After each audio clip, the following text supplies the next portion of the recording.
Chapter 1. When the bandages came off, Parker looked in the mirror at a stranger. He nodded to the stranger and looked beyond at the reflection of Dr. Adler. Parker had been at the sanitarium a little over 4 weeks now. He had come in with a face that the New York syndicate wanted to put a bullet in, and now he was going back out with a face that meant nothing to anyone. The face had cost him nearly $18,000, leaving him about $9,000 from his last job to tide him over till he got rolling again. The syndicate trouble had been a bad time, but that was over now. Parker stood a while longer at the mirror, studying the stranger.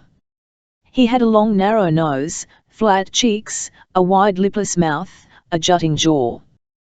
There were tiny bunchings of flesh beneath the brows, forcing them out just a bit from the forehead, subtly changing the contours of the face. Only the eyes were familiar, flawed onyx, cold and hard. It was a good job. Paid for in advance, it should be.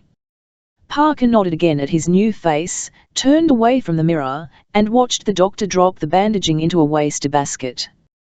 "When can I get out of here?" "Any time you're ready." Dr. Adler was tall and bony and grey-haired. From 1931 till 1939 he had worked with the California Communist Party, setting up strike camps.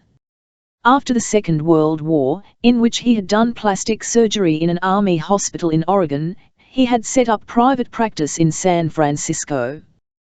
But in 1949 a congressional committee had exploded his past in his face.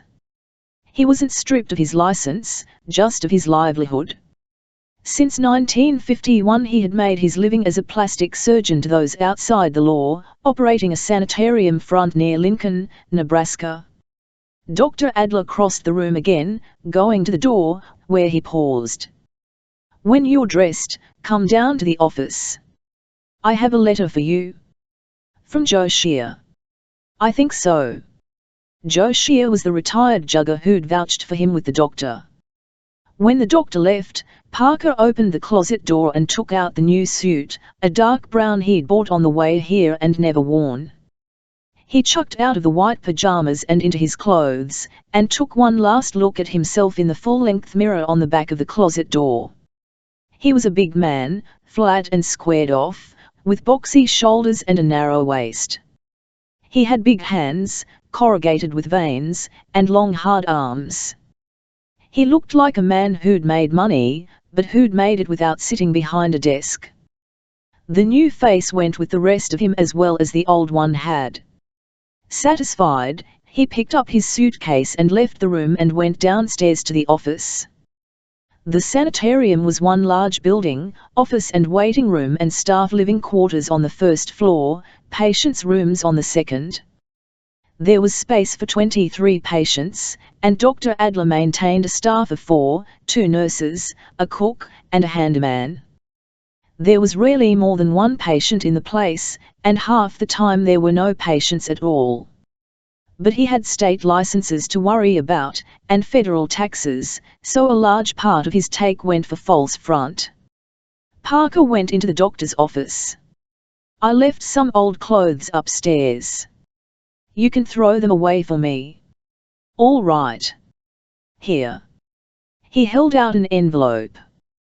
Parker took it and ripped it open. Inside was a brief pencil-scrawled note. "Mr. Anson, I understand you might be interested in a fast-moving investment with triple-level protection, guaranteed to turn over a profit of at least $50,000 in an incredibly short length of time. The stock is automotive, of course, and I understand its course has been carefully plotted against future profits. If you are interested, get in touch with Mr. Lasker in Cincinnati at your earliest convenience. He's at the Warwick." Joe Parker read the letter, then turned the envelope over and studied the flap. Dr. Adler said, "Yes, I steamed it open." "You did a bad job," Parker told him. He dropped letter and envelope on the desk. The doctor shrugged. "I get bored sometimes," he said. "So I read other people's mail. Said I could trust you. With your face. Not with your mail." He smiled, thinly. I am a doctor, Mr. Anson. That is all I want to be. If circumstances had been different, I'd be a doctor in San Francisco today with more reputable patients and a more lucrative practice. It doesn't matter, I'm still a doctor. And that's all. A doctor, not an informer, not a thief. I've taken all the money from you I intend to take, and once you leave here we will undoubtedly never have dealings again. Unless you recommend someone else, of course, or need yet another face. I read that letter on a whim. You get whims often. I never get whims that would cut off my supply of patients, Mr. Anson. Parker considered, studying him. Joe had said he was a little off, but that it was nothing to worry about. Parker shrugged. All right. Do you know what the letter meant? I have no idea. I'd be fascinated to know, however.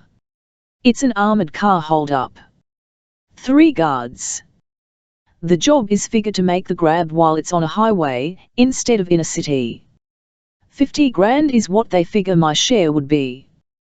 Parker reached down and flipped the letter closer to the doctor. You see it there. The doctor read the letter, slowly, holding it in both hands. His hands were so clean they looked bleached. He nodded. Yes, I see. Can your man give me a ride to town? Of course. You'll probably find him in the kitchen. Thanks. I'll take my case. Oh, yes. I forgot. The doctor stood up, went over to the dark green safe in the corner, and twisted the combination. He opened the door and took out a light brown typewriter case. The typewriter case contained $8,500, all of Parker's cash. Parker took the case and picked up the suitcase. I'll be seeing you around. I doubt it. When Parker left, the doctor was studying the letter again, a thin smile on his lips. Chapter 2 Dr. Adler's handyman was punch drunk, though he'd never been in the ring. He'd been a party organizer in the 30s, among the migrant crop harvesters, and scab-wielded 2x4s had scrambled his brains. His former fluency with dialectic was gone.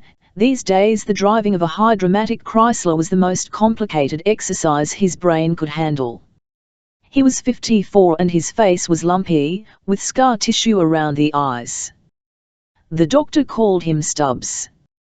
Parker found him in the kitchen, a stainless steel room kept spotless because most of its equipment was never used. Stubbs sat on a steel table against one wall, holding a white coffee mug in both hands. The cook, a thin ex-whore named May, was reading the back of a box of fab. Parker said to Stubbs, "You're supposed to drive me into Lincoln?" Stubbs frowned at him. "We got a Chrysler." "Am I being kidded, friend?" "No," May said. "To Stubbs," she said, "to the city, Stubbs. He wants you to drive him to the city." She turned back to Parker. "Did the doctor say it's okay?" "Yeah." Stubbs got down from the table, laboriously. "I never drove a Lincoln," he said. "I drove a Rolls once. It belonged to a sympathizer. That was down south someplace, near Dago. They killed a Jogos that time, blew the whole thing wide open. It would have been a good strike up to then. A deputy drove over this little girl, broke her leg. But then, the guys had to kill that Jogos, and it was all over." He scratched his cheek. The flesh was soft, and gave like dough under his fingernails. "Where you want to go?" May answered him. "Down into town, Stubbs." "The freight yards, I guess." "You betcha." Stubbs led the way through the garbage room and out the back door. The sanitarium property, wooded, climbed up a slope back of the building. The garage was a separate brick structure to the left of the main building, with a cock weather vane atop the peaked roof. There was room for 4 cars, but aside from the Chrysler there was only one other vehicle, a Volkswagen microbus. Parker stowed his suitcase and typewriter case on the back seat of the Chrysler and Climber in front next to Stubbs. Stubbs backed out, left the car long enough to pull down the garage door, and then maneuvered in a wide U-turn and around the building and down the blacktop road to the 3-lane concrete highway to the city. They rode in silence, Parker smoking and watching the scenery. The new face was beginning to feel strange. His forehead and cheeks were tight, as though glue had dried on them. Before they reached the city, Stubbs pulled over to the shoulder of the road and stopped. He carefully shifted to neutral and put on the emergency brake, and then turned to Parker. His face was creased in concentration, as though he was having a hard time remembering the words. "I want to talk to you," he said. "I talk to all the patients, when they are ready to go." Parker flipped his cigarette out the window, and waited. "One time," said Stubbs, "there was a guy came here to get a new face. Doc gave it to him, and then he figured the best thing was to kill Doc, because then nobody'd know who it was under the new face. He didn't have to do that, because the Doc is one man you can trust with your life. But this guy wouldn't take that, so I had to take the new face away from him again. You follow me?" Parker smiled at him. "You think you could take this face away from no trouble at all," said Stubbs. "Don't come back, mister." Parker studied him, but challenges were for punks. He shrugged. "A fella named Joe Shear told me the doctor was straight. It's his word I take." Stubbs's belligerence faded. "I just wanted you to know." "Sure," Parker said. They rode the rest of the way in silence. Stubbs let him off at the railroad station, and Parker bought a ticket for Cincinnati. He had a 3-hour wait, so he checked his luggage and went to a movie. Chapter 3. The man calling himself Lasker was sitting on the edge of the bed when Parker came into the room. The Warwick was a fourth-rate transient and permanent hotel with a dirty stone face and no marquee, and Lasker's room was what Parker had expected, complete with green paint on plaster walls and a faded imitation Persian on the floor. The wood of the window frame was spreading along the grain, looking like eroded farmland. The man calling himself Lasker, but whose name was really Skim, looked up as Parker came into the room. He dropped the pint and reached under the pillow. Parker said, "Didn't Joe tell you about the new face?" Skim paused with the Colt Woodsman half out from under the pillow. He squinted and said, "Parker." "That's right." Skim held on to the Woodsman. "What name do you use in Nebraska?" "Anson." Skim nodded and shoved the Woodsman back under the pillow. "They did a gram-d job on you," he said. "You made me drop my whiskey." Parker went over to the window and looked out at brick building backs and rusted black metal constructions on roofs. Down below he could see a trapezoidal concrete-covered yard, scattered with garbage cans and bits of paper. "You picked a bad neighborhood, Skim," he said. Skim was picking up the pint. Some had spilled, soaking into the carpet. He looked over at Parker and shrugged in embarrassment. "We haven't been bankrolled yet." He held the pint up and squinted at the inch of whiskey left in the bottom of it. "I need this job," he said. "I admit it." Parker knew about that. Skim, like most men on the bum, lived from job to job. He spent more in 1 year than most make in 5 and was always broke, dressing and looking like a bum. How he did it, where it all went, Parker didn't know. He worked it differently, spending the money and time between jobs living at the best resort hotels and dressing himself in the best clothes. There was no overlap between people he knew on and off the job. He owned a couple of parking lots and gas stations around the country to satisfy the curiosity of the Internal Revenue beagles, but never went near them. He let the managers siphon off the profits in return for not asking him to take an active part in the business. He came back from the window.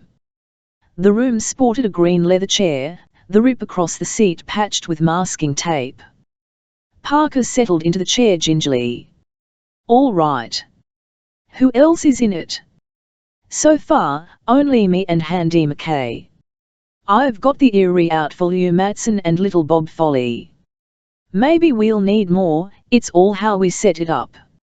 You want me to angle for the bankroll, huh? You got the connections, Parker, Skim said. He had watery eyes, of a pale blue.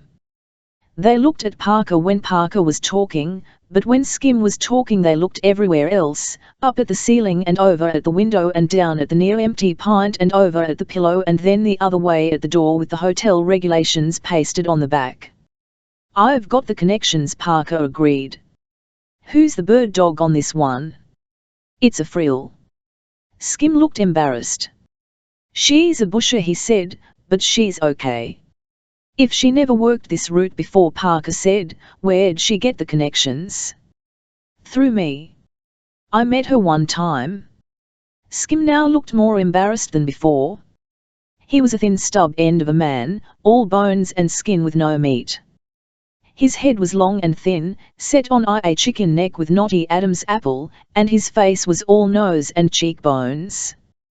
The watery eyes were set deep in the skull, the jaw small and hard.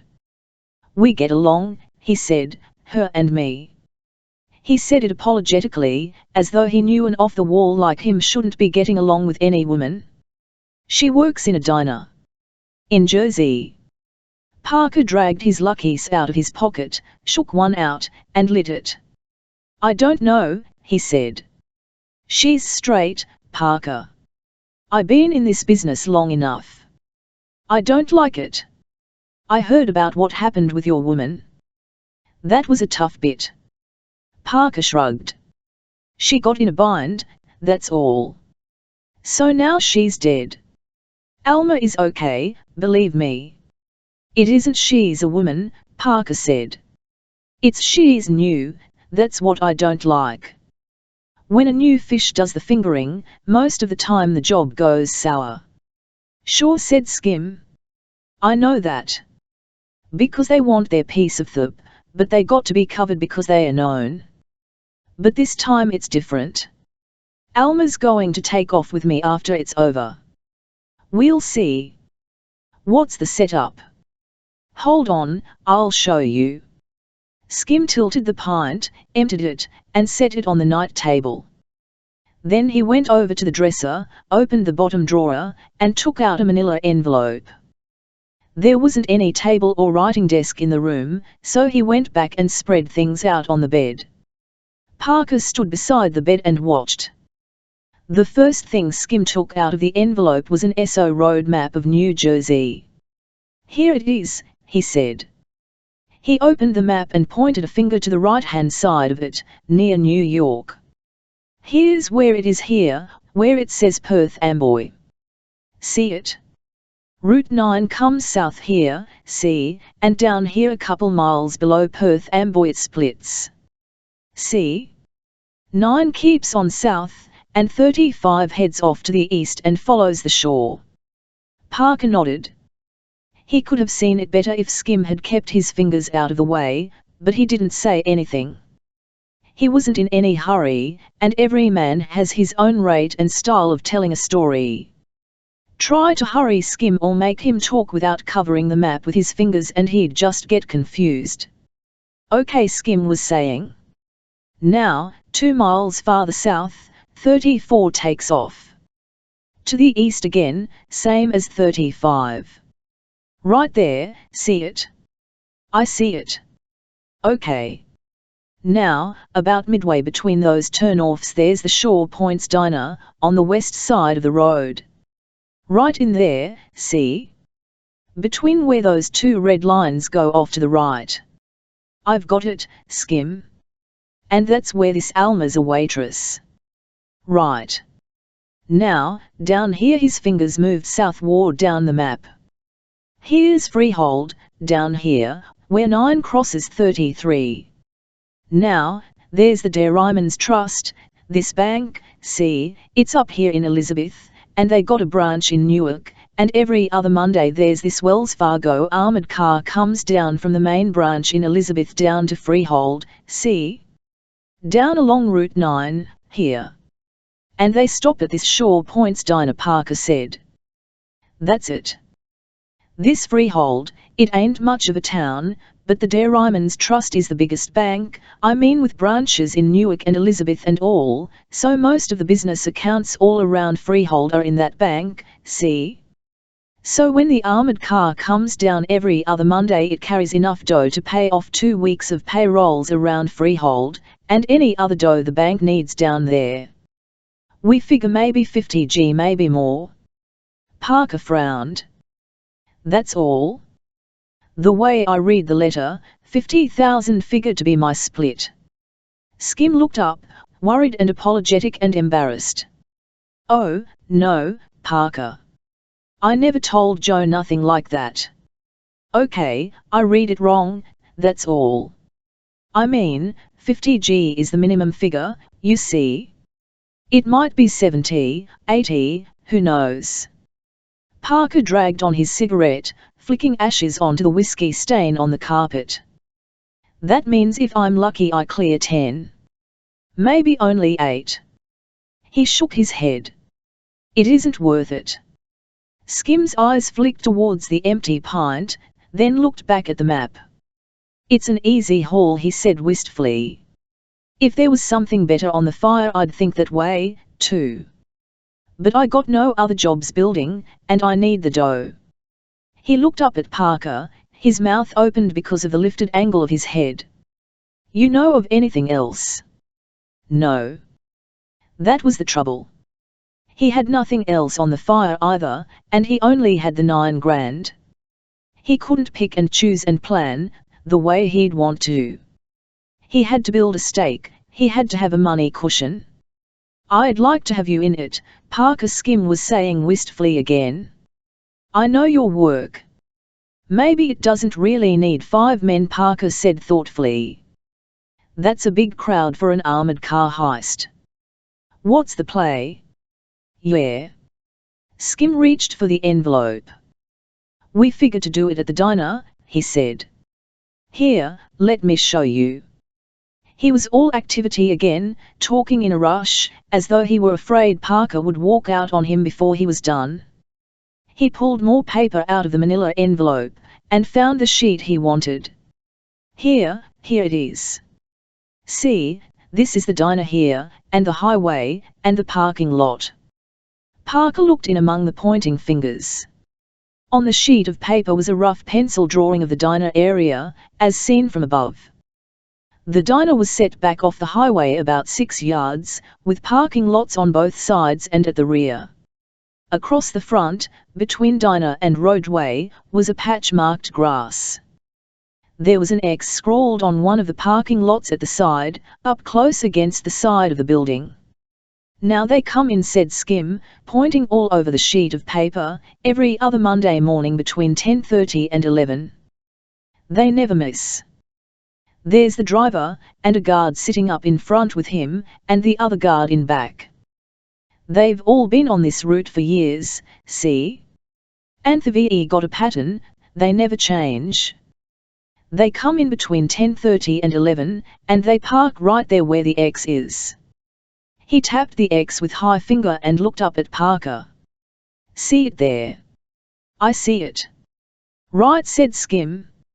He looked down at the drawing again. Then the driver and the guard from in back go into the diner and have coffee and Danish and take a leak, see, and then they go back to the car and the other guard comes in. Then when he's done they take off again. Maybe 15 minutes for the whole thing. Parker nodded. Skim took a deep breath. Now, he said, here's the way we figured it. We need 2 tractor-trailers, big ones. They trail the armoured car down 9C, hanging back a little so when they get to the diner the first 2 guys are already inside. They pull in and they park on each side of the armoured car, see, they bracket it like, so you can't look into the armoured car from either side. Alma works it in the diner so that side is closed to be mocked, see, so there won't be any customers close enough to see what's going on. And the trailers stick back far enough so you'd have to be right behind the armored car to tumble to anything, you see what I mean? But nobody will anyway, because right after the trailers come in, our car parks right behind the trailers, facing across them. You see the way it works? Here, I'll show you. Unnecessarily, he drew a U-shape, and explained. Parker waited through it, nodding, beginning to lose his patience. He didn't like the job with an amateur doing the fingering and 5 guys cutting up a $50,000 pie after the fingers 10% and the bankrollers 2-for-1 were already taken out, and with the job already requiring 2 tractor trailers and a car. And Skim didn't even have them into the armored car yet. Skim finished his explanation and said, "Now, we've got 2 guys in the head, inside the diner.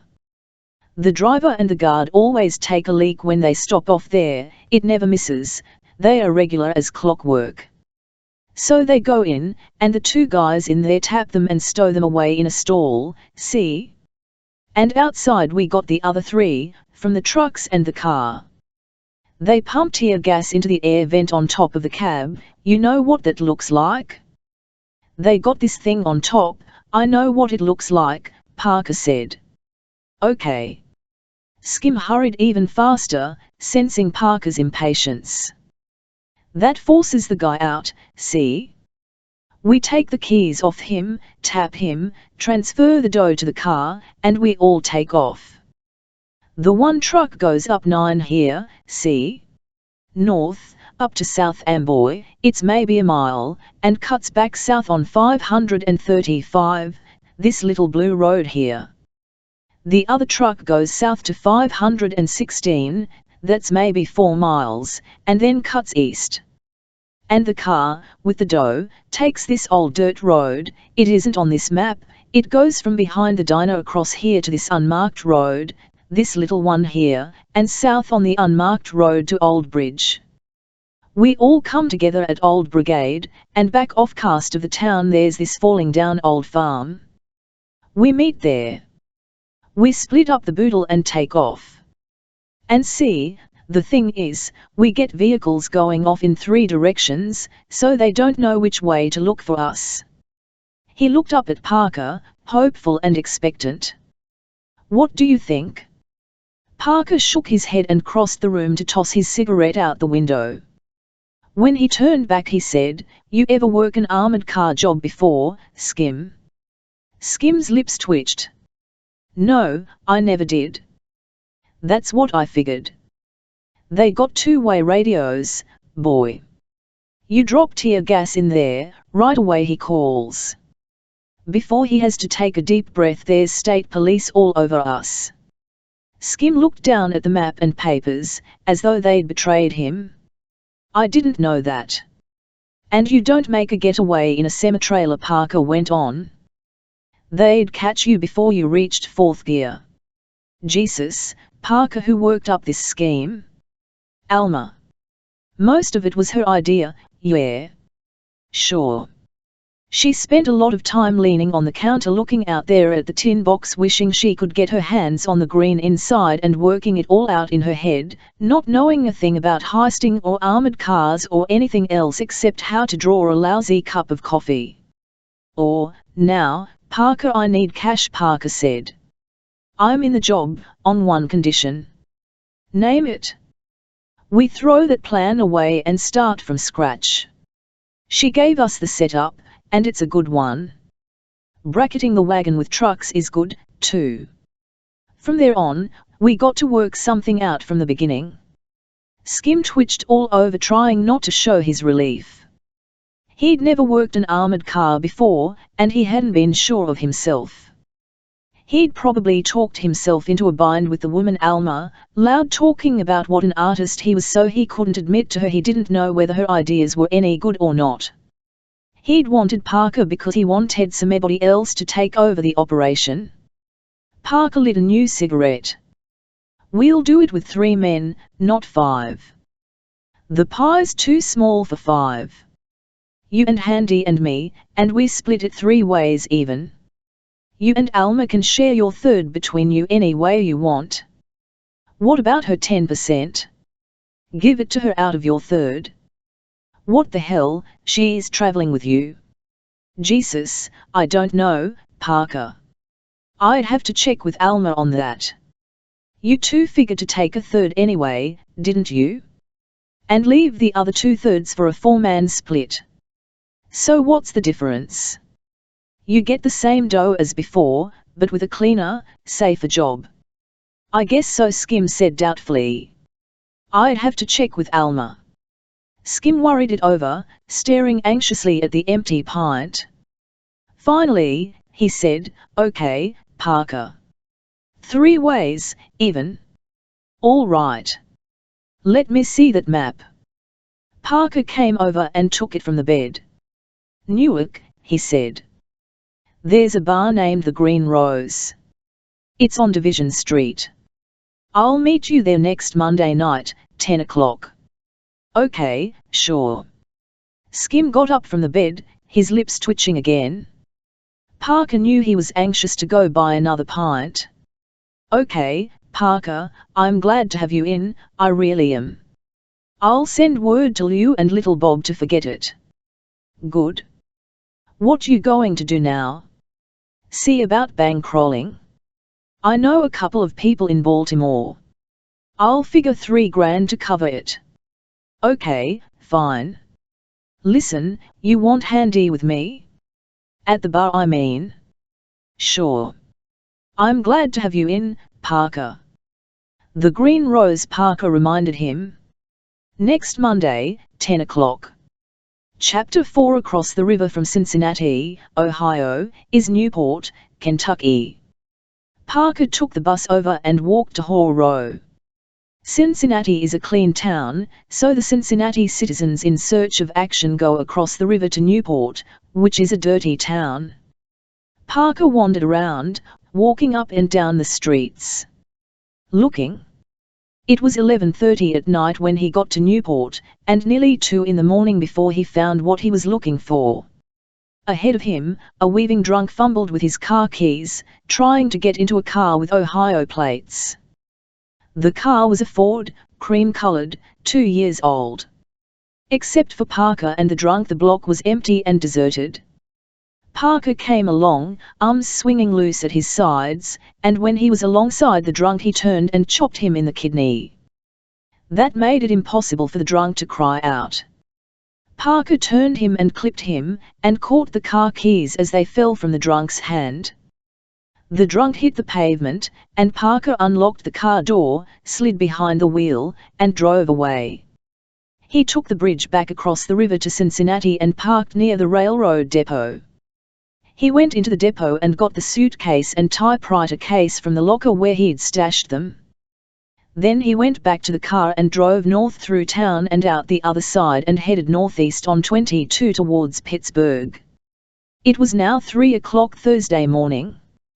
He had till Monday night to get to New Jersey and look the situation over for himself. If the setup looked as promising as Skim had made it sound, fine. Otherwise, Skim would have a long wait at the Green Rose. Parker covered the 300 miles between Cincinnati and Pittsburgh in under 7 hours, crossing into Pennsylvania at Weirton a little after 9. He circled Pittsburgh, not wanting to go through town, and when he got back to 22 on the other side it was after 10. He slowed down, then, looking for a motel. When he found one he stopped.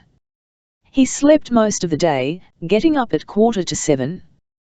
He took a shower and shaved and dressed, and then opened the typewriter case on the bed.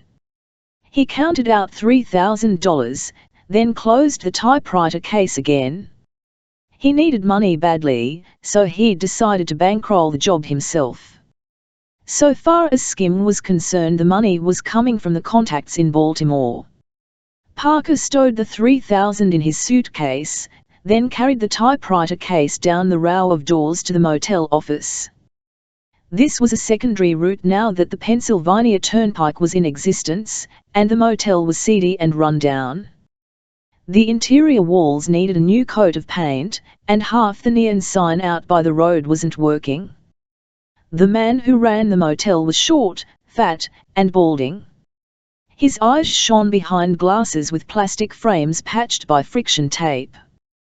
He sat at the counter in the motel office, dressed in a rumpled suit and a frayed white shirt and a wrinkled tie. He had sullen lines around his mouth, and he was surly whenever his customers spoke to him.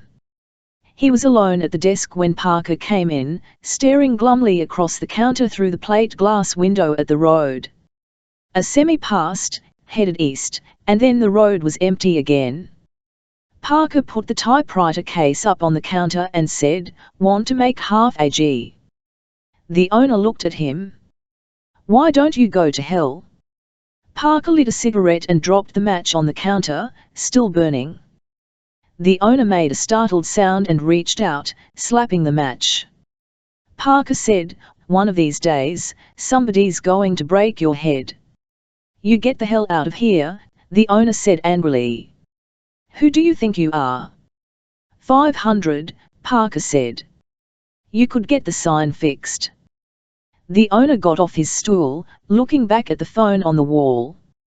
Then he looked at Parker again. "You mean it?" Parker waited, smoking. The owner considered, gnawing on the inside of his cheek. He stood next to his stool, one hand flat palm down on the counter.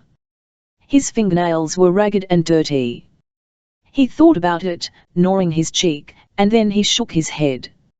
"You're talking about something illegal," he said. "I don't want no part of it." Parker opened the typewriter case. "See? $5,000. And it isn't hot money. I want to stash it someplace where I know it's safe. If I ask you to hold it for me and you look in it and see the dough, you might be tempted. So I pay you $500. You've made a nice piece of change, and you don't get tempted." $5,000.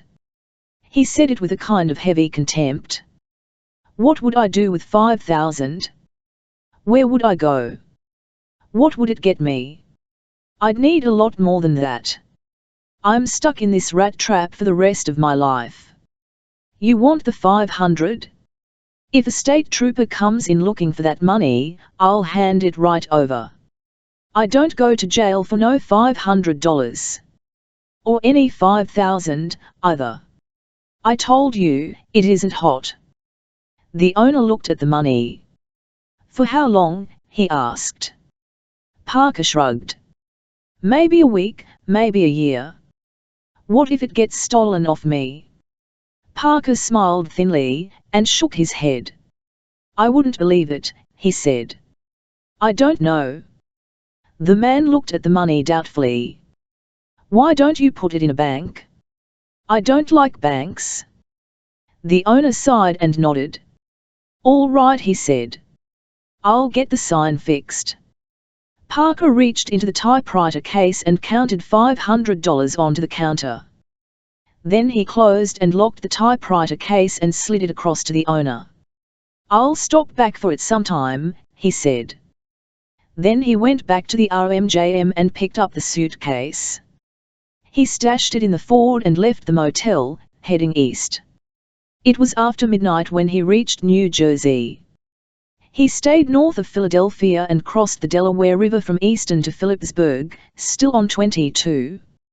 He stayed with 22 all the way to Newark. When he reached Newark, he drove around the side streets for a while, and made 2 stops. The first time, he took a screwdriver and removed the Jersey plates from a 5-year-old Dodge. The second time, he took a razor blade from his shaving kit, and walked 3 blocks until he found an unlocked parked car. The street was deserted, so he slid behind the wheel and spent 3 minutes with the razor blade carefully removing the state inspection sticker from the windshield. It tore in a couple of places, but not badly. He went back to the Ford, found Route 9, and drove out of Newark. About 20 miles south he passed the Shaw Point's Diner, all lit up, with 3 trucks and a station wagon parked at the sides. He continued south, nearly to Freehold, and when the highway narrowed to 2 lanes pulled off onto the shoulder. He removed the Ohio plates and put the Jersey plates on and stowed the Ohio plates under the mat in the trunk. He smeared red jersey mud on the bumpers and license plates, so the numbers could still be read, but only with difficulty, and then turned around and drove north again, stopping at a motel in Linden. He borrowed some mucilage from the woman who ran the motel, attached the inspection sticker to the windshield of the Ford, and went to bed. Chapter 5. Sitting at the counter over a cup of coffee, Parker tried to figure out which waitress was Alma. Since it was Saturday, just after noon, the place was nearly full, and the 4 waitresses were kept constantly on the move. Parker watched them, one at a time, trying to decide. One was soft plump with frilly blonde hair and big blue eyes, the helpless magnolia blossom type that works out best in the South and fails almost completely on the Jersey flats. Another was thin and stringy, with thin and stringy grey hair and a thin and stringy mouth. She surely had a school-aged daughter or 2 at home, and her husband surely deserted her 9 or 10 years ago. The third was the German barmaid type, with sullen eyes and fat arms and a habit of throwing plates onto tables. The last was the horsey, clumsy type, a young girl who couldn't stop thinking about sex. She got the orders wrong from all the male customers, and spent most of her nights knees up on the back seats of Plymouths. Parker studied them one by one, trying to decide. He crossed off the horsey nymphomaniac right away, when the armoured car guards came in here for coffee and Danish, that one would spend too much time thinking about their sex organs to wonder about the money they were guarding. The magnolia blossom might yearn for the goodies that money could bring, but if she were Alma she wouldn't offer Skim any complicated plans for hitting the armoured car. That type let the man do the thinking. The thin and stringy one had more than likely been married to a drifter who looked like Skim, and she wouldn't trust him anyway since he was a man. And that left the German barmaid. So that was Alma. She passed him, white waitress skirt rustling and nylons scraping together at the thighs, and went on down behind the counter to draw 3 cups of coffee. He watched her, frowning, not liking what he saw. She was in her mid-30s, and her waitress short hair, a mousy brown in colour, was crimped all around in a frizzy permanent. Her eyes were sullen and angry, glaring out at a world that had never given her her due. She was heavily built, with broad hips and full bosom and thick legs, all of it solid and hard. She had a double chin and a pulpy nose and a surprisingly good mouth, but the mouth was obscured by the hardness of the rest of her. He looked at her, and he didn't like what he saw. There is no honour among thieves, perhaps, but there has to be trust among thieves when they are working together, or they'll be too busy watching each other to watch what they are doing. And Parker didn't trust this Alma at all. He watched her a while, seeing nothing to modify his opinion, then paid for his coffee and went out to the Ford. There was a Chevy wagon parked in the spot where the armoured car always stopped. Parker looked up and down the highway, wandered once around the parking lot, then climbed into the Ford and backed it out of its slot. He turned the wheel and drove around behind the diner, and saw the double dirt track angle off away from the parking lot through stubby undergrowth and occasional trees. He turned the Ford that way and followed the tracks up a gentle slope and down the other side. The road was in better condition than he'd expected. A car could make time on that road, and this would be important. It was less than a mile north to the crossroad, extravagantly called the Amboy Turnpike. Parker turned left and travelled a little more than 5 miles to Old Bridge.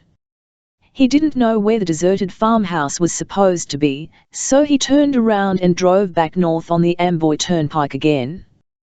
This time he bypassed the road from the diner and kept on northward. Another mile brought him back to Route 9, about half a mile north of the diner. Less than 5 miles later, he left 9 on a long loop up to 440. Eastward on 440, it was 3 miles to Staten Island, via the outer bridge crossing. Parker stopped shy of the bridge, and pulled over against the curb. He smoked a lucky as he watched the cars pass him and belt across the bridge. On the other side there was a toll booth construction across the road, built in California mission style. 14 miles from there was the Staten Island ferry, either to Manhattan or Brooklyn. After a while he finished the cigarette, threw it out the window, and turned the car around. He went back to 9, back to the Amboy Turnpike, back to Old Bridge. He parked outside a bar and pulled the New Jersey road map out of the glove compartment. He studied it for a while, but there was no faster way to do it. In any kind of smash and grab, the object is to cross a state line as quickly as possible. The state where the crime took place is alerted first, with state police crawling over all the roads. It usually takes a while to get a neighboring state on its toes.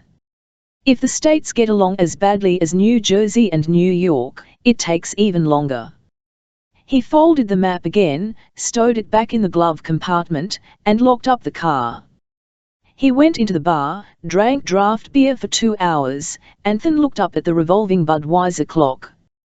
"For God's sake," he said, "I've got to get to Brooklyn." "What's the quickest way from here?" "For Brooklyn?" The bartender thought it over. "You go out of here and take this street here straight out, to the left.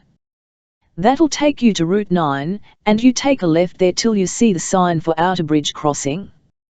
That'll take you to Staten Island, and then you cross the island and take the ferry." "What if I take the Holland Tunnel?" "That's the long way around for Brooklyn, mister. That'll lead you into Manhattan." "Then that's the fastest way, huh? Go by Staten Island. If you're going to Brooklyn." "Thanks," said Parker. He left the bar and drove back to Newark. Chapter 6. Across the road from the diner there was a discount store in a concrete block building. At 10:15 on Monday morning, Parker drove the Ford into the furniture store parking lot. There was cyclone fencing all around the blacktop parking lot, and Parker stopped the Ford with its nose to the fencing, facing the road. He could look straight out through the windshield at the diner across the way. He checked his watch, saw it wasn't 20 after 10 yet, and lit a cigarette. The armored car was red, and so short it looked stubby. It jounced into the diner lot at 17 minutes to 11, and stopped where Skim had said it would. A Pontiac convertible was already there, in the spot between the armored car and the road. Parker lit a fresh cigarette and watched. The driver got out, on the near side, and carefully closed the door behind him. He walked back the length of the truck and unlocked the rear door. The guard climbed out and waited while the driver locked the rear door again. Then the two of them walked into the diner. 2 minutes gone, 15 minutes to 11 exactly. They came back out at 3 minutes to 11, and they both went to the rear of the truck. The driver unlocked the door, the guard climbed back in, the driver shut and locked the door again. Then he went to the cab. The other guard opened the door for him from the inside, stepped down to the gravel, and the driver climbed up behind the wheel. The guard pushed the door closed and went into the diner. He didn't take so long, probably because he didn't have anybody to talk to. At 8 minutes after 11, he came back out and went around to the far side of the armored car. The driver reached over and opened the door for him. He climbed in and the driver backed out of the space and bumped across the gravel to the concrete and headed south again on 9. Parker got rolling right after him, coming out of the furniture store lot and heading north a quarter mile to the next place where he could make a U-turn. He hit 65 for a couple of minutes, coming back southward, and when he saw the red of the armored car far ahead of him he slowed down to 50, matching the armored car's speed. The road was 4 lanes wide for a while, and then it narrowed down to 2. There was very little traffic, only one Chevy station wagon between Parker and the armored car. The wagon turned off on 520, and Parker hung back farther. He was watching the sides of the road and the road itself, but he didn't see anything that looked good. No blind turns, no hills, no valleys. The road was flat and straight, the curves wide and looping.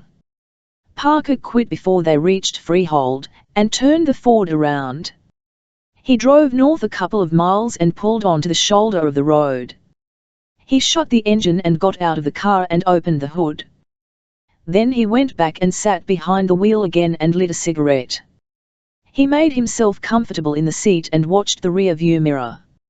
A little after noon, a state patrol car pulled onto the shoulder just ahead of him, and a trooper got out looking like a modernized cowboy, only better fed. Parker rolled the window down and the trooper looked at him through his sunglasses and said, "Any trouble here?" "She heated up," Parker answered. "My brother took a walk up to the SO station for some water." The trooper nodded. "That's all right, then." "Thanks for stopping," Parker said. The trooper hesitated, and then took one glove off. "May I see your license and registration, please?" "I don't drive," Parker told him. "My brother drives. I'm just sitting over here till he comes back." This was beginning to irritate him, but he didn't show it. The hood being up was supposed to answer all the questions, was supposed to keep cops from stopping to ask what he was parked on the shoulder for. But it was a dull day and a quiet road and not much traffic, so they'd stopped anyway for the hell of it, to break the monotony. "What about the registration?" the trooper asked. "He's got that, too," Parker answered. "He keeps them both in his wallet. It's supposed to be in the car." The trooper wasn't suspicious or angry, just breaking the monotony. "He should have left it with you." "I guess he didn't think," Parker said. He hoped the armored car wouldn't go by now, while he was bottled up with this idiot cop. He was sore about the heating up and everything. The trooper hesitated again, glancing through his sunglasses at the back seat. "How come he went for the water, instead of you?" "Seeing you don't drive," Parker said, "I've got a game leg. That's why I can't get a driver's license." The trooper was suddenly embarrassed. He pulled his glove back on and said, "You tell your brother about the registration?" "I will," Parker promised. The trooper walked back to his own car, still looking like an overfed cowboy. He even had a rolling, slightly bow-legged walk. His black boots glistened in the sun. He got into the car and after a minute it pulled away and dwindled out of sight on the concrete road. Parker watched it till it disappeared, and then lit a new cigarette and frowned at the rear-view mirror. That shouldn't have happened. To have a cop working the area of a job notice you, that was bad. The hood being up should have taken care of things. If the damn cop hadn't been bored, it would have. From now on, he'd have to watch two things at once, the job and that state trooper car. It wouldn't do for that trooper to see him driving. He touched his fingers to his face, over his upper lip. His beard had been coming in spotty since the plastic surgery. The doctor had said that would straighten out after a while, but the hair on the upper lip grew the same as always. It might not be a bad idea to grow a moustache. If the same cop stopped him again, he could be his own brother. Amazing family resemblance. Parker grinned sourly at the thought, still watching the rear-view mirror. He saw the red in the mirror at 20 after 1, coming like a bat out of hell. He got out of the Ford and closed the hood and was getting back behind the wheel when the armored car went by. He started the engine and took off after it. The armored car was staying between 55 and 60 now. These guys were probably quitting work as soon as they reported in. Watching for the trooper's car, Parker stayed with the red tin box, without getting too close. They went by the Shaw Points Diner and over the Raritan River and straight on up 9, 4 lanes all the way now, to Elizabeth. When the armored car turned off, in town, Parker kept going straight, on up to Newark. He'd seen all he wanted to see. The diner was where it would have to be done. There wasn't any place at all along the road where they could flag it for the Toby, so that meant they'd have to use Alma. Parker didn't like it. First Alma, and then the bored cop. It was beginning to smell sour. There were too many things to watch, all at once. But he needed the steak, so he'd go to the Green Rose tonight, but if the job got any more sour anywhere along the line he'd drop it. He was figuring on splitting half, plus the bankroller's cut, and that made it a BM/DLE worth going after. In Newark, he parked on a side street. He had time to kill, so he went to a movie. It was the fourth double feature he'd seen since Saturday. Chapter 6. The green rose was oblong, and very dim. A trough high around the wall contained indirect lighting, alternate red and green lengths of fluorescent tubes. Some of the mechanical beer and whiskey display ads on the bar back were lighted, and there was a light over the cash register, but the rest of the place was like a tomb. Coming in the door, the dark mahogany bar was to the left, extending back to the wall projection for the rest rooms. Booths with dark red leather seats and black formica on the tables were on the right.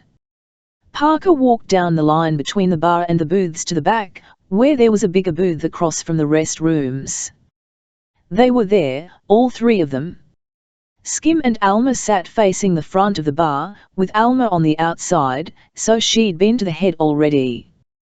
They both had beer in front of them, a glass and a thin bottle and a glass and a thin bottle, and Alma's glass and bottle were almost empty. Handy McKay was sitting on the other side, half-turned, with his back against the wall. He was long and thin and made of gristle, and his stiff dark hair was grey over the ears. He lipped his cigarettes so badly the brown tobacco showed through the paper for half an inch, and he used wooden matches, the little ones, not the big kitchen matches. Whenever he got cigarettes from a machine, he threw the pack of paper matches away. Between cigarettes, he poked at his teeth with the plain end of one of the wooden matches. "Hello, Handy. Move your knee." Handy turned his head slowly and raised an eyebrow at Skim. Skim grinned, though otherwise he was acting nervous. "That's Parker." "Son of a bitch," said Handy thoughtfully. He moved his knee and watched Parker sit down. "Did a good job on you," he said. "Yeah." Alma said suddenly, "You were in the diner Saturday." Her voice was harsh, but low. Parker looked at her. "That's right." Skim was very nervous. "Parker, this is Alma." "Alma, Parker." He looked at them both as though he wanted to say, "Don't fight." Alma turned to Skim, "We need more beer." "How come he was in the diner Saturday?" "Looking it over," said Skim. "Here comes the bartender now." He had to look the setup over first, "Ain't that right, Parker?" Parker nodded. Skim ordered 4 more bottles of Bud and the bartender went away. "It's a good setup," Parker said. "Like I told you," Skim answered. He sounded relieved, but still nervous. "You figure just the 4 of us, Parker?" "It's a small pie," Handy Parker replied. "I want to talk about that," Alma said. She seemed ready for a fight about anything. "Not here," Parker said. There was a cigarette in the ashtray that had been lipped very badly. Handy picked it up and said, "I haven't seen you in a while, Parker." "Few years," Parker answered. "What do you hear from Stanton?" "He went to jail a couple years ago." "Out in Indiana." Handy puffed thoughtfully on his cigarette, holding it from force of habit in his cupped fingers so the light wouldn't show. "How'd it happen?" "They shot his gas tank as he pulled away from the bank. It didn't blow, but it drained out before he could make the switch. He tried walking to the other car, and they picked him up. 3 of them, Stanton and Beak Weiss and one other guy." Handy shook his head. "Bad." "It wouldn't have happened," Parker said quietly, "but their driver ditched while they were in the bank. A kid, new at the game." He glanced at Skim, and back to Handy. "That held them up, having to start the car." "You got to be careful who you work with," Handy said. He put his cigarette out, bending the lipped end onto the ember, making a small fizzing sound. The bartender brought the new round and Skim paid. He was more nervous than ever. They waited while he counted out change and added a bill. The bartender scooped it off the formica and went away, and Skim said, bright and nervous, "This is a nice place, Parker." You picked a nice place. Beside him, Alma was glaring, still ready for the fight. They sat there and drank the beer, and Parker and Handy talked about people they knew. Skim sat stiff, elbows on the table, not quite bouncing up and down, with a nervous grin on his face. He wanted to talk with them, because he knew most of the same people, but he didn't want Alma to feel left out, so he didn't talk, just smiled and grinned and looked nervous. When they finished the beer, Parker said to Skim, "You got a place in town?" "In Irvington." "It ain't far. We'll go there." They went outside to the sidewalk and Parker said, "You got a car?" Alma answered, "Over there, the green Dodge." "I'll follow you." Parker turned to Handy. "You got a car?" "No." "Ride along with me." They walked down the street. Parker's car was down at the end of the block, facing the wrong way. They got in, and he made a U-turn and waited till the green Dodge passed him. Alma was driving. They could see her mouth moving, angry talk, and Skim looking worried. Parker pulled out behind the Dodge and followed it to Springfield Avenue and down Springfield towards Irvington. When they'd ridden a few blocks, Handy said, "She's going to try across, I know that." Handy nodded. "I figured you did." He pulled a box of matches out of his pocket, took one of the matches, and poked at his teeth with it. He held the box in his other hand and shook it a little, to make the matches rattle inside. "So then what?" "We split two ways," Parker said. Handy grunted. "What about Skim?" "Either she's talked him over, or she figures to bump him." "Why not do it without her? She's the finger, she could finger us. Besides, we need her in the setup. She blinds one side during the job." Handy nodded, and kept poking at his teeth. "You got the cross figured?" Parker nodded. "I'll take you over the route." They rode a while longer, and Handy said, "You nervous, Parker?" "There's too much to watch. I don't like this Alma thing. If it gets worse, I pull out." "I'll go with you." They followed the green Dodge when it turned off Springfield Avenue. They drove along secondary streets a while. Handy lit a new cigarette, using the match he'd been poking against his teeth. "I been meaning to ask you about something." When he didn't go on, Parker said, "What?" "I heard you was dead." "I heard your wife done it." Then Skim told me. "You done your wife in, and the syndicate was after you." "Outfit," said Parker. "What?" "They call it the outfit. I was in an operation that went sour. This guy Mal, you wouldn't know him, he put Lynn in a squeeze. Either she dropped me or he dropped her. She did her best, and this guy Mal thought it was good enough. Then he went to New York and used my share to pay off an old debt to the outfit. They took him on in some kind of job, and when I got on my feet I settled him and got my money back from the outfit." Handy grunted again. It was the way he laughed. "They didn't like it much, huh? I had to louse up their business day a little bit." "What about your wife?" "Lynn? I heard you settled with her, too." Parker shook his head. "I wanted to, but I didn't. When she found she hadn't done me, she killed herself." Handy grunted. "Saved you the trouble, huh?"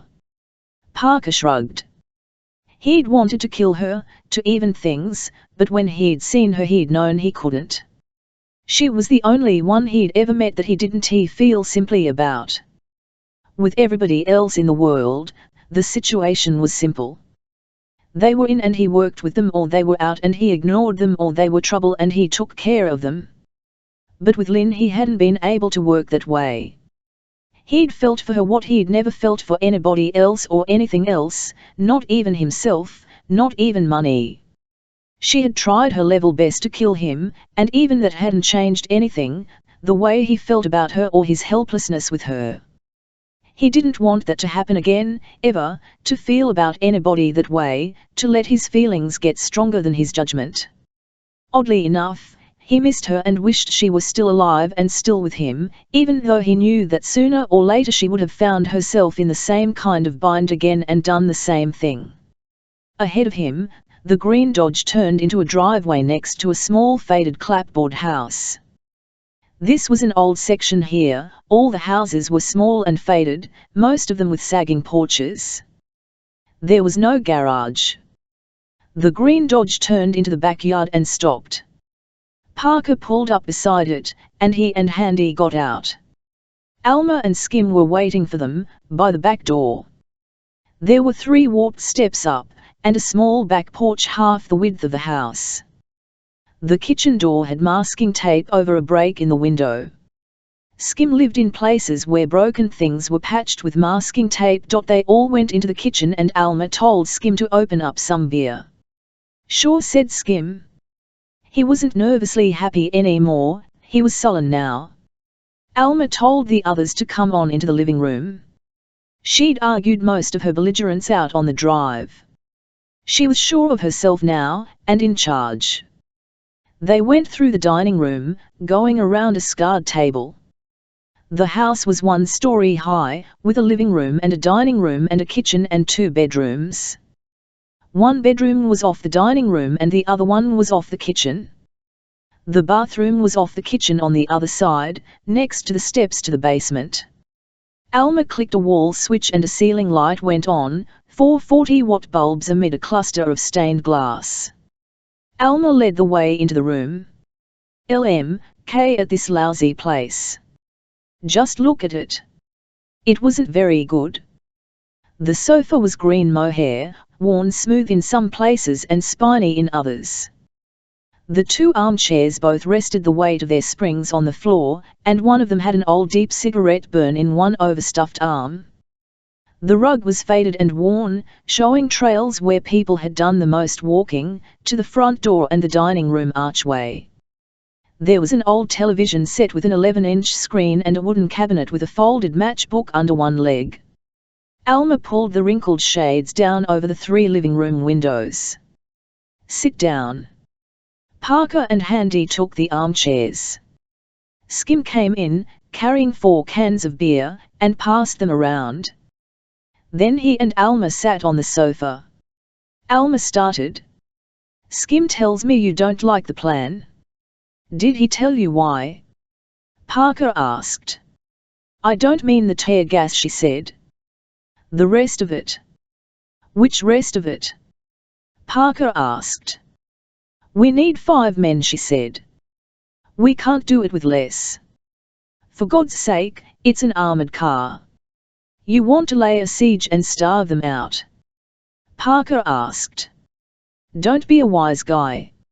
Handy didn't have a cigarette going, he had a match poked into his mouth. He took it out and said, "Who's running this operation?" Nobody answered him. Parker looked at Skim, and Skim looked at the floor. Alma looked at Handy. Handy pointed the wet end of the match at Alma. "You're the finger." He pointed the match at Skim. "You brung us in. You running it, Skim?" Skim looked up, reluctantly. "I never worked an armored car before." "I ain't running it," said Handy. "I'm not the type." "So that leaves Parker." Parker said, "I don't like this situation. More and more, I don't like it. The finger sitting in, doing a lot of talking. I just don't like it." "I've got a stake in this too, you know," Alma said. She was getting hot again, a slow flush creeping up her face. "Skim, who's running this operation?" Parker asked. Skim was even more reluctant to answer this time. When he finally spoke, it was to Alma. "Parker knows this kind of job." Alma said, "Let's hear what he has to say." "It's simple. 3 men. 1 in a uniform like the guards wear. We get the 2 trucks, and 1 car. One of the trucks we rig up so we can lock the guards in it, keep them cool for a while. The driver and the guard from the back go in first. While they are in the diner, we get in position. When they come out, we grab them at the back of the armored car, where the other guard in the cab can't see us. We wait till they open the back door. Then we grab them, and the one in the uniform takes the driver up to the cab. The guard inside opens the door when he recognizes the driver, and the other one, that's one of us, hangs back, so the guard just glimpses the uniform out of the corner of his eye. He opens up, and we've got him, too. We sap all three of them and lock them in the truck. Then we transfer the cash and take off in the car. We leave the trucks there because we don't need them anymore. That's what I don't like, said Alma. That's the part I don't like. Parker drank some beer and looked at her. They are going to see your car, Alma said. It's going to be at the back of the U, blocking vision, so they are going to see it. That's why I wanted the trucks to be in it, too. We'd have vehicles going off in all directions and they wouldn't know which way to look for us. It didn't matter which way they went, or how many people saw them go. Parker knew that, but he didn't say anything about it. This Alma was a busher, a new fish. She didn't know how this kind of operation was handled. Parker knew this, because it was his line of work, but he didn't say anything about it. All he said was, tractor-trailers don't outrun police cars. We'll leave them at the diner. I still want cars going off in different directions. Parker nodded. He knew why she wanted it, but she didn't know he knew. He said, so what's your idea? My car, she said, my car, that's the Dodge out there. It'll be parked behind the diner, like always. When you get the money out of the armored car, you put it in my car. Then you take off on Route 9, going south, and circle around back to Old Bridge. When I know the job's finished, I'll get in my car and take the back road. Then we meet at the farmhouse outside Old Bridge. That way, even if you get stopped, they've got nothing on you because you aren't carrying the money. Parker glanced at Skim. He was studying the carpet, lines of worry creasing his forehead. Parker said to Alma, I don't like it. That leaves you holding the cash, and the rest of us holding the bag. I know Skim, and I trust him, and I know Handy, but I don't know you. So one of you rides with me, she said. Skim? He can ride with me. All right. It was bad. The whole idea was stupid. It was sloppy, it was bad business. But Parker nodded. That's all right. Just so one of us goes along with the money. If he let her keep her original plan, he could be sure of getting the money back. If he forced her to change by making the grab more sensible, then maybe he wouldn't be able to figure out her cross in time. He'd had to argue so she wouldn't get suspicious. The only one he had to worry about was Skim. Skim, if he was thinking sensibly, had to know the two-car scheme was nonsense. He would have to wonder why Parker was going along with it. If Alma had talked him into her plans, that would make him dangerous because he'd realize that Parker was onto the cross. But it made more sense that Alma was playing a lone game, that she was figuring to cross Skim, too. What about bankrolling? Handy asked. I got it, Parker said. 3 grand. He pulled a long white envelope from his jacket pocket. I brought 5C with me, he said, in case there was any need for it. Handy nodded. You going to equip us? Yes. Then I don't need any. Alma was staring at the envelope. Skim could use some money, she said. This isn't for personal expenses. This is bankrolling. That means to buy what we need for the operation. Skim said, in a small voice, I don't need any. Parker put the envelope back in his pocket. Alma watched it disappear, a vertical angle line between her brows. Parker asked, is there anything else? Alma blinked, and said, when do we do it? Next Monday. Dry run next Monday. The week after that, maybe, if it looks right. Or the week after that. Whenever it looks right. I don't want too much delay, Alma said. Parker got to his feet. We do the job when we know it'll come off right. That's why we don't go to jail. He turned to Handy. I'll give you a lift. Handy stood up. Fine. Parker turned back to Skim. You got a phone? Yeah. Clover 5 to 7598. I'll give you a call. All right. Skim looked at Parker for just a second, and then his eyes slid away. He still looked worried. Parker drained the beer can and tossed it into the chair he'd just left. Nice to meet you, Alma. She struggled, and said, Nice to meet you, too. Parker and Handy walked through the house to the kitchen and out the back door. They got into the Ford and drove out to the street, and Handy said, I've got a room in Newark. Right, Parker said. He headed back towards Springfield Avenue. Handy poked at his teeth with a match. After a while, he said, That's garbage, that stuff. About the 2 cars. Yeah. You know why I went along? You've got her figured. Parker nodded. I wonder where Skim is. I've always trusted that little bastard, said Handy. We worked together a couple times. Once in Florida, once in Oklahoma. I never work in Florida, said Parker. I play there. You got a good system? He poked at his teeth some more. Then he said, I'd like to know about Skim, though. I don't think he's in it. She's got him tight, but not that tight. She figures to cross him too, and take the whole pie for herself. That poor bastard. You want to wise him? Handy considered, the match working in his mouth. I don't know, he said. He'll be in the car with her. He wouldn't believe you. Parker shrugged. You fall in love with a woman, you've got a blind spot. Handy glanced at him, and away. I suppose. They rode a while longer and then he said, You think she'll bump him? Yeah. Maybe she'll flub it. Then Skim's got the boodle. He'll split.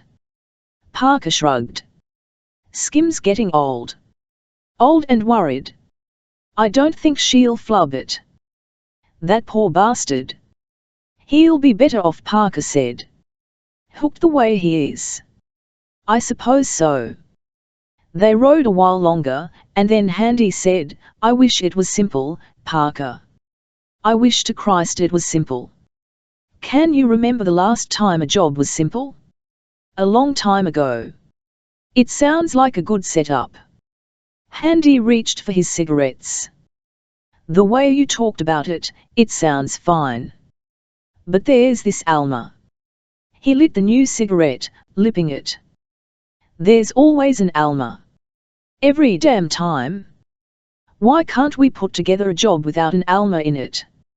I don't know, Park said. He was thinking of a guy named Mel, the reason he'd had to change his face. Handy sat for a while, thinking. This is the last one for me. Aha, said Parker. There was an Alma in every job, an Alma or a Mel or whatever the name was. And there was a Handy in every job, too. There was always one that was ready to quit. This was the last job and he was going to buy a chicken farm or something and settle down. There was a Handy in every job, and he always showed up for a job again a year or two later. Thinking about it, it surprised him that there were always the same people in every job. There was always one that had to be watched, like Alma. There was always one who was quitting after this grab, and this time it was Handy. And there was always one who had probably $100,000 to his name, buried in fields and forests here and there across the country in tin cans and metal boxes, and this one was probably Skim. Skim always looked and acted like a bum, so he was probably the kind that buried it all. Parker had known others like that. There was one in almost every operation. They took their share and peeled off of it 2,000 or 3,000, just enough to carry them for a while, and then they went off by themselves somewhere and buried the rest of it. They figured to dig it up again someday, but they never did. The day never got rainy enough, and that was why bulldozer operators working on new housing developments every once in a while turned up a metal box with $30,000 or $40,000 in it. After a while, Handy said, "You turn right the next corner." They turned right, and the car behind them turned right, too. Parker watched it in the rear-view mirror and said, "Son of a bitch." It didn't make any sense, and that bothered him. The next street was one way the wrong way, but the one after that Parker made a left. So did the car behind him. He went 2 blocks and made a right and then another right and then a left. The car stayed with him. He drove along until he saw a dead-end street sign and turned into it. He slowed down to almost a crawl, going around the corner, and stayed slow like that, so the car behind him came around the corner and was all of a sudden a lot closer. It was a short street, with a railroad embankment crossing it at the end. The street was a kind of valley, with the houses on high land on either side, stone or concrete steps leading up from the sidewalk to the house level. Parker turned into a driveway on the right, going very slowly, the Ford straining against going up the steep slope of the driveway so slowly. The other car went on by, down towards the embankment. Parker pushed the clutch in suddenly, and the car rolled back down the embankment and out across the street. It was a narrow street, with the parked cars. The Ford blocked it completely. "Back me," Parker said. He left the motor running, and pulled the emergency brake on. Then he got out of the Ford and walked down to the end of the street, where the other car was stopped facing the embankment. It was a black Lincoln. Looking through the rear window as he walked forward, Parker could see the driver alone in the car. He came around the left-hand side, and opened the door. Stubbs was wearing his chauffeur's costume, complete with hat, and he was holding a -45. He pointed it at Parker, and said, "Hold it right there." Parker stood where he was, with his hand still on the door handle. Stubbs said, "I got to know where you was Saturday." Parker kept looking at Stubbs, not to the right where Handy was crawling along the pavement, coming up alongside the car, keeping low out of Stubbs's range of vision. "What for?" Parker asked. "The doc was killed Saturday," Stubbs said. "One of you bastards did it." "I was here in Jersey," said Parker, as Handy reached up and plucked the automatic out of Stubbs's hand. Parker leaned in and clipped him on the side of the neck. While Stubbs was getting over that, Handy got to his feet pointing the automatic. "Get out of the car." Stubbs got out, holding his neck. "You better not kill me," he said. "If May don't hear from me, she sends letters about your new face." It irritated Parker, another useless complication. He slid in behind the wheel of the Lincoln and parked it in an open slot by the embankment. Then he came back and said to Handy, "Your place.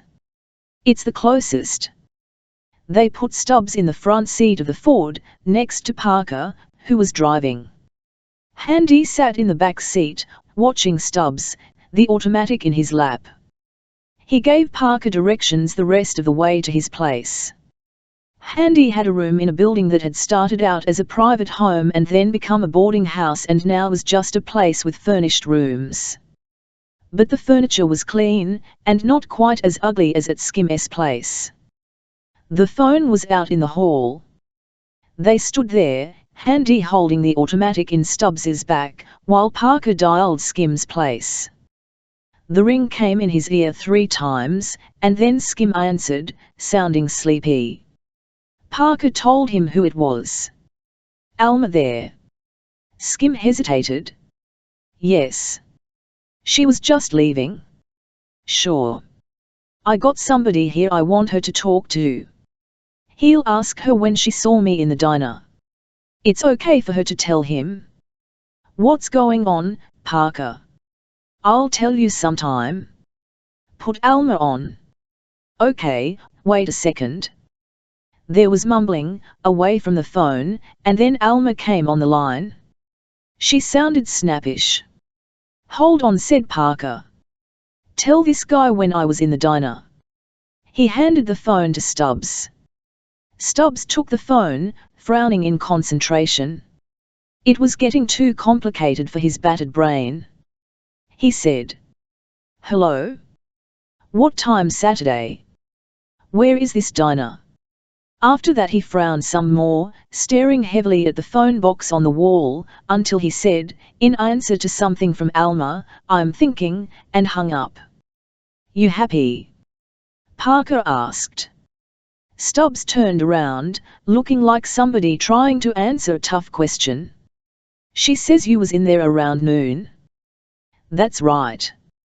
The doc was killed maybe 4 o'clock in the afternoon, while I was washing the cars. Parker shook his head, disgusted. You know how far Nebraska is from here. Stubbs chewed on that for a while and then said, Okay, it wasn't you. That settled, he turned to Handy. Gimme the gun back, will ya?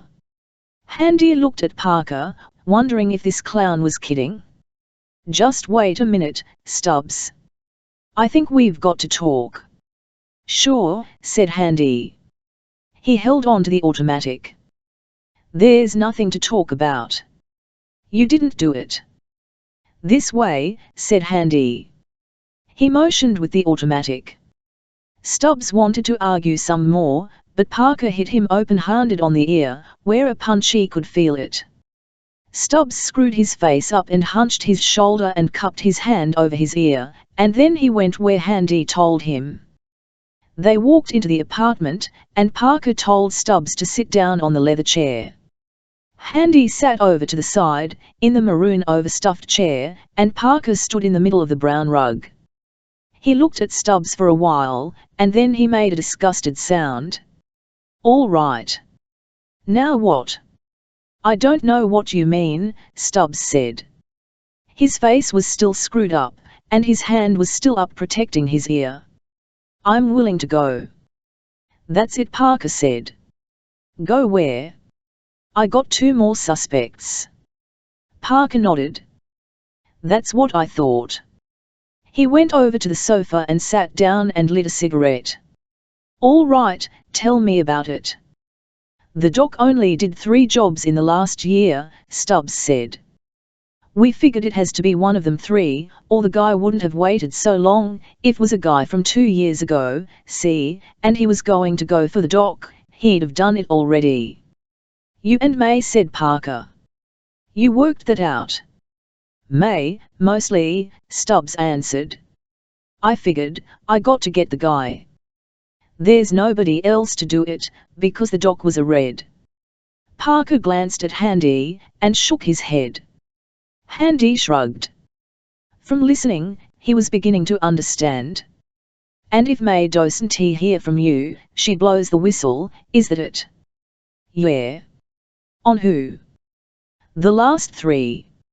She wouldn't be able to know which one it was, which one got me.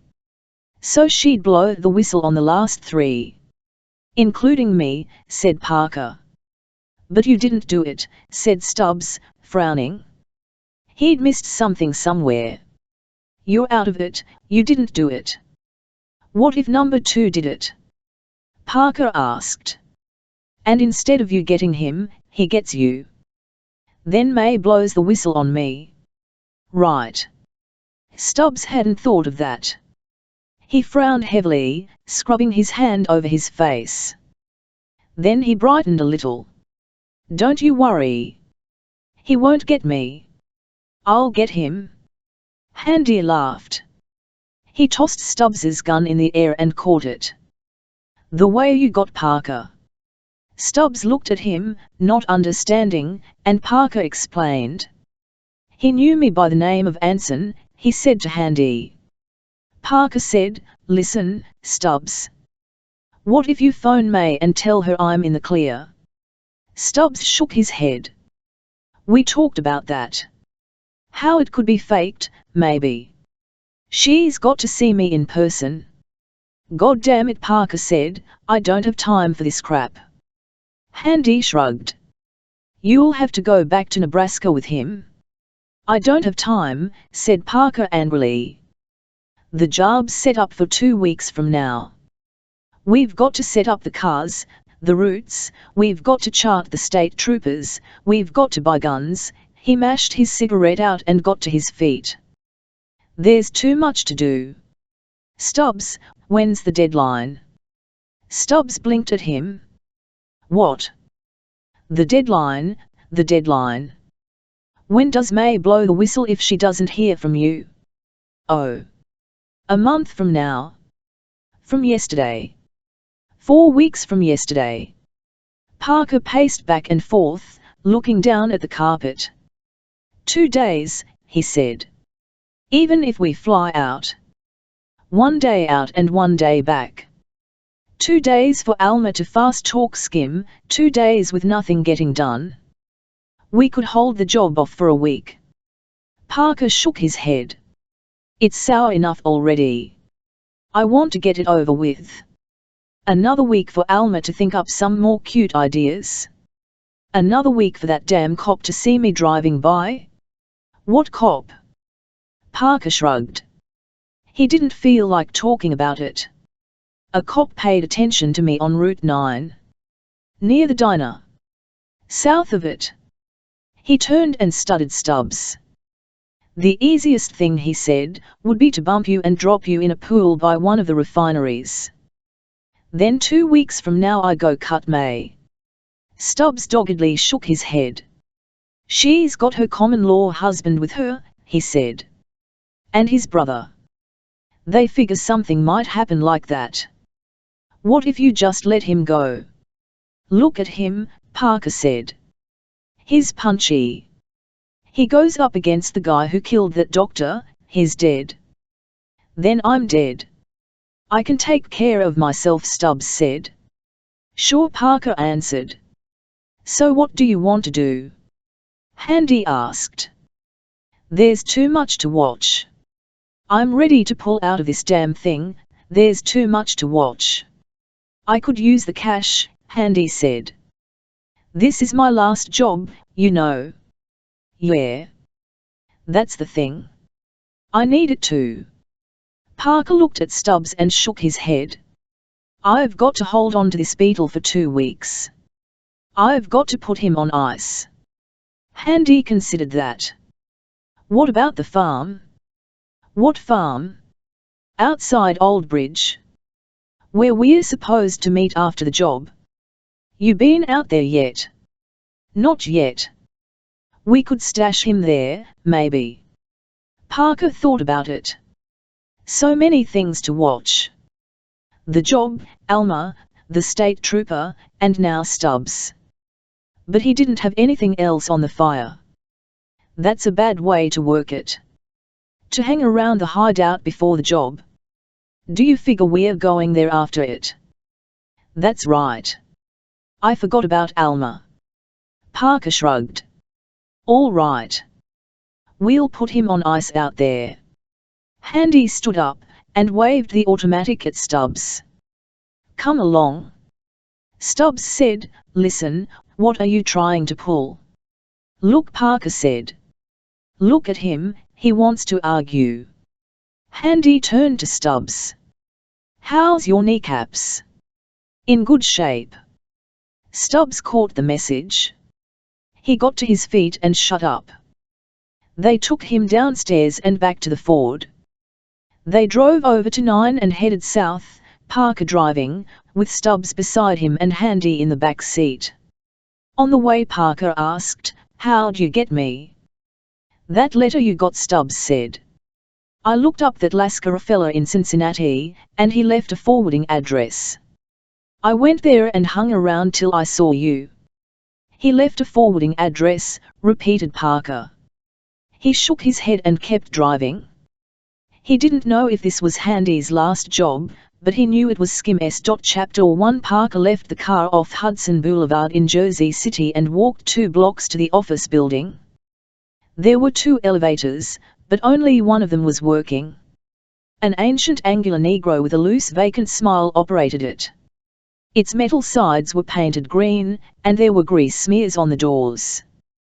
Parker got out on the 3rd floor and tuned left. A sign on the 4th door down read, Eastern Agency Confidential Investigations. He pushed the door open and went into a small green reception room. On one wall was a certificate stating that James Lawson was a licensed private investigator. A bleached blonde, looking second-hand, sat at the grey metal desk, talking on the phone. When Parker came in she said, "Hold on, Marge." She pressed the telephone to her hard breast and looked at Parker. "Dr. Hall to see Lawson," Parker said. "One moment, please." She told Marge to hold on again, and got up and went to the door of the in-office. She had stripper's hips, big and thick and wrapped in a tight black skirt. She went through into the in-office, and in a minute she came back. "Go right on in, Doctor." "Thanks," said Parker. She went back to her desk and her phone call, and Parker went through to the in-office and closed the door. James Lawson was small and balding. He looked like the kind of man who was worried about being out of condition, who kept promising himself he'd start going to a gym but never went. He looked across his wooden desk at Parker. "I don't think I know you." Lawson wasn't a man to trust with the new face. "Parker sent me. Him and Handy McKay." "So you can name drop," said Lawson. "Dr. Hall, and Parker, and Handy McKay." "Parker's dead." "No, he ain't.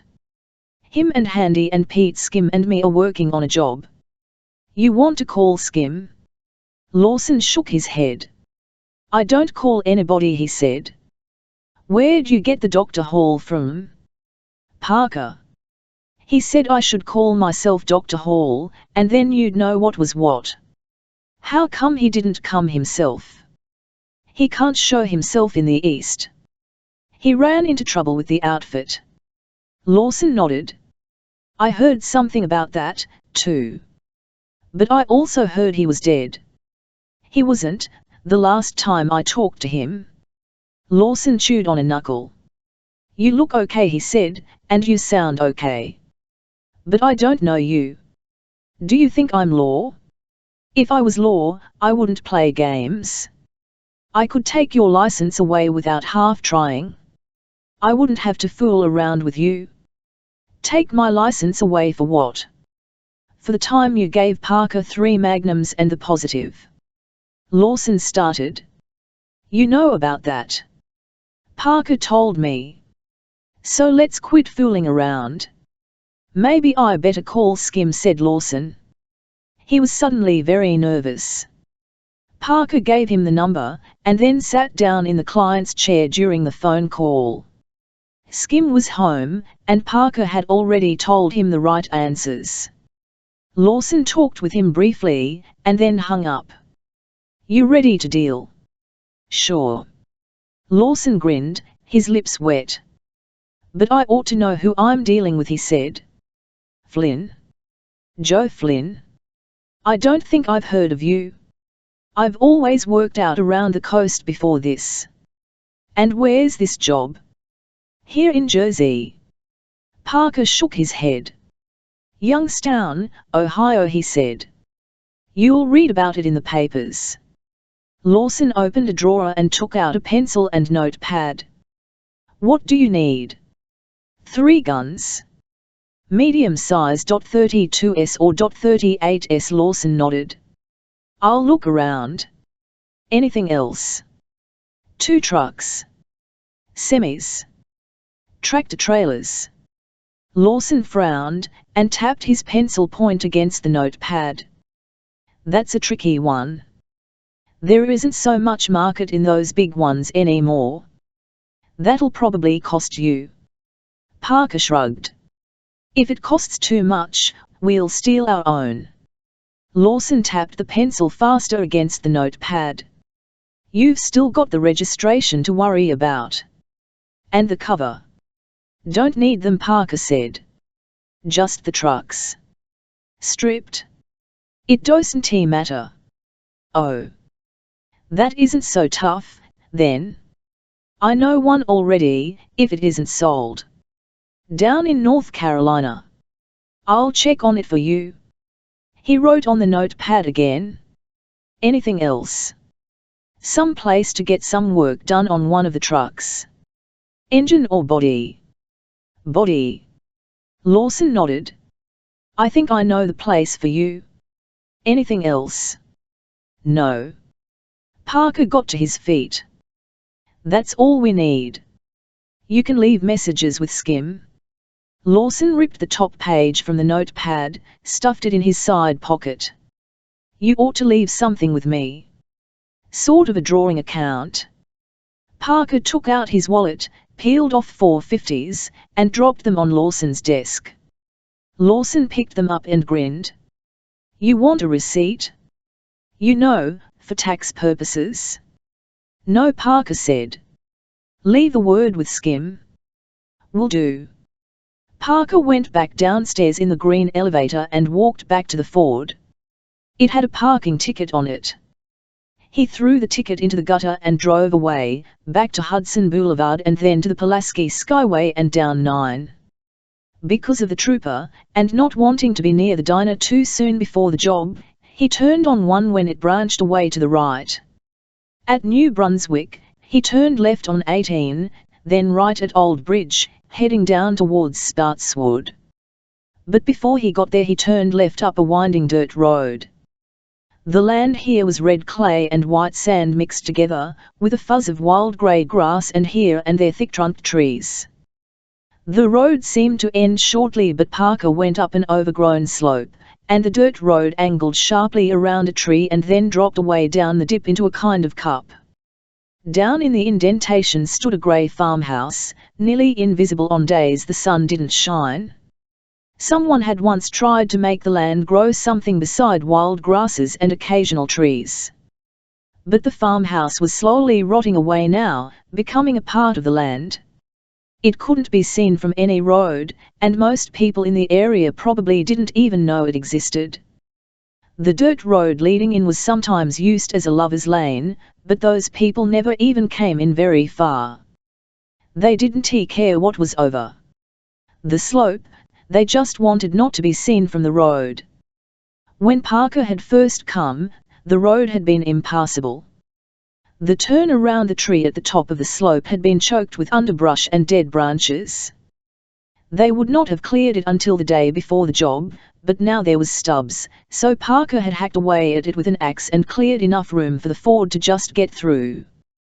He made it now on the first try and came down the grassed over double track on the other side.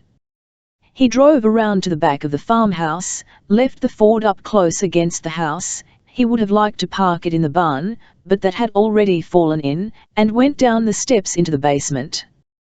The flooring upstairs was unsafe, so they used only the basement. It didn't smell like a basement. The windows were all broken out, and sand had sifted in over the years. It smelled mummified. There were 2 cots set up along one wall, a card table and 3 folding chairs on the other side, and a camp stove by the ruins of the furnace so the smoke would go up the chimney. Parker went over to the door to the fruit cellar and hit it with his fist. You in there? Stubbs's voice came through the thick door faintly. Go to hell. Parker took the bar down and went back to the card table, where the automatic lay next to the canned goods. He picked up the automatic and called, "Come on out." There was a pause, and the door pushed slightly open. Another pause, and the door jolted back and slammed against the wall and Stubbs came out with a grey chunk of 2x4 lifted over his head. Parker motioned with the automatic. He watched Stubbs decide whether or not to throw the 2x4 at him, but Stubbs decided against it. When he dropped it, Parker said, "Let's go out in the air." He would rather have just left Stubbs locked away in the fruit cellar for 2 weeks, but if he did Stubbs might get sick and die. He couldn't afford yet to have Stubbs die. He had to waste some time now getting Stubbs out in the sunlight. They went outside and Parker sat down on the ground, his back against the wall of the farmhouse. "Go on, walk around a little," he said. Stubbs stood blinking in the light.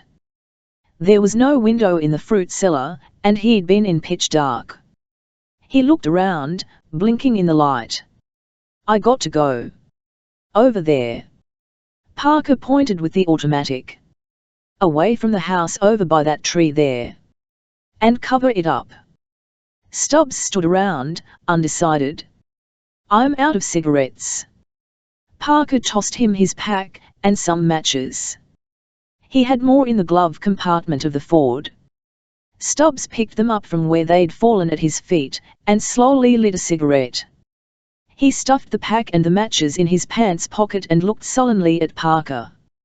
"You can't kidnap me like this." Parker shrugged. It didn't need an answer. Stubbs screwed his face up, the way he did when he was trying to think. He wanted to tell Parker this whole thing was impossible. You just don't lock a man away in a fruit cellar for 2 weeks with no electricity and no plumbing. But Parker was doing it, and that didn't leave Stubbs much to say. After a minute, he turned and trudged over towards the tree. They stayed outside for half an hour, and then they went back into the basement and Parker let Stubbs make himself some beans and instant coffee at the camp stove. There was bread, too, but no butter, and a can of peaches for dessert. Stubbs thought about tossing a can of beans at Parker's head, but Parker told him to forget about it, so Stubbs forgot about it. After he'd cleaned up his dinner utensils, Parker let him go outside again for a while. Then he put him back in the fruit cellar, put the bar across the door. "I'll see you tomorrow," he called through the door. There wasn't any answer, so Parker shrugged and walked away. It was just about sundown, darker in the cup around the farmhouse than up along the ridge. Parker got into the Ford, started the engine, and drove carefully through the dusk back to the road. He turned right and drove back towards the motel where he was staying, stopping off at a diner for a chicken dinner. Handy showed up a little after 10 in Alma's green Dodge. Alma didn't like him using it, but he needed it for the stakeout and after a while she'd given in. He'd spent the day and part of the evening at various spots on Route 9 working out the state trooper beats. They talked it over for a while, and then Parker said, "Let Skim take over Thursday. I want to show you the double cross." Handy nodded. "I've been thinking about that." Then they went out to a nearby bar and drank some beer. After a while they split, and Parker went back to the motel. He was in bed by 1 o'clock. Chapter 2 Parker slowed as he neared the toll booths, and fumbled in his pocket for change. The toll booth structure was pale stucco with a green California mission roof. It should have been on a road in Italy or Spain, rather than at the eastern end of the bridge from Perth Amboy to Staten Island. The fare was 50 cents. Parker handed over 2 quarters, and went 3/4 of the way around the circle, then straight for about 100 yards on cracked concrete, and took a right turn. This was 440, headed towards St. George, where the ferries docked. The road was 4 lanes wide, made of concrete, with a centre mall. But it looked abandoned.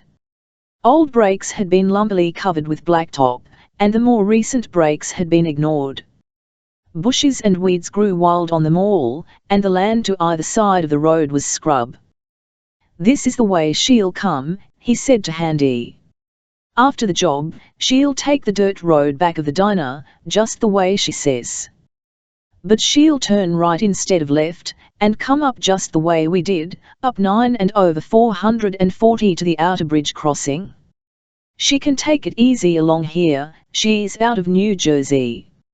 Handy twisted around in the seat and looked behind them. "We're the only ones on the road. This route doesn't get much play.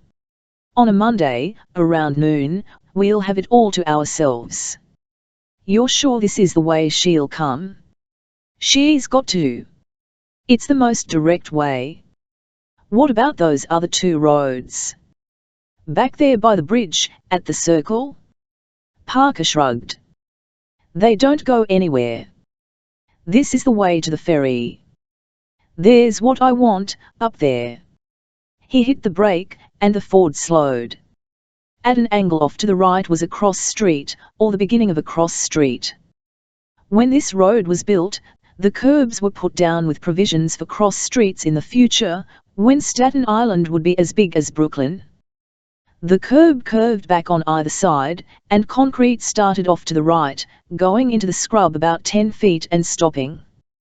Beyond was a gravel road for about 100 feet, and beyond that a dirt road that curved back towards the main road but didn't come all the way. From 440, though, Elia could see was the concrete starting out and then the gravel going off into the bushes. Parker slowed the car, turned the wheel a little, and stopped just at the edge of the gravel.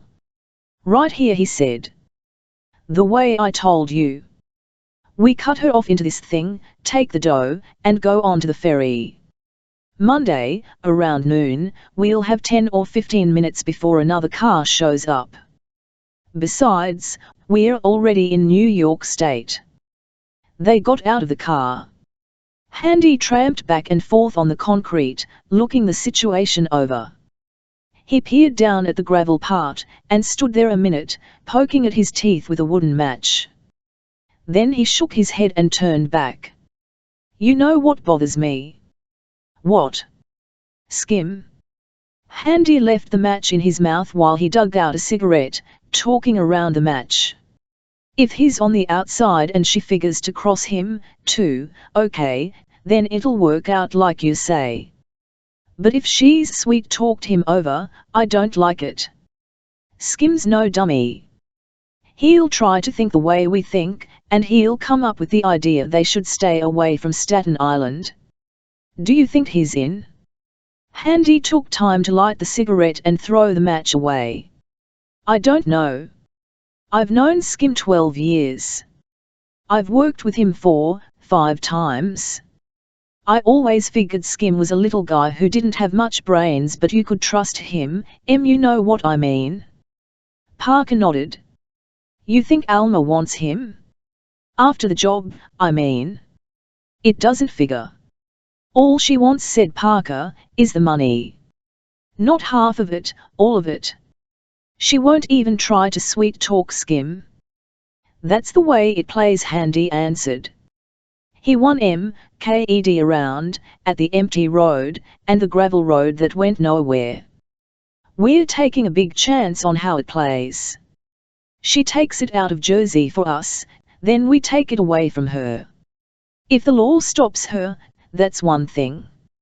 If it doesn't, she'll come this way. It does figure, said Handy. His cigarette was all wet, where he'd lipped it. He stuck it back in his mouth. All right, this is the way we do it. Right. A pale blue Ford went by, headed towards the bridge to New Jersey. It was the first moving car they'd seen on Staten Island. They watched it go by, and then Parker said, I got to get back. I got to walk Stubbs. You talk about him like he was your dog. He's a pain in the ass, Parker said. They got into the car, made a U-turn at a break in the mall, and headed back to New Jersey. Chapter 3. After breakfast, Parker stopped at an outdoor phone booth next to a gas station. The Saturday morning traffic streaming by on 9 headed south for the shore. Parker dialed Skim's number, and waited 7 rings till there was a click and Skim's voice said, What? It's 10 o'clock, Parker said. Since Skim had a woman, he'd been sleeping. What's that? Parker. Yes. Listen, that guy called, that Lawson. He wants you to call him at his office, he'll be there till noon. All right. Walk Stubbs for me this afternoon, will you? I was going to the shore with Alma. When Parker didn't say anything, Skim said, All right, I'll do it. That guy gives me a pain. I know, Parker said. Hang around there while I talk to Lawson. Yeah, sure. I'll make some coffee. Alma's gone to work. She's gonna be mad when we can't go to the shore today. Yeah. Parker hung up, disgusted, and dropped another dime in the slot. He called Lawson's office, and an operator had him put in another 15. When he told the secretary it was Mr. Flynn to talk to Mr. Lawson, she put him right through. "I've got some of your goods, Mr. Flynn. Those 3 cases you wanted, in good condition, and 1 truck." "Good," Parker said. "The only thing is the truck right now is in North Carolina. It's the one I told you about. It needs some work on it, but it'll run. They'll take $800 for delivery right there in North Carolina, no extra." "How old is it?" 9 years. Parker grimaced. "Will it make it up here?" "According to what I've been told," Lawson said carefully, "it should make the trip, yes." "All right. Where is it?" "Goldsboro. I believe that's not too far from Raleigh." "I'll find it." "Who's the party?" "The Double Ace Garage." "All right. About the other matter, the 3 cases, I'll pick them up Tuesday." "Well," said Lawson, "I don't have them, but I can put you in touch with the man who does." "Tell him Tuesday." "I don't think he'll like that, Mr. Flynn. They are what you might call a perishable commodity. He doesn't like to keep them in the store too long, if you know what I mean." "Tuesday's the earliest I can make it." "Well, I tell you what. I'll give you his name and phone number. You can straighten it out with him." "You straighten it out," Parker said. "I'll call you Tuesday." He hung up and left the phone booth and joined the rest of the traffic on 9. Handy was sitting in Alma's green Dodge in the furniture store parking lot, across the road from the diner. Parker turned the Ford in next to him, and Handy came over, sliding in next to Parker in the Ford.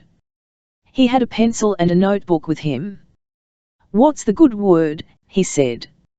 "I got to go to North Carolina to pick up a truck. I'll try to be back Monday. Walk stubs for me tomorrow, will you?" "Sure." "Skim taking it today?" "Yeah. He's supposed to take over here for me tomorrow morning." "I know. There he goes." He pointed the pencil at the road. "See him? The light green Merc with the white top. He's either law or on a case." Parker squinted at the Mercury as it faded away down the road, southward. "Law, I guess. Shows up when the traffic's heavy?" "Right. The same 2 guys in it every time." Handy made a mark in the notebook. "I don't think he'll be working Monday, but just the same." He looked out at the road again. "What kind of truck you got?" "I don't know. A bomb, I think. Just so it's big. You can use the Ford while I'm gone." "I'll leave it with Skim." Handy nodded. "I'll see you Monday. If the truck doesn't break down. If you don't show, I'll take care of Stubbs." "Right." Handy went back to his own car and Parker drove north into Irvington and stopped at Skim's house. Skim was dressed but he hadn't shaved. His beard grew in straggly and grey, making him look more like a wino on the bum. "Come on in, I'm making coffee," he said. Skim went back to the kitchen and Parker called Newark Airport. He could get a plane at 2:50, change over in Washington and go from there to Raleigh. After that he'd take a bus to Goldsboro. He made the reservation, and then went out to the kitchen.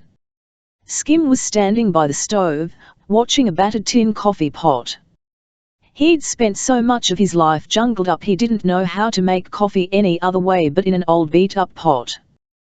There were 2 heavy china mugs on the table, and steel spoons, but no saucers. A pint of Old Mr. Boston stood next to one mug. "Sit down," Skim said, "she's almost ready." Parker sat down at the table and lit a cigarette. "You got an ashtray?" "Yeah, wait a second." Skim looked around and then what kind of truck you brought a saucer over to the table. Here you are. Thanks. Parker dropped the match onto the saucer. Skim went back over to the stove and watched the coffee pot some more. Over his shoulder, he said, things coming along, huh? Yeah. I guess you were right, Parker. We only needed 3 men. Even with that Stubbs to louse things up. You want to watch him this afternoon? Yesterday, he started to throw a 2x4 at me. Skim bobbed his head and grinned. Getting stir-crazy, huh? Just another week, Parker said. He shrugged. I'm going south today, be back Monday. Picking up a truck. Come out to the airport with me and take the car. Use it when you go walk Stubbs and then let Handy have it. Okay. Skim turned the fire off under the coffee pot and poured them 2 cups of coffee. He set out milk and sugar for Parker, and poured a belt of Old Mr. Boston in with his coffee. Then he sat down. You got a truck, huh? Parker nodded. A good one. How do I know till I see it? That's right, ain't it? Skim sipped at his coffee, and made a face. You say it's down south. North Carolina. North Carolina, repeated Skim. And you going to fly down, huh? Shut up a while, Parker said. Skim blinked rapidly for a few seconds, and then looked down at his coffee cup. He took another sip, and made a face again. Then he coughed, and looked slant-eyed at Parker. Parker just sat there, smoking a cigarette and drinking coffee, waiting for it to be time to go to the airport. After a while, Skim coughed again. You getting nervous about it, Parker? Parker focused on him slowly.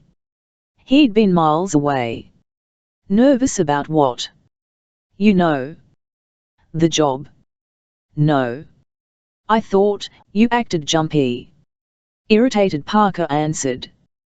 The job isn't clean, there's too much to watch. You mean Stubbs? Parker shrugged. Listen, Skim said. I know you don't like Alma. She's kind of bitchy sometimes, I know that. But she's okay, Parker, she really is. You got to get to know her. I wish you'd try to get to know her. Parker looked at him, his mouth dragging down at the corners. You offering her to me? Skim got confused then, and looked at his coffee cup. No, I didn't mean that, nothing like that. I only meant, he ran down, not sure how to explain himself. Sure, said Parker. He finished his coffee and got to his feet. Let's go out to the airport. What time's your plane? 2:50. We got time, then. I want to go now. Sure. Okay. Skim stood up and finished his coffee, gulping it down. He started to put the pint in his pocket, but Parker said, leave it. You're going to be driving? Okay. Sure. They went out to the car, and Parker drove to the airport. When he got out of the car, he said, you let Stubbs get away, I'll stomp you. Don't you worry, said Skim. He won't go nowhere. Parker walked away into the terminal. Chapter 4 Goldsboro is small and pinch-faced, a backwater town on the Neuse River, surrounded by tobacco fields. There's an air base nearby, and the state hospital for Negro insane. These, and cotton and fertilizer, are what the town lives on.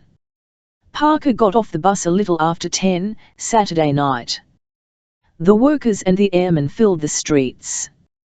He pushed through and went into a diner where he got directions to the Double Ace garage. It was too far to walk, so he went back to the tiny bus depot and took the only cab, an old black Chevrolet. The Double Ace garage was a long, low, shed-like construction of concrete blocks. It was painted a dirty white, with the name in red lettering over the wide doors at the front. Parker went inside to the office cubicle, stuck in the right-hand corner up front, and found a hairy, florid stout man sitting in a swivel chair at a roll-top desk. He was smoking a cigar, and he left it in his mouth when he talked. "I'm Flynn. Lawson sent me." "Yeah," said the florid man. He turned slightly, and the swivel chair squeaked dryly. "He phoned." "Let's see it," Parker said. "Yeah. You're in a hurry, huh?" Parker waited. The florid man grunted and heaved himself out of the chair. They went around to the side of the building, where there was a gravel lot. The truck was standing there, a 9-year-old Dodge cab and a Fruhoff trailer, lit by a floodlight on the side of the building. The trailer was metal color and covered with grime, and the cab red. Some company name on the doors had been painted out with a darker red. The engine was running. Parker shook his head. He went over and opened the door on the driver's side and reached up and turned the ignition key. The engine stopped. The florid man watched him, chewing slowly on his cigar, but Parker ignored him. He looked at the rubber all the way around. It was all lousy, but at least there were no threads showing. The mudguards were gone, and so were most of the safety lights. The window was broken in the right-hand door, and there was some sort of jury-rigged rope arrangement keeping cab and trailer together because the original hitch was broken. The floor mats were gone in the cab, showing where part of the metal flooring had rusted through. Parker opened the trailer doors and saw that most of the wooden inner walls had been ripped out. He shook his head again and went around front to open the left side of the HMD. The engine was a greasy mess, the wiring frayed, the radiator hoses cracked. The dipstick was gone, and so was the breather. Parker closed the hood again, got down, and wiped his hands on the fender. Then he crawled under the cab. There was a large oil stain on the ground, and the lube points were practically covered by caked-on dirt. He came out from under the cab. "She's a mess." The florid man grinned around his cigar, and spread his hands. "For the price," he said. "Come on back to the office." Parker went with him back to the office.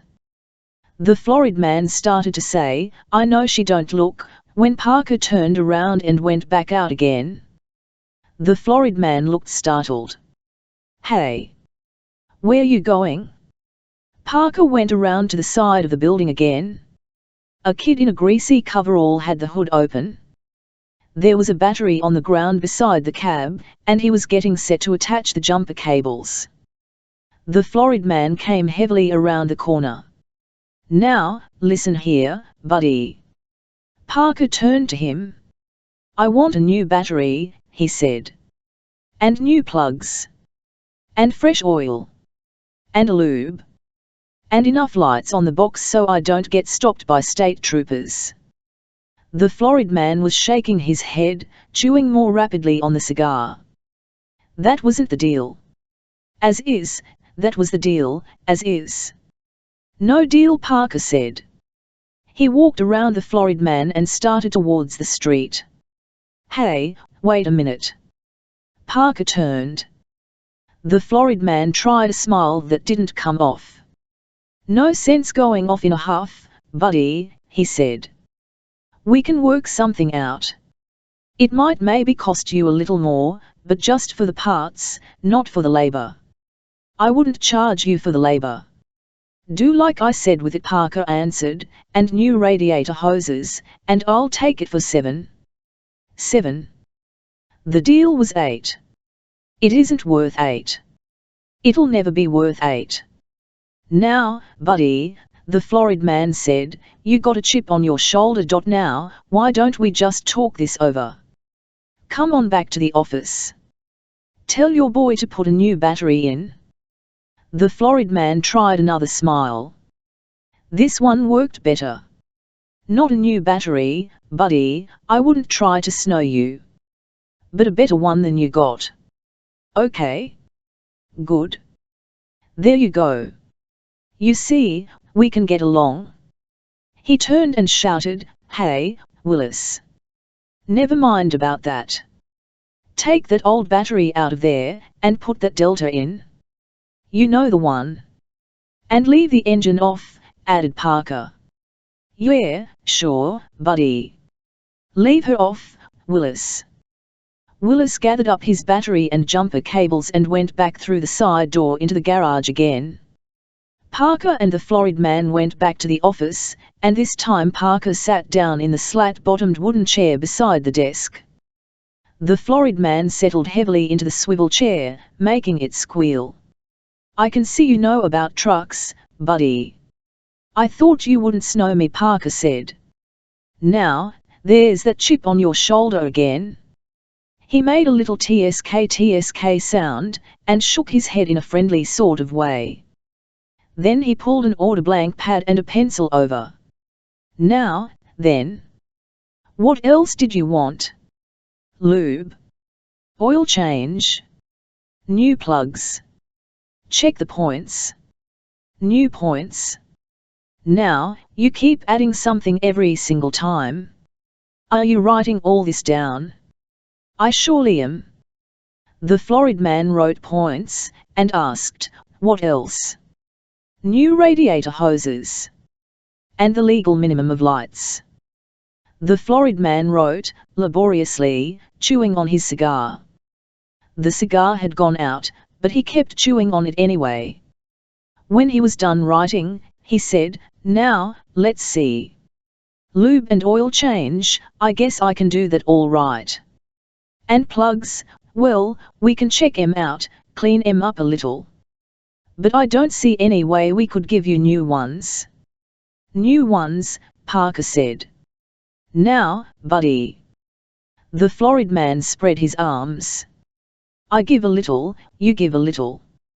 Tell me about that Delta," Parker said. "The one you're giving me." The florid man cocked his head and sucked on the cold cigar. Then he smiled again. "New plugs. I just might be able to do it." "That's fine. Okay, now, let's see what else we got." "The points?" "Well, sure, that's no problem. And those hoses?" He nodded slowly, the cigar moving around in his mouth. "I noticed them myself, but I don't think I got hoses like that in stock. I tell you what I'll do, though. I'll have Willis tape them up solid with friction tape. What do you say? You won't leak a drop. There's an oil leak, too. Now, there you go adding things again. The breather's gone. I know I don't have that in stock. Cap it, then. I don't want to keep throwing oil away. Cap it. I can cap it, right enough.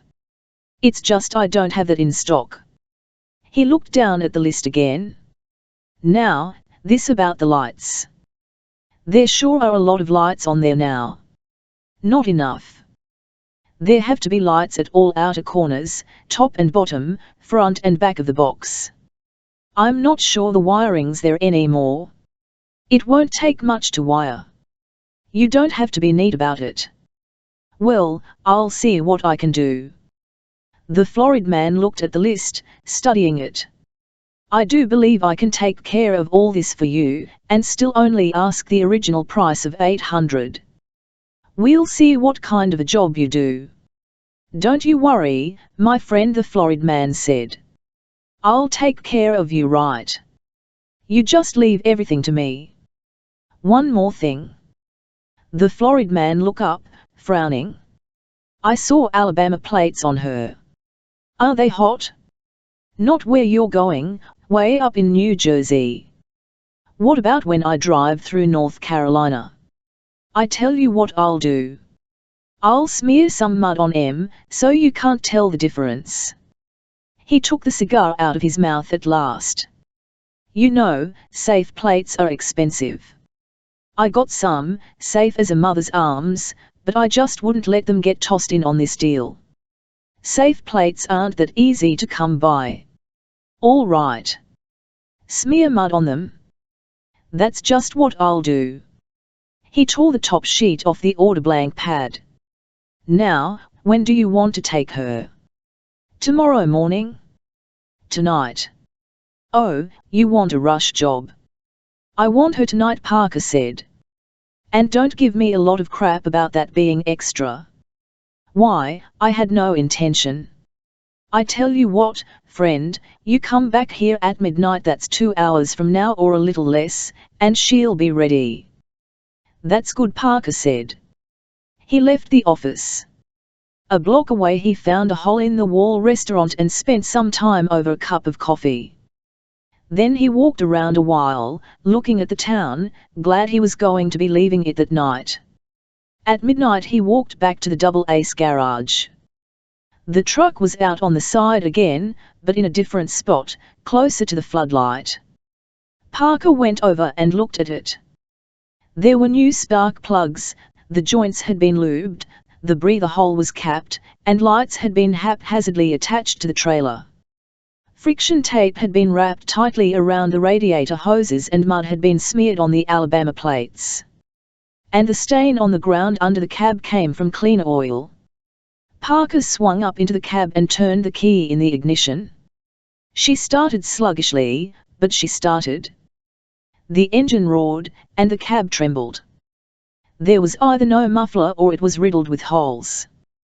Parker saw the florid man coming towards him across the gravel. He had a new cigar now, lit. He stopped beside the cab and shouted up over the roar of the engine, "How do you like her?" "Get in," Parker shouted back. "Let's go around the block." The florid man hesitated. "Hold on just a second." He went back towards the office.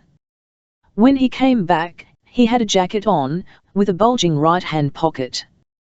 He climbed into the cab, and Parker fought into second. The mirror on the left was cracked, and the mirror on the right was gone. Using just the one on the left, Parker backed till he was facing the driveway to the street, and then drove out. The trailer was long and high.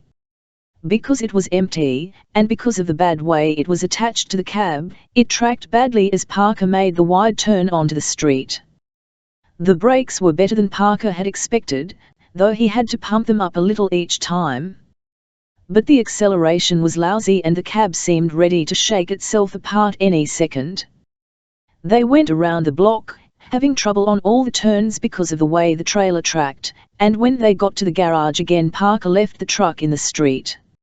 "All right," he said. 800. "She's old," the florid man answered, petting the grimy dashboard, "but she's rugged.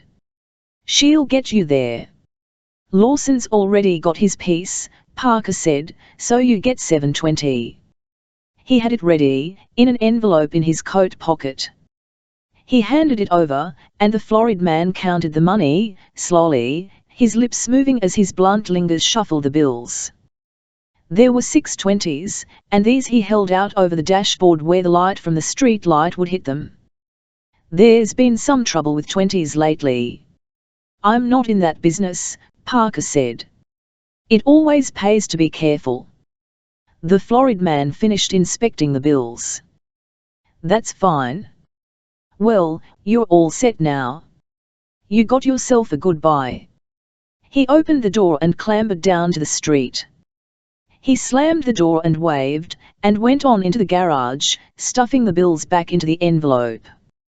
Parker fought the gearshift into second again, and started off.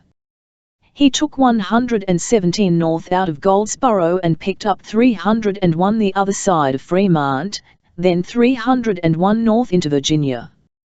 The friction tape on the hoses hadn't been enough. The radiator itself leaked. Parker had to make his first stop at Richmond, after going 170 miles. He had the radiator filled, and a can of sealant added. They checked the oil, and he needed a quart already. The other side of Richmond, he stayed on 301 to bypass Washington and Baltimore. He crossed Chesapeake Bay, kept on 301 across the state line into Delaware, and had to stop short of Wilmington because the radiator had run dry again. The truck also took another quart of oil. He'd now done 350-some miles, and it was 10 in the morning. The steady hard jouncing in the cab and the number of hours he'd gone without sleep caught up with him, and he pulled into a motel south of Wilmington. He didn't start again until 11 o'clock that night. It was better to drive at night anyway, less likelihood of being stopped by the law. After Wilmington, he crossed into Pennsylvania for a while, on 202, bypassing Philadelphia, then crossed into New Jersey at New Hope. He passed through Flemington at 3 in the morning, and just the other side of there the oil gauge told him he had trouble. He pushed 15 miles to Somerville, but couldn't find a gas station open, so he kept going, switching to 22, and picking up 18, to limp into New Brunswick. He found a good-sized garage open, but they had no mechanic on duty Sunday night. He'd come on at 7 o'clock, so Parker left the truck there and went away to get something to eat. He was glad to be out of the cab for a while. It had bucked and tossed him for 500 miles, and he was a little surprised it had made it this far. After eating, he went back and talked with the nightman at the garage. The pumps were all lit up out on the tarmac, but at 5 o'clock on a Monday morning there were no customers. After a while the nightman took a nap and Parker sat in the office, smoking and looking out at the truck. It was a bad truck, but it had done better than he'd expected. So maybe the job wouldn't go completely sour after all, despite Alma and Stubbs and the bored state trooper. When the mechanic came in at 7 o'clock he looked at the truck in disgust. He got interested, though, being a professional, and worked on it till 9:30. By then, the boss was in, and he charged Parker $37. Parker asked for a receipt, and thanked the mechanic. The mechanic told him he had maybe 500 miles left in the truck, and where he should drive was straight to a dealer for a trade-in, while it could still make it under its own power. The way I got it fixed, he said, a dealer might think it was worth taking in and doing some work on. Parker gave him $5 for himself and told him he'd probably be back with the truck sometime. Then he left New Brunswick on Route 1, took it north to where it met 9, and turned south. He got to the Shaw Point's diner at 10 after 10 and pulled into the side lot, just to the left of where the armored car usually stopped. He climbed down from the cab and went across the highway to the furniture store parking lot. Handy was there, in the Ford. Parker slipped in beside him. That's it. Over there. Cost me $37 in New Brunswick to keep it going. That's a real nice scow, Handy said. Take it up to Newark and stash it on a side street tonight. Right. Parker handed over the ignition key. And take some paint and fix up the doors, will you? Put some kind of brand name on them. Will do. Handy looked down to the right. Here she comes. They watched the red armored car come down the highway, slow, and turn at the diner. It rolled up the blacktop to the gravel at the side and slid into its usual parking slot. Parker and Handy watched it disappear behind the truck, and Handy grinned. Right out of sight. Parker nodded. The job's going to work out. Chapter 5. The man who had the guns was named Fox. Maurice Fox, it said on the window of the store, plumbing equipment. Inside, the store was long and narrow and dark. There were dusty toilets in one row, porcelain sinks in another row, and bins full of pipe joints and faucets along one wall. A short balding man in a rumpled grey suit and bent glasses came down the aisle between the rows of toilets and sinks. Yes. I'm Flynn. You've got 3 pipes for me. Yes. I didn't like holding them so long. He blinked steadily behind the glasses, and his eyes looked watery. All the way from Thursday, and now Tuesday already. I couldn't take it before. It's bad business. He shook his head, eyes still blinking steadily. Come along. He turned and led the way down the aisle, Parker behind him. They went through a doorway to the back and down a flight of stairs with just steps and no risers to a plaster-walled basement. Fox clicked a light switch on a beam, and to the left a bare bulb came on. Fox led the way to a wooden partition with a heavy wooden door. He took a ring full of keys from his pocket, selected the one he wanted, and unlocked the door. They went inside, and Fox lit another bare bulb. He closed the door after Parker. The room was small and made smaller by the cases lining it on all four sides. The floor was wooden slats over concrete, except for one square in the middle, where there was no wood over the drain. Along the back wall the crates were on shelves, and Fox went over to them and reached into one of the crates and took out a Sauer 7-65mm automatic. He handed this to Parker, reached in again, and brought out a police-positive .38 revolver. On the third dip, he came up with a short-barreled Smith Wesson .32 revolver. Parker looked them over. The Sauer still had its serial number, but it had been filed off the other two. He looked closer at the .32 and saw that acid had been used, after the filing. Fox rummaged in another crate, and came up with two small boxes marked nails. One also had an X on it. The one with the X is .32 caliber. The other one is .38. All right. For the last time, Fox felt around in one of the crates, and this time he brought out two clips for the Sauer. You'll want to check them. Right. Fox went to the middle of the room, got down on his knees, and lifted up the drain plate. Underneath was loose dirt. In here, he said, getting to his feet again. Don't worry about the sound. The boxes keep it all in. It will be very loud, because the room's so small, but outside no one will hear a thing. Parker put the two revolvers and the boxes of ammunition on top of a closed wooden crate, and slipped one of the clips into the Sauer. He stood wide-legged and aimed straight down into the drain. He switched the safety off, and fired. There was a tremendous noise, ricocheting off the walls and cases. Parker clicked the safety back on, removed the clip, and sighted through the barrel at the light bulb. The gun was in good condition.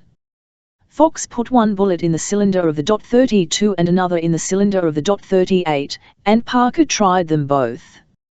When he had finished, his ears were ringing. The .32 was in somewhat ragged shape. He nicked concrete at the edge of the hole when he fired it, but usable, and the other two were fine. He nodded. How much?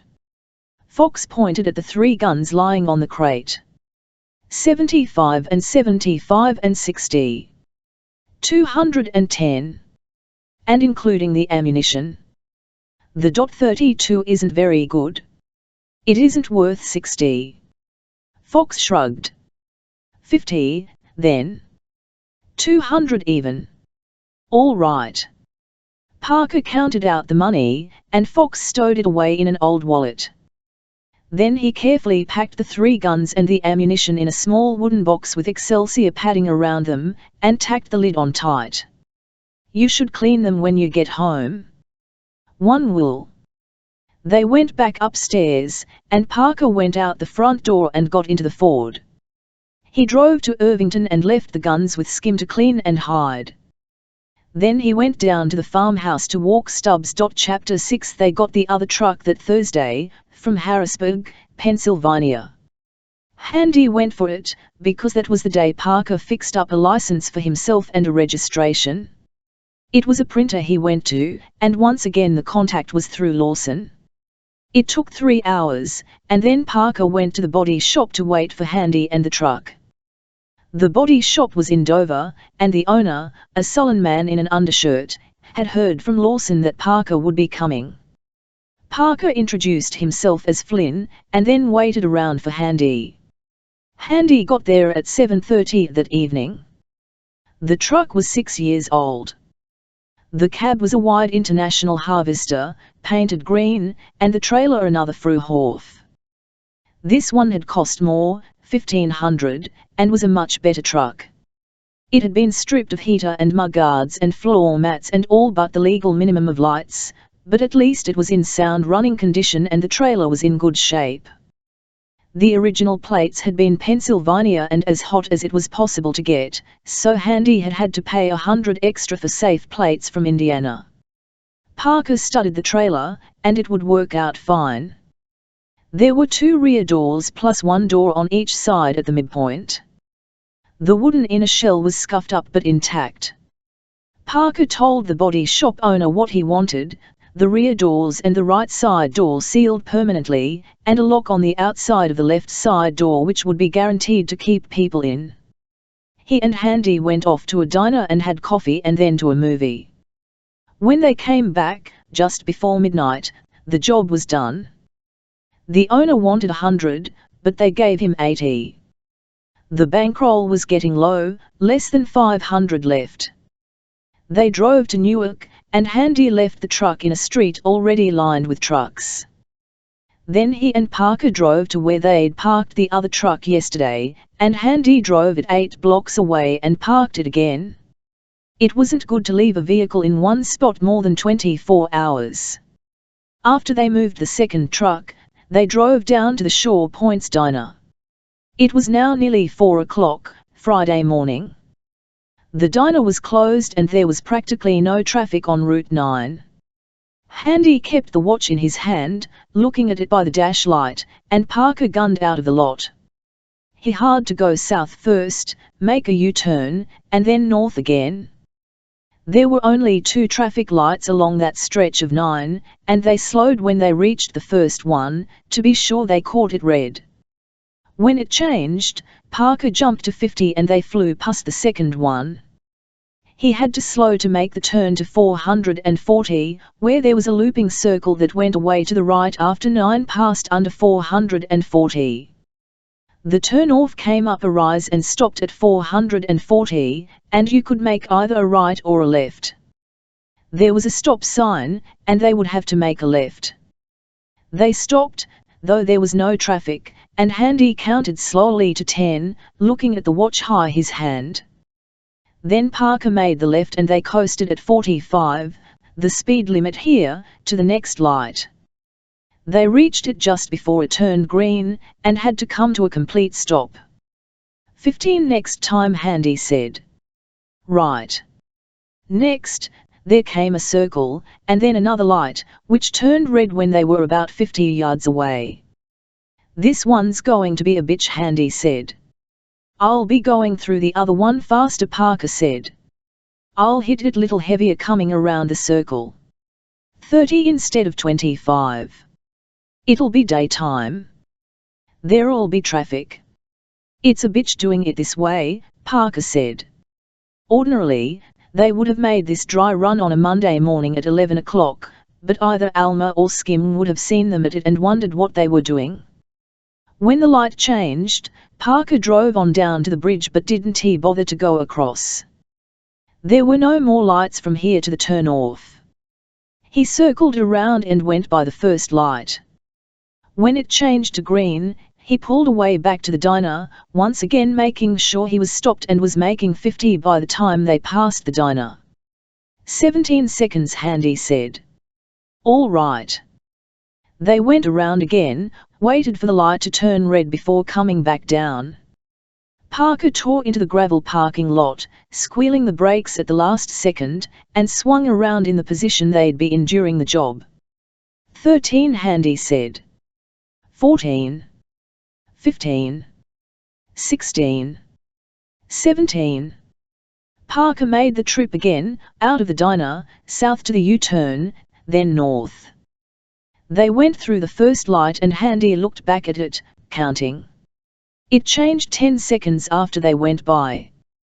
They went through the middle of the second light, made the turn to 440, and Handy counted to 10 again, because the timing was different now. They went through the first light just after it went green, and the second one just before it went red. That's all right, now, Parker said. If the lights work the same in the daytime, they might change them at rush hour. Not at 11 in the morning. Still, I'll try it once more tomorrow morning, just to be sure. Parker drove Handy back to his place in Newark, then turned around and went back to his motel. He wrote a note asking to be called at 10 o'clock, and dropped it through the mail slot in the office door. It seemed as if he was barely asleep when the woman who ran the motel was knocking at the door. He got up and showered and ate breakfast and drove to the diner. Skim was stationed in the furniture store parking lot, and he went over and talked to him for a few minutes, leaving the Ford parked beside the diner. Then he went back over to the Ford, backing out of the parking space so he was in the position he'd be in during the job. He paused to light a cigarette, watching the road. Traffic went by, headed south, and as the leader went by, Parker pulled out of the lot and fell in behind him. He went over the course again, and the lights worked the same in the daytime. Satisfied, he went to the farmhouse and let Stubbs out in the air for 2 hours. Stubbs was surly and nervous. He'd refused to talk for the last 2 days, and he still refused to talk. The tick in his left cheek that had started yesterday was worse. Chapter 7 Saturday, Handy went shopping around in different stores and pieced together a dark blue guard's uniform. That afternoon, to keep Skim and Alma happy, they all got together and made a timed dry run of the Getaway. Alma and Skim jumped into the Dodge and went bumping off into the scrub back of the diner, and Parker and Handy pushed the Ford south on 9. They were to go south on 9, turn right on 516 to 18 and then left on Main Street and onto the farmhouse. Alma and Skim were coming around the back way, down the Amboy Turnpike. That's the way it was being done today, with everybody playing games and being serious about it, and Skim the only one who thought it was for real. When Parker and Handy got to the dirt road turn-off to the farmhouse, the green Dodge was already there, parked on the shoulder of the road. Parker stopped behind it and kept his motor running. He didn't like the 2 cars together like this, so close to the time of the job. Skim came over from the Dodge and leaned in the window. "How'd it, sweet?" Handy said. "No problems." "We ought to run through it again," Skim said. Parker shook his head. He was disgusted because he had to play a part when he should be concentrating on the job. "Alma doesn't want to either," Skim said. "She's right," Handy answered. "We'll go into the farmhouse," Parker said. Skim went back to the Dodge, and Parker turned the Ford across the road and went up the dirt track and around the tree and down to the farmhouse. He parked in back, and he and Handy got out and stretched.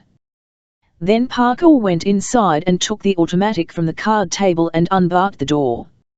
He kicked the door and stepped back. "Come on out." Stubbs came out.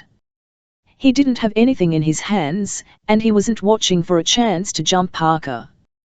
He'd stopped all that 4 or 5 days ago, around the same time he'd stopped shaving.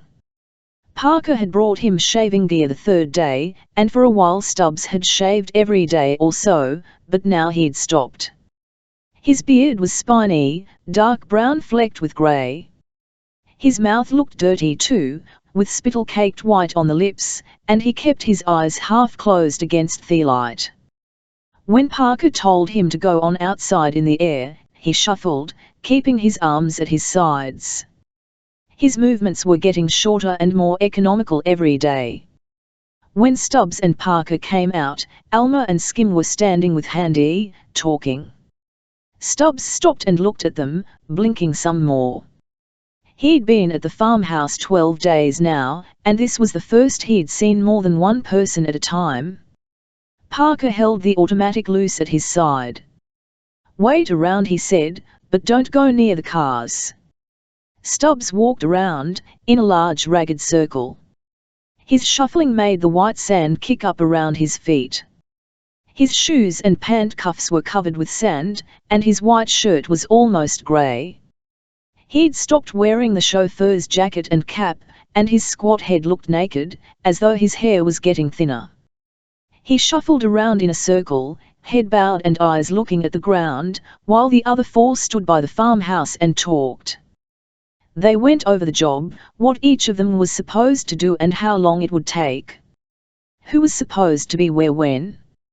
Parker went over it, and then each of the others went over his part of it, explaining it as though the other three didn't know anything about it. There were questions, mostly from Alma and mostly useless because they weren't about Alma's part of it, but the questions were all answered. Stubbs interrupted after a while, shuffling over and telling Parker he had to go out around to the other side of the farmhouse because of the woman. Parker went with him, and while he waited he listened to the drone of the three voices from around back. Shortly afterwards, they finished and everybody seemed satisfied. Alma and Skim got back into the Dodge, and drove around the farmhouse and back up towards the road. Handy and Parker stayed a while longer, so Stubbs could have more time out in the air. It looked to Parker as though Stubbs might be getting sick, since he wasn't shaving or trying to fight back anymore. He wanted Stubbs to stay healthy. Handy said to Stubbs, "It's almost over, partner. By Monday night, you'll be away from here." "It's always night," said Stubbs. It was almost the first thing he'd said, and his voice was low and flat, as though he didn't care if anybody heard. Handy felt sorry for Stubbs. He'd been inside and he knew this must be even worse than inside, because of being alone and no light. "Listen, there's a flashlight in the car. Why don't we give you the flashlight?" "For what?" Parker said. Handy shrugged. "To break the monotony." Parker looked at Stubbs. It wasn't easy keeping a man on ice, not for anybody concerned. But Stubbs had balled in, complicating things. Parker's concern for him was really limited: keep him healthy, and keep him on ice, until after the job, then go with him to Nebraska and square things with the cook, May. Then it was over. He didn't have any interest in Stubbs other than that, so he'd never thought about giving him a flashlight.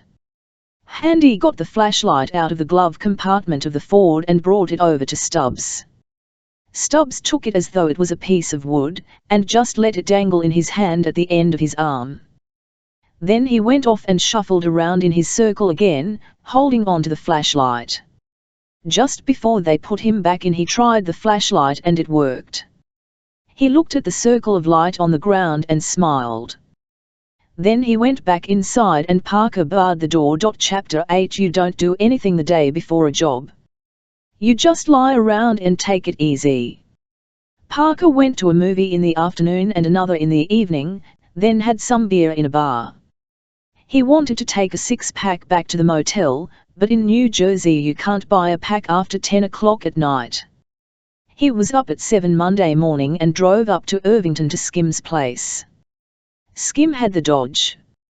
He gave Parker the Sour and the .38, keeping the .32 for himself, and they took the two cars to Newark and picked up Handy. Handy rode with Parker, and Parker gave him the .38. They picked up the good truck, and Handy drove that. All three of them went back to the Shaw Point's diner, where Alma was already at work. The parking lot on the side they wanted was empty. They put the Ford in the spot where the armored car always parked, and the good truck to the right of it, on the side away from the road. Handy went into the diner, and Parker and Skim went back up to Newark again in the Dodge. They got the other truck, the bad one, and Parker drove it down 9 to the other side of the Raritan River and then parked on the shoulder and took out a road map. He sat studying the road map. Skim stopped a little farther south, at the bottom of a long curving grade, where he could see a long way back. He also spent some time studying a road map. It was 5 minutes to 10. They were all in position now. The good truck was where it would be during the job. The Ford was next to it, parked at an angle so it blocked where the armored car would be and where the bad truck would be, so no other customers could take those places. Skim and Parker were 2 miles north, waiting for the armored car. Handy was in the diner, having a cup of coffee. At 10 after 10, Alma told Benji to mop up the right side. She put a chair across the aisle and a cardboard sign on it saying, "Section closed." There was one couple in a booth on that side, but they left at 10:15, when the ammonia from Benji's mop got to them. Handy left right after them, and sat in the Ford, taking a while to get a cigarette lit. At 10:25, Skim saw the armoured car top the rise way behind him. He started the Dodge, pulled out onto the highway and drove south at the speed limit, 50 miles an hour. When Handy saw him go by, he backed the Ford away from the diner and drove south after him. As soon as the armoured car passed Parker, he put the road map away, fought the gear shift into second, and followed. Skim, south of the diner, took the first U-turn and came back north again. Handy went on to the second U-turn and then came back. The armoured car pulled into the diner and stopped in its normal place, next to the good truck. The driver got out and went to the back and let the guard out. They locked that door and went into the diner. As they were going through the door, Parker showed up in the bad truck and slid it into the slot to the left of the armoured car. He got down from the cab and went into the diner. He sat on the stool nearest the cash register, and ordered coffee. Skim came north again, passing the diner to make sure the bad truck blotted out the view of the armoured car, and kept going north. At the junction with 35 he did the loop and wound up going south again. He stopped just shy of the entrance to the diner parking lot, and got out his road map. He left the engine running. Handy came north, took the first crossover, went by Skim in the Dodge, and drove around behind the diner. He already had the blue pants on, and now he changed to the blue shirt and put on a tie. He strapped on the belt and holster and slid the .38 in the holster. He put on the sunglasses, but held the garrison cap in his hand. Inside the diner, Parker saw the driver and the guard getting ready to leave. He was at the register already, so he paid before they did, and went outside. When they came out, they saw him kicking at the right front tire of the cab, standing between the cab and the armoured car. Then he walked back and looked at the double rear tires of the cab on the same side, and shook his head. When the driver and the guard were almost to him, he moved again, and studied the double tires at the back of the trailer. He shook his head angrily and said, "I'll be a son of a bitch." He said it loud, and the driver and the guard looked at him and grinned. When they had disappeared from Skim's sight behind the bad truck, he had put the road map down and shifted the Dodge into first. He drove slowly into the parking lot and stopped, facing the woods behind the diner, his left front fender next to the rear of the good truck and his left rear fender next to the rear of the bad truck. When Handy heard Parker say, "I'll be a son of a bitch," he put his garrison cap on and walked around the side of the diner towards the good truck. The driver took out a key and turned it in the back door of the armoured car. Then he stepped back and the guard took out another key and finished the job of unlocking the door.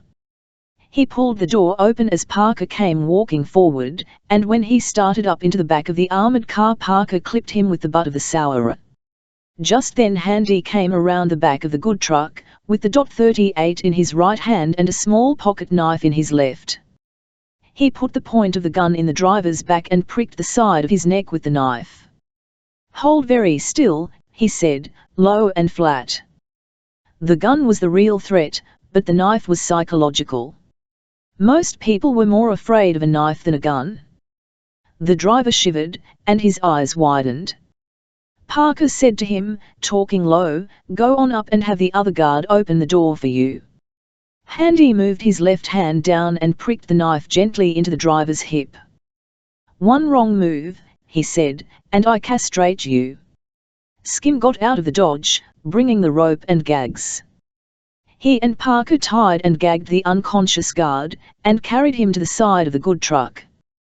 Parker opened the door, and they tossed the guard inside. Then he went around to the other side of the armoured car to help Handy. The guard in the cab of the armoured car saw the driver, and caught a glimpse of another uniformed figure behind him.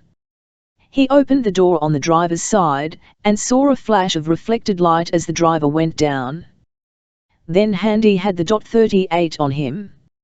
"Come on out." The guard hesitated. He could see the driver lying on his face on the gravel. He swallowed, and came carefully out of the armoured car. Parker sapped him as he stepped down. He and Skim tied and gagged the driver and the second guard, while Handy started moving the sacks and boxes from the armoured car to the Dodge. Parker and Skim tossed the Trust 2 into the good truck with the first guard, and then Parker locked the door while Skim went to help Handy. When the door was locked, Parker helped finish the transfer from the armoured car to the Dodge. Inside the diner, Alma walked across Benji's wet floor while Benji glared at her, and looked out the window. She saw they were finishing, so she went through the kitchen and out the back door, slipping a paring knife into her purse. Skim got behind the wheel of the Dodge, and Parker and Handy walked back around to the Ford. The job had taken 3 minutes. Alma came out as Handy was changing his shirt, and said, "See you at the farmhouse." "Right," said Handy. Parker was behind the wheel of the Ford and didn't say anything. The Dodge came around the corner of the building, its rear end low because of the weight in it now, and stopped. Skim slid over, and Alma got behind the wheel. The Dodge shot off along the dirt road. Handy finished changing his shirt and came around to get into the Ford on the passenger's side. He tossed the blue shirt and the belt and holster and the garrison cap on the floor behind the front seat. Parker started the Ford and they went around the diner and paused near the 2 trucks and the armoured car. Traffic went by, headed south, and then there was no traffic. When the traffic started again, Parker joined it and they went over the course with no trouble, catching all the lights.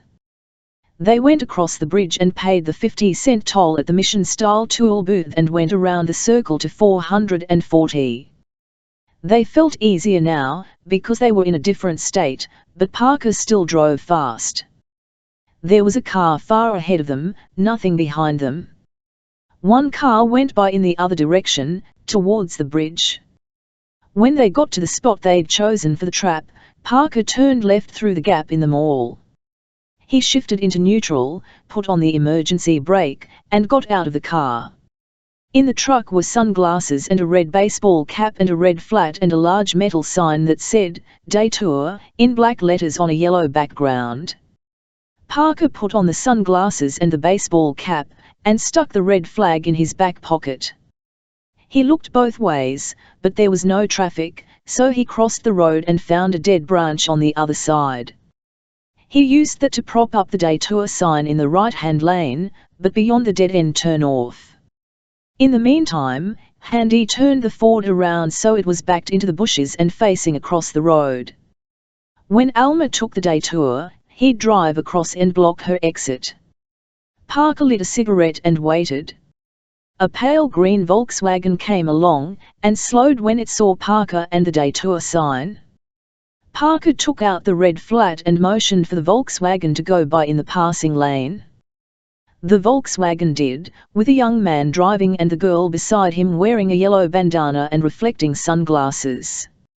She looked at Parker as they went by, and then twisted around to look at him some more through the rear window. He looked tough. The young man looked at her, but because of the reflecting sunglasses he saw his own face instead of her eyes. But then she licked her upper lip, the top of her tongue moist and trembling, and he said, "Ah. A ditch digger." Parker finished smoking his cigarette, and looked across at Handy. Handy was hunched at the wheel, the position of his body looking nervous. Parker began to wonder if Skim had been in on the cross.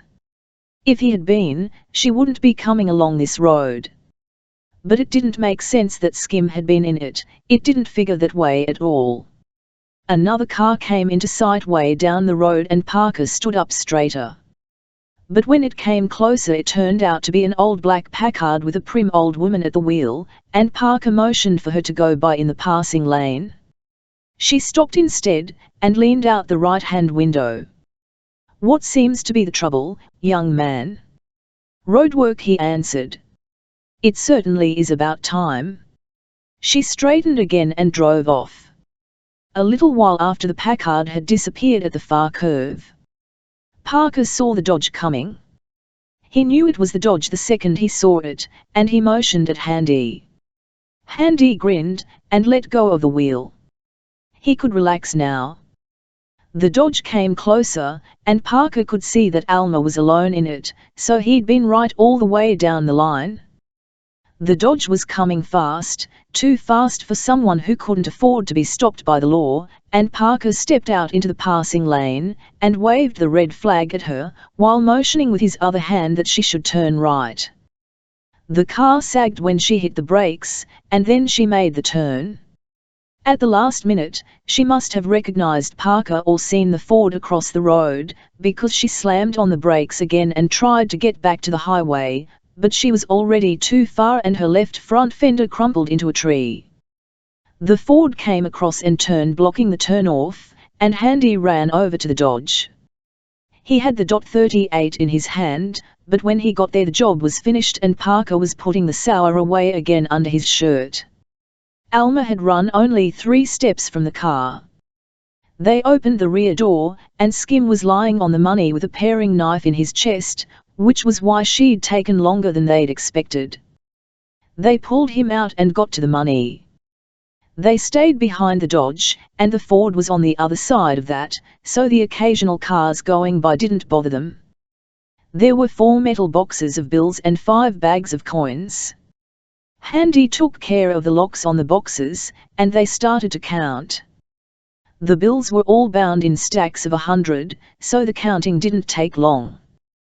There was just over $54,000 in bills. Parker took out $6,000 for the bankrolling, and they split the rest in half. Parker stowed his share in the suitcase he'd put in the back of the Ford. Handy put his back in 2 of the metal boxes and stashed them in the trunk of the Dodge. Then Parker picked up a bag of coins in each hand and walked deeper into the woods. The ground was mushy, and when he came to a stream he stopped and dropped the 2 bags on the ground. On the way back, he passed Handy carrying 2 more bags in. Parker went back and got the 50, and when he got to the stream again Handy had already slashed one of the bags open and was dumping rolls of quarters out onto the ground, scattering them around. Parker slit open another bag, this one containing rolls of pennies, and walked up the stream a ways, then started dumping. He stamped the rolls of coins into the ground and kicked them into the stream. It took them a while to get all the coins scattered around. They didn't want them, because they weren't worth the trouble to carry. There was probably less than $600 in all the 5 bags put together, and that $600 was more awkward to carry and more dangerous to dispose of than the entire $54,000 in paper. Banks in the area would be on the alert for a stranger wanting to unload rolls of coins. Getting rid of 1 roll here and 1 roll there would be a full-time job. The police knew that, and all professional thieves knew it, and so coins were practically never part of any boodle. After they'd finished mining the whole area with rolls of coins, they slashed the canvas bags to ribbons and buried them. Then they went back to the cars. Parker had already moved the detour sign off the road and now he took it deeper into the WMDS and threw it away. Handy, meanwhile, started the Dodge. Hitting the tree hadn't hurt it much, just dented the fender and bumper. It was his getaway car, since he wasn't going back to New Jersey with Parker. They said so long to each other. "You can get in touch with me through Joe Shear," Parker said. "Arnie LaPointe usually knows where I am," Handy answered. "Right." Parker turned the Ford around, and headed back for the bridge. In the rear-view mirror, he saw the green Dodge come out of the turnoff and go up the road towards the ferry. He took a long way around to get to the farmhouse, not wanting to be too near the diner. He went around through New Brunswick, and it was nearly 2 o'clock before he got there. He walked in and the first thing he saw was that the automatic was gone from the card table. The second thing he noticed was that the door to the fruit cellar was still barred. He backed out, looking all around him, and walked around the farmhouse until he came to the ragged hole in the outside wall where Stubbs had knocked the clapboard through and crawled out. He walked over to the dirt road and saw where Stubbs had walked on the soft clay between the tire tracks. He grimaced and went back to the farmhouse and saw that Stubbs had even taken time to shave. He couldn't wait one more day, thought Parker. He had to go complicate things again. He looked around at the empty slopes around the farmhouse, dotted with scrub. Where the hell have you got to, Stubbs? He thought. Where did you go, Stubbs? Chapter 1 Darkness. Pitch black darkness, and no sound other than the sounds you make yourself. Blackness and silence and absolute solitude, 22 hours a day for 2 weeks. Stubbs was lucky. Up and down the country roads of California in the 30s, traveling with the migrant crop pickers, fighting with the scabs and being stomped every once in a while in a back room by the deputies, had dulled Stubbs's brain. Whole areas of emotion and understanding were muffled for him now, and his brain was no longer capable of complicated thoughts or abstract ideas, and that was lucky. He could stand up under the silent solitary darkness a lot better than a man with a whole brain. He didn't panic, and he didn't talk to himself, and he didn't concoct crazy complicated schemes that would have forced Parker to kill him. He didn't butt his head against a wall like a rat in a maze. He stopped shaving and he stopped fighting back, because his brain was good enough to tell him there was no reason to shave and no reason to fight back. But other than that he didn't do anything that a more sensitive man might have done. Since he was starting with only part of a mind anyway, it was easier for Stubbs to revert to the animal. A man with a whole brain would panic first, do all the idiotic things that come from panic, and if he survived the panic then he would be reverted to the animal. For Stubbs it was simpler and more direct. When an animal is enclosed, he concentrates on only one thing, getting out. And the first way he tries is by digging. Sometime after Parker left on the 3rd day, Stubbs felt his way across the concrete FLM Jr. to the nearest wall, and then crawled along the wall, feeling the concrete floor and the concrete blocks of the wall where they angled together, looking for a break in one or the other, but he couldn't find a thing. Then he went around again, and this time he found a place where the floor had crumbled a little bit, just at the edge of the wall.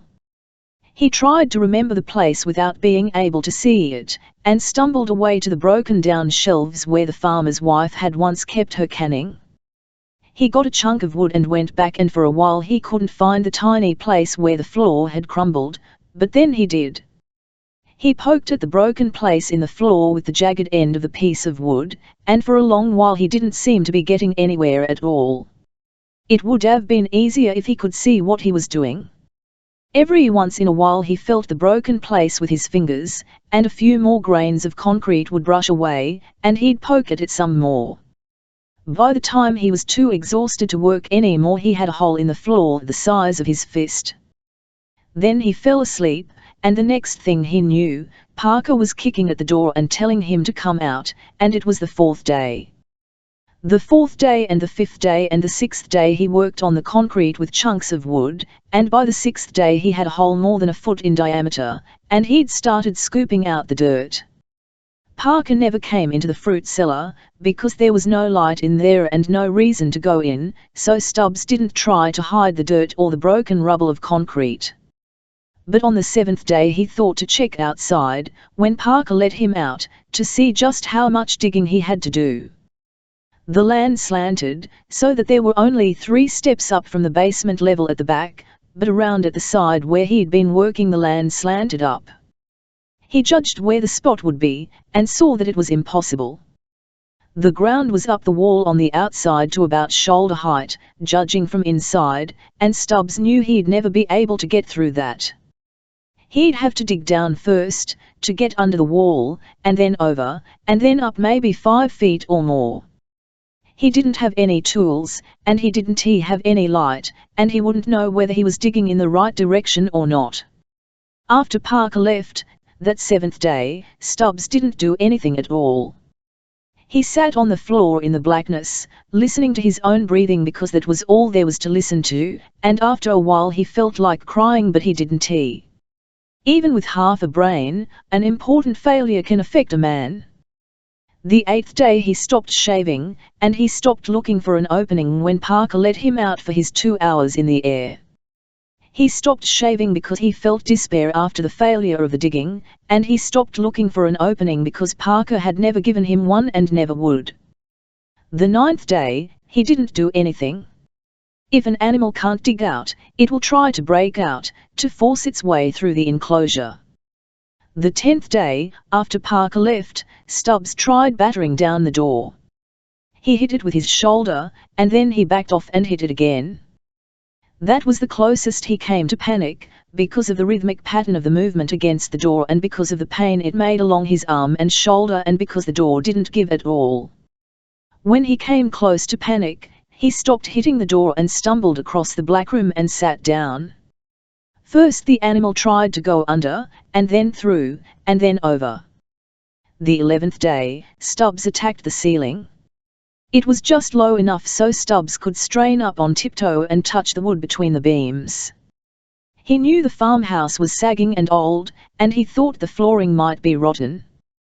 He got another piece of the shelving and spent a while ramming at the ceiling, trying to break a hole. Because he couldn't see, he sometimes hit the beams instead, and it would jar both arms and sometimes make him drop the piece of wood. Dust and dirt fell down on him as he struck upwards, and he couldn't break through. Then, on the 12th day, one of the others gave him a flashlight. At first, he couldn't really believe it, and he kept the joy in, because he was afraid it was a joke or something and they'd take it away again before putting him back in the fruit cellar. But then he realized it wasn't a joke. Parker was impersonal, not cruel. He never did anything without a reason, and there was no reason to taunt Stubbs, so the flashlight was really his. Parker didn't feel sorry for him because he didn't feel anything for him at all, with the possible exception of irritation. But Handy felt sorry for him, and that was the break. They put him back in the fruit cellar, and then they left. Stubbs switched on the flashlight and looked at the enclosure. He found the little pile of rubble and dirt where he'd tried to dig his way out, and when he looked for it he saw the scarred place on the ceiling where he'd tried to force his way out. He saw the broken down shelving he'd been stumbling over from time to time, and he saw his way out. If he'd had a light before, he'd have been out by now. The wall was concrete block, practically all the way up. But for the last foot, along the outer wall, it wasn't concrete block. The beams rested on the top row of blocks and between them the wall was just wooden siding, ordinary wooden siding. Stubbs inspected that part of the wall all the way along, and saw how old and rotten and warped the wood looked. He worked that night, and he worked the 13th day except when Parker came to let him out for a while. On the 14th day he crawled out onto the ground and rolled over on his back and looked up at the sky. The sun was straight up above him, so it was noon.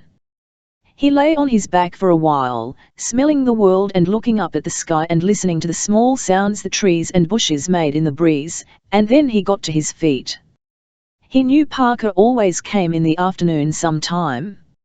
He remembered vaguely that Parker and Handy had told him they would let him go soon anyway, but he'd stopped paying attention to what they said.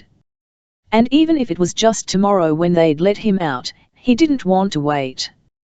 He wasn't going back in that cellar again. He went around back and into the basement because he was hungry. He ate cold beans out of a can and drank some water, and then he saw the small mirror Parker had brought with the razor and the can of lather. He looked at himself and knew he had to take a chance on staying long enough to shave. He shaved, and that made him feel better. Then he took the automatic from the card table and went back around to the side of the house, where he threw out his jacket and cap before climbing out himself. He brushed them off as best he could, brushed his trouser legs, put on the jacket and the cap, and walked out to the road. The automatic was out of sight under his jacket, tucked under his belt. The first thing he wanted to do was see if the car was still there in Newark. He had money in his pockets, and if the car was still there he could go ahead and do what he'd set out to do 2 weeks ago, before Parker had trapped him. He didn't want to get even with Parker or blow the whistle on Parker. He wasn't interested in Parker at all, any more than Parker was interested in him. He just wanted to get away and continue looking for the man who'd killed Dr. Adler. A middle-aged man who said he repaired tractors gave Stubbs a lift into New Brunswick, and from there he took a train to Newark. Once he got to Newark he ran into a problem because he didn't know where the car was. He remembered some street names from when he'd been trailing Parker away from Skim's house, so he took a cab to one intersection he remembered and walked from there. It looked different in the daytime and pretty soon he got lost. But then he caught sight of a railroad bridge crossing a street down to his left, and he remembered the car had been left at the end of a street by a railroad embankment.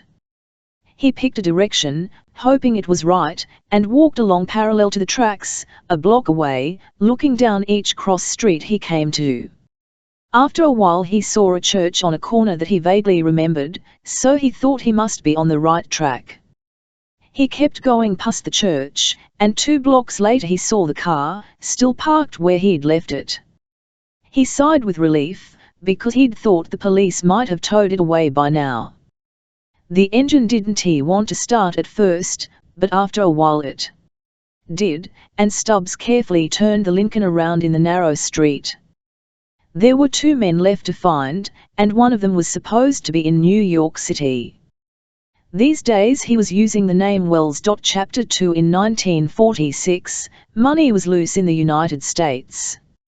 But from another angle, money was tight. That was the year between the war and the Cold War, and at the top level money was tight because the men at the top level expected a reduction in government spending now that the war was over.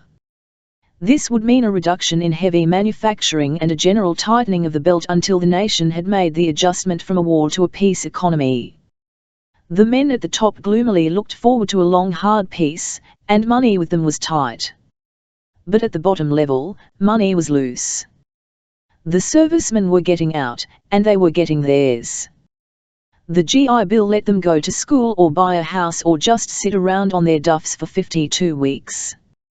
The defense plant workers, who'd been getting theirs all along, now had something to spend it on. Cars were being manufactured again and new housing was springing up everywhere, and rationing and other restrictions were disappearing. So the men at the bottom happily looked forward to a long soft peace, and money with them was loose. There was this man named Wallerborf, C. Frederick Wallerborf, and he had made a very good living for a number of years by doing the sort of things with stocks that no one is supposed to do. He had a seat, and his racket was its own respectable front, and no one bothered him.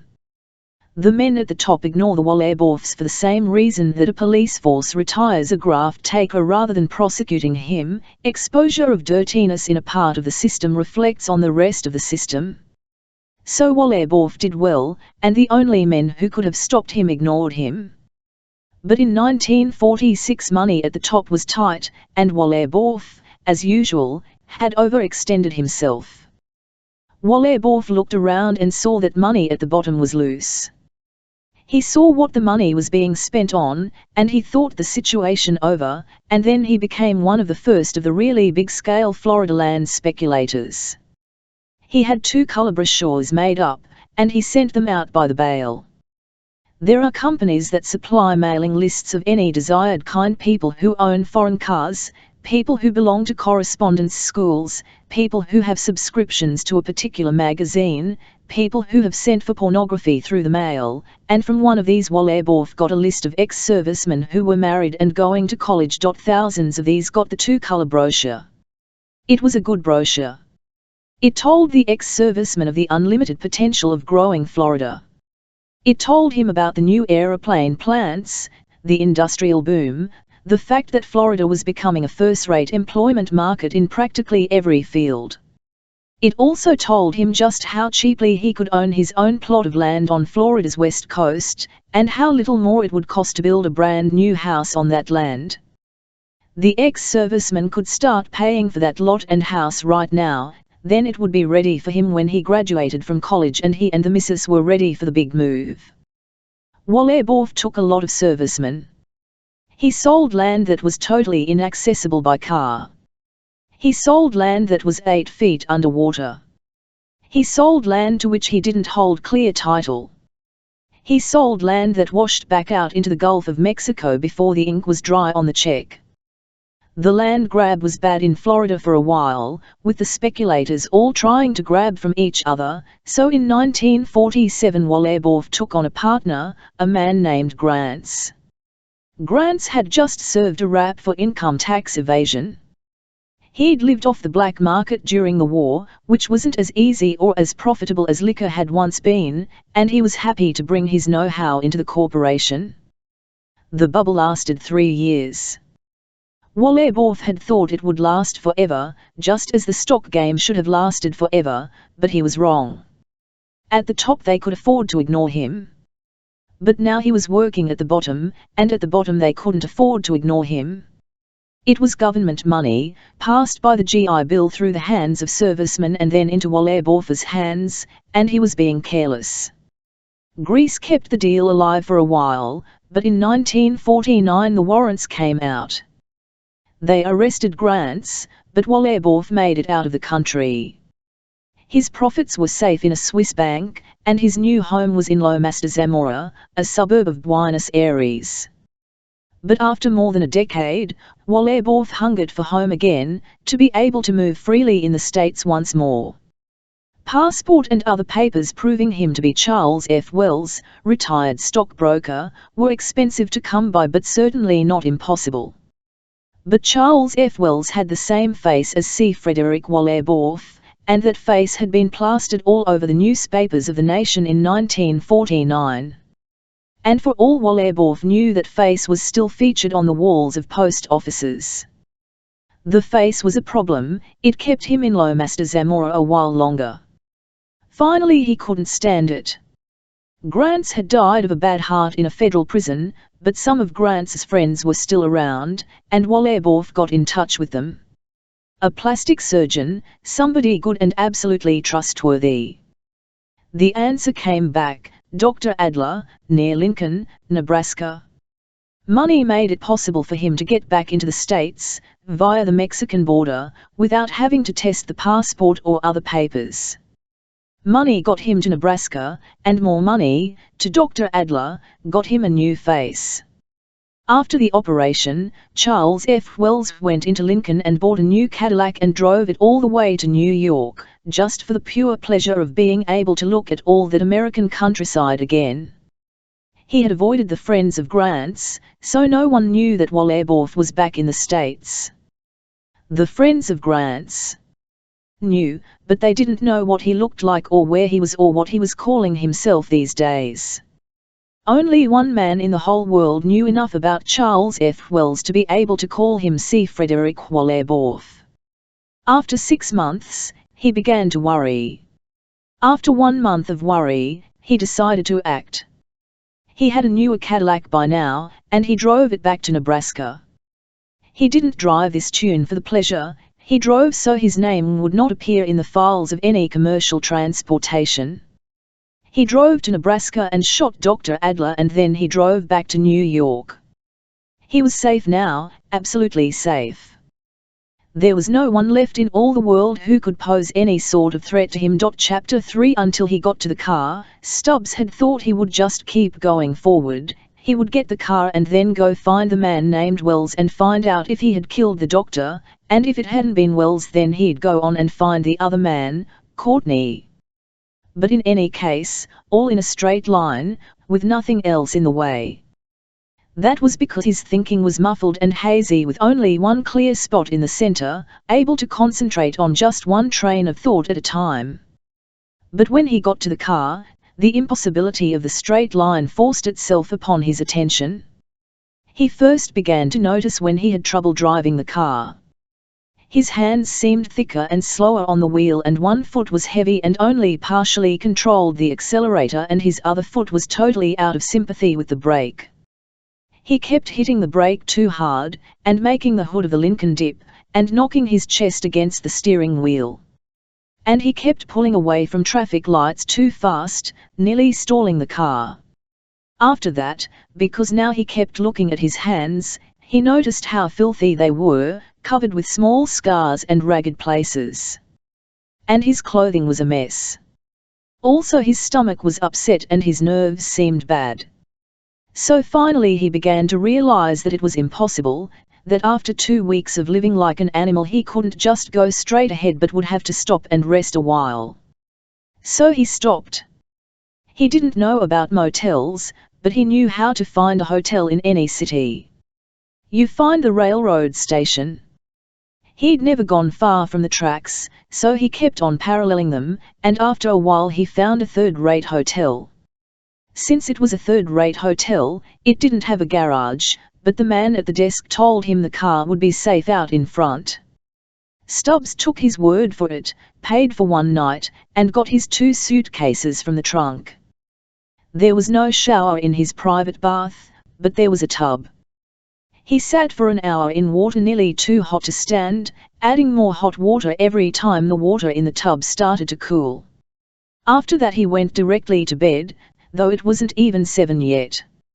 He woke at 8:30 the next morning, and his head was buzzing. His nerves were far worse than yesterday, so bad that his arms and legs were shaking. He lay on his back on the bed, and his forehead was burning up.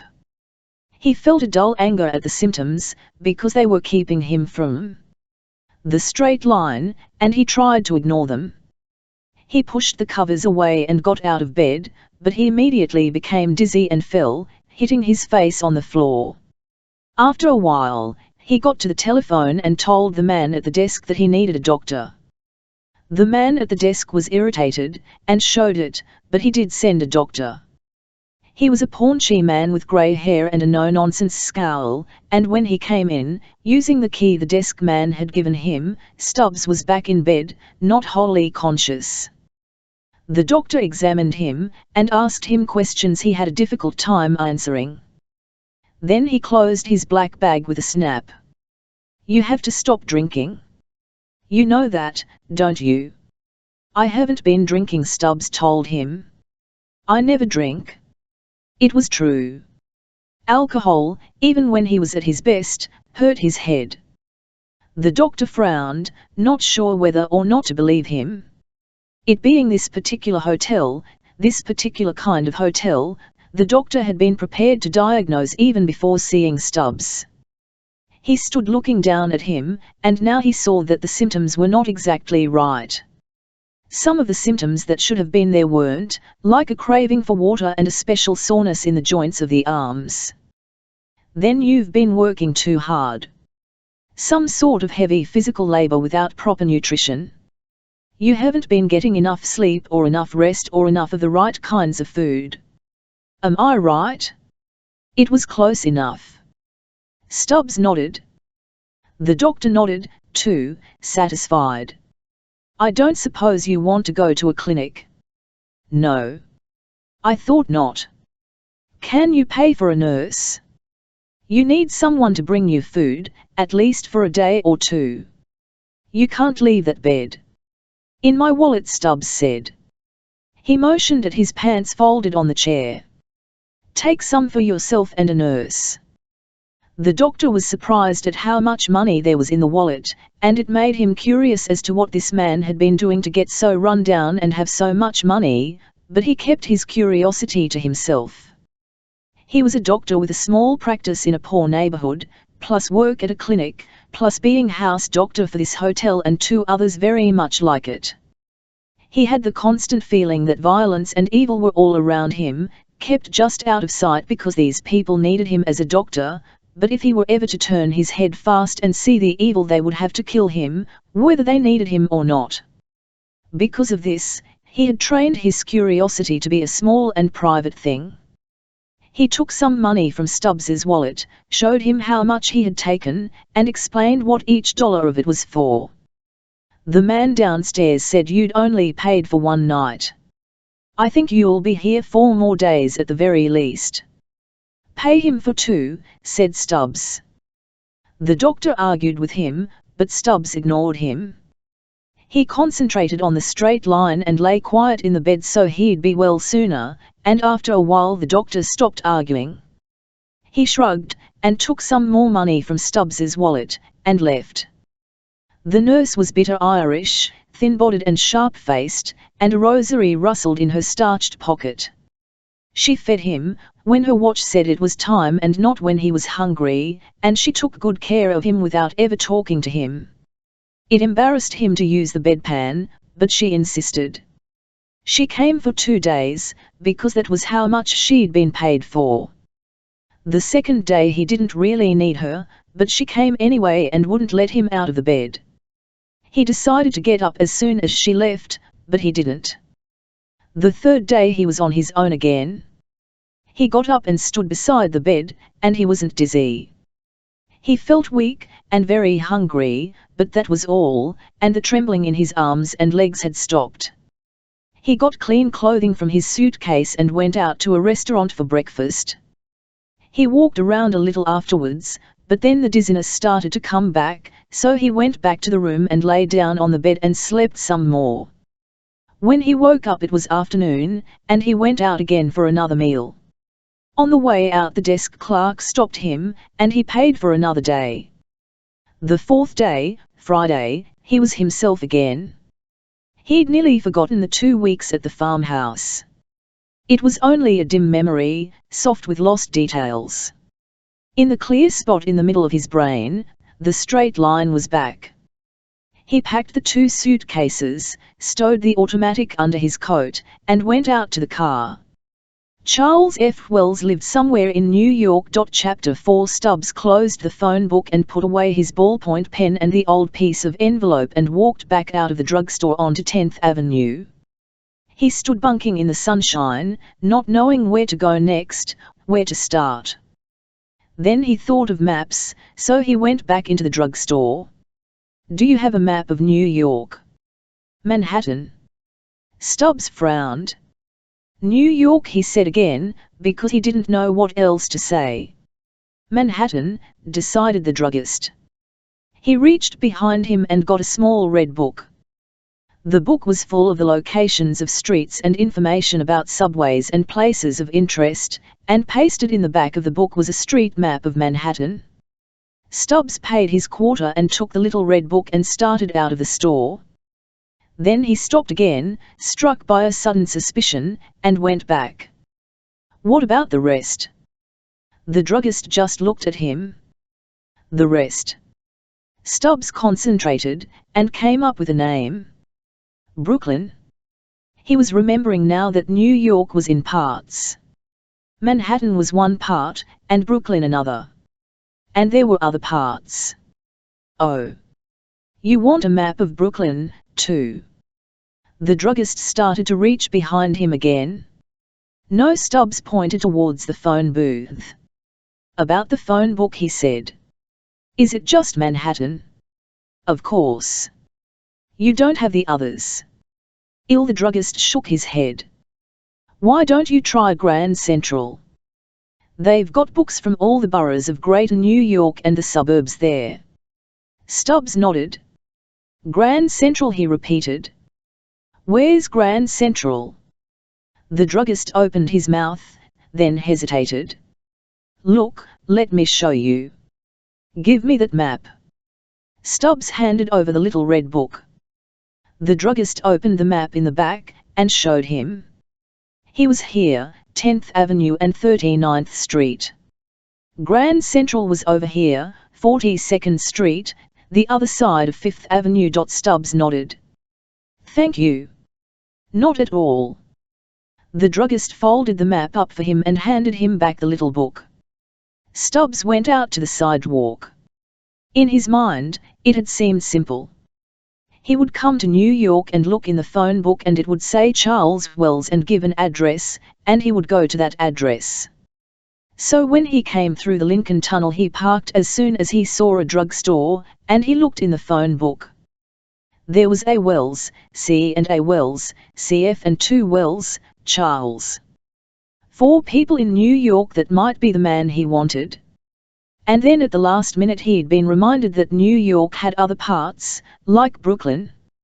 Charles F. Wells might not be any one of these 4, he might be somebody else entirely, in Brooklyn or one of the other parts. He stood on the sidewalk, and he didn't know what to do next. He could go look up the 4 people he already had, or he could go to Grand Central and maybe make the list longer. He thought about it and decided it would be better to try these 4 people first, and only go to Grand Central if none of the 4 was the man he wanted. But then he was afraid he wouldn't be able to find Grand Central once he'd left this spot. This spot was the only place he knew how to find Grand Central from. So while he still remembered where it was, he got down on his knees on the sidewalk and opened the map up and made a mark with his ballpoint pen where the druggist had said he could find Grand Central. A woman going by looked at him in surprise and then, seeing the map, she smiled. After he made the mark, Stubbs got to his feet again, put the pen away, folded up the map, and walked back to where he'd parked the car. He sat in it and took out his list of 4 names, and with the help of the book he found out where each of them lived. C. Wells lived on Grove Street.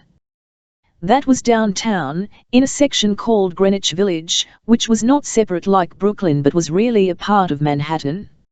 It bothered Stubbs that the city had parts, and even the parts had parts. He put the map away and started the car. He went the wrong way at first, but then he asked directions of a cop giving out parking tickets, and after that he went the right way. When he got to Greenwich Village he had to stop at the curb almost every block and look at the map, but finally he found Grove Street, and even a parking space. The building he wanted had a narrow foyer with mailboxes and doorbells, and next to one of the doorbells was the name C. Wells. It was kind of a rundown house for a man as rich as Charles F. Wells had seemed, but you never knew if a rich appearance was just front. Stubbs rang the bell, and a buzzer sounded, releasing the door lock. It was a walk-up. A door was open on the 2nd floor, and a sharp-featured girl in her 20s was standing in the doorway. She had long black hair hanging straight down her back, and she was wearing a flannel shirt and dungarees. Her face looked dirty the way a face looks when you eat too much fried food. She watched Stubbs coming up the stairs. Stubbs came up to the top step. "I'm looking for C. Wells." "I'm C. Wells," she said. "The C. Wells in the phone book?" "What is this?" she asked. Her voice and face were both getting sharper. Stubbs persisted. "Are you the C. Wells in the phone book?" "Yes, I am," she said, "and what the hell business is it of yours?" "All right." He turned around and started back down the stairs. She came to the head of the stairs, frowning, and looked down. "What the hell do you want, anyway?" "Nothing," he said, not looking back. "It isn't nothing. Hey, just a goddamn second." Stubbs went on down the stairs. "I'm calling the cops," she shouted, and stormed back into her apartment. Stubbs went out to the street and back to the car, and looked at his list and the map again. C. F. Wells lived on West 73rd Street, and when Stubbs looked at the map he saw that that was a long way uptown. He sighed and started the car. Once he got above 14th Street, the going was easy, because all the streets were numbered, and as long as the numbers kept getting higher he knew he was going the right way. It was another apartment house, but a better one, bigger and cleaner and not converted from a brownstone dwelling. But it still wasn't any place where a rich man would live. Stubbs pressed the button beside the name C. F. Wells, and when the buzzer sounded he went into a quiet foyer with a rug. There was an elevator, self-service, and he rode it up to the 4th floor and then knocked on the door of apartment 4O. A young man in khaki pants and an undershirt opened the door, and stood there scratching his head. Stubbs had obviously waked him up. "I'm looking for C. F. Wells," Stubbs said. "Clara? She's at work." "That's the C. F. Wells that's in the phone BM, "Yeah, it's in her name, that's right." The young man stopped scratching. And yawned. "You from the phone company?" "No," said Stubbs. "I'm looking for a person." He turned away and went back to the elevator. The young man stood in the doorway, scratching himself here and there, and frowned at the disappearing Stubbs, but he didn't say anything. Stubbs got into the elevator and went downstairs and back to the car. Both of them were women, so far. Why didn't they put their whole names in the book? He looked at his list. One Charles Wells lived on Central Park West, and the other Charles Wells lived on Fort Washington Avenue. Central Park West was closer, and sounded rich, so he tried that first. There was a doorman in this building, but he didn't stop Stubbs or ask him any questions. Stubbs got the apartment number from the mailbox and took the elevator up. A middle-aged woman answered his knock. She looked severe, and when Stubbs asked her if Charles Wells was home she said, "My husband is at work." Stubbs thought about that for a minute, while the woman asked him if he was applying for the chauffeur's job. "Does this Charles Wells have black hair except grey around the ears and real thick eyebrows?" The woman looked surprised. "My husband is bald." "Been bald long?" Stubbs asked. "For years." "What in the world is this all about?" "I'm looking for a Charles Wells." "But he isn't the right one." Fort Washington Avenue was way uptown, up by the George Washington Bridge. Stubbs found a parking space on 181st Street and walked back to the address. It was a walk up again, and Charles Wells lived on the 3rd floor. When Stubbs knocked, the door was opened by a young man in his early 20s. He wore tight black slacks and an orange shirt with the tails tied in a knot over his rib cage, leaving his midriff bare. His eyes were made up and he had rouge on his cheeks. His hair was far too long, waved, and dyed a rich auburn. He struck a pose in the doorway. "Well, look at you." "I'm looking for Charles Wells," Stubbs said. "Well, you just come right in, dearie." "Are you Charles Wells?" The boy made a kissing motion. "Come on in, dearie, and we'll talk about it." Stubbs frowned. He remembered this kind of boy. There'd been some in the party. Not many, but some, and Stubbs had never liked them, because he thought they'd give the party a bad name.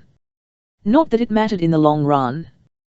But he also remembered that there was only one way to get this flighty type to calm down and make sense, so he reached out and thumped the boy gently on the nose. The boy's eyes started to water, and his face squinched up, and he made a sound like a mouse when the trap hits it, only smaller. "Are you Charles Wells?" "My nose," said the boy. Stubbs held up his fist. "Yes or no?" "Yes." "Yes." "Don't you dare!" "All right," Stubbs said. He went back downstairs. 4 possibilities, and none of them had been the man he wanted, and 2 1/2 of them had been women. He went back to the car and drove to Grand Central Station. It was impossible to park anywhere around that area, since it was now 5:30 Friday afternoon and the middle of the week's worst rush hour.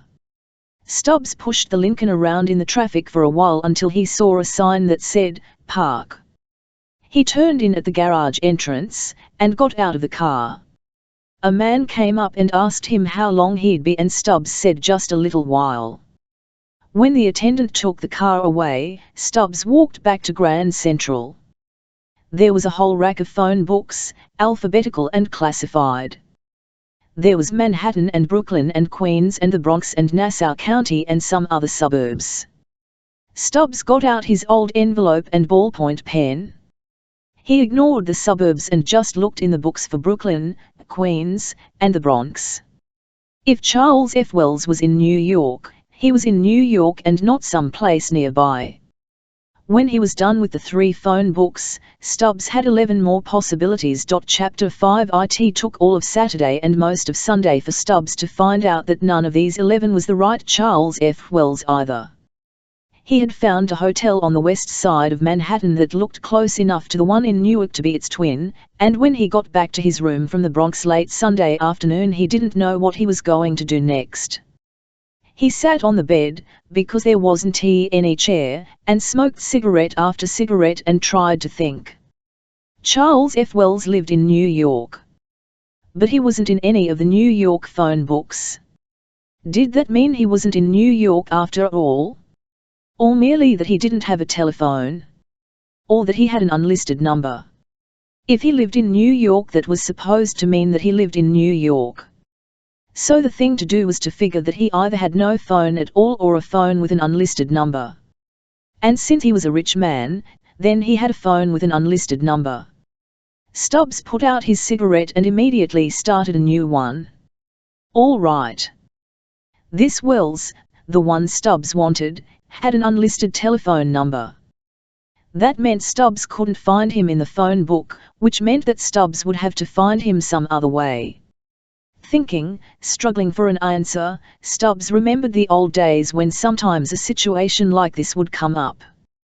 You'd go into a city and there was a man you were looking for and you had to find, he was with you or against you or you needed him one way or another. But then there had been the party, and the local contacts. Always the local contacts, either party people or sympathizers, and you could go to them and tell the problem to them. They knew the local situation, they had an in here or an in there, and they could find your man for you.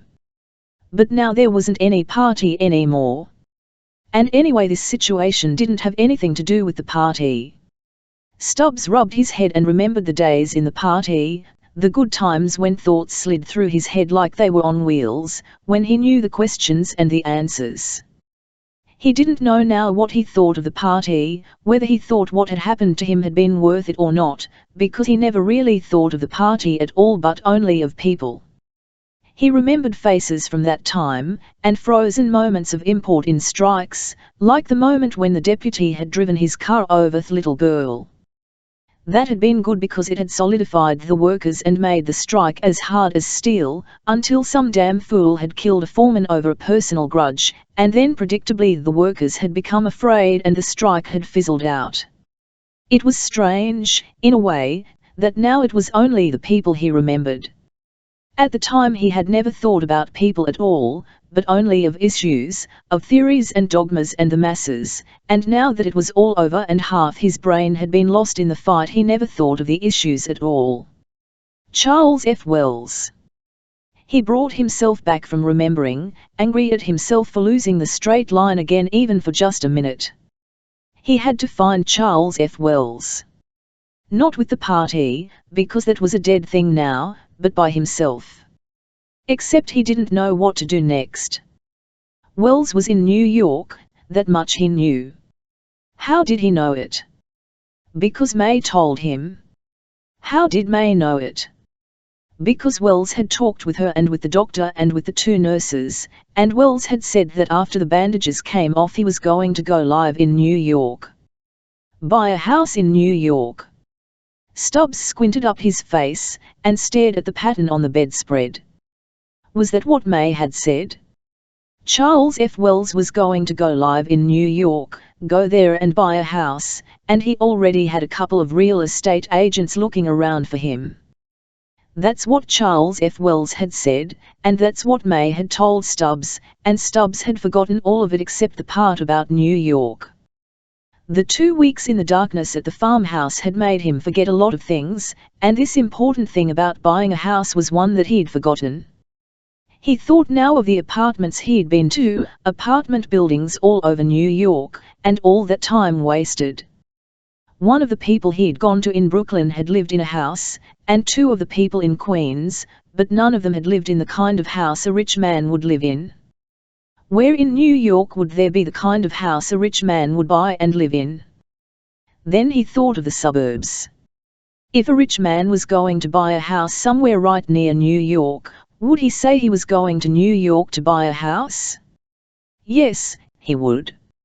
And if a man wanted to be handy to New York but also wanted privacy the way Charles F. Wells wanted privacy, would he most likely try to live outside the city limits?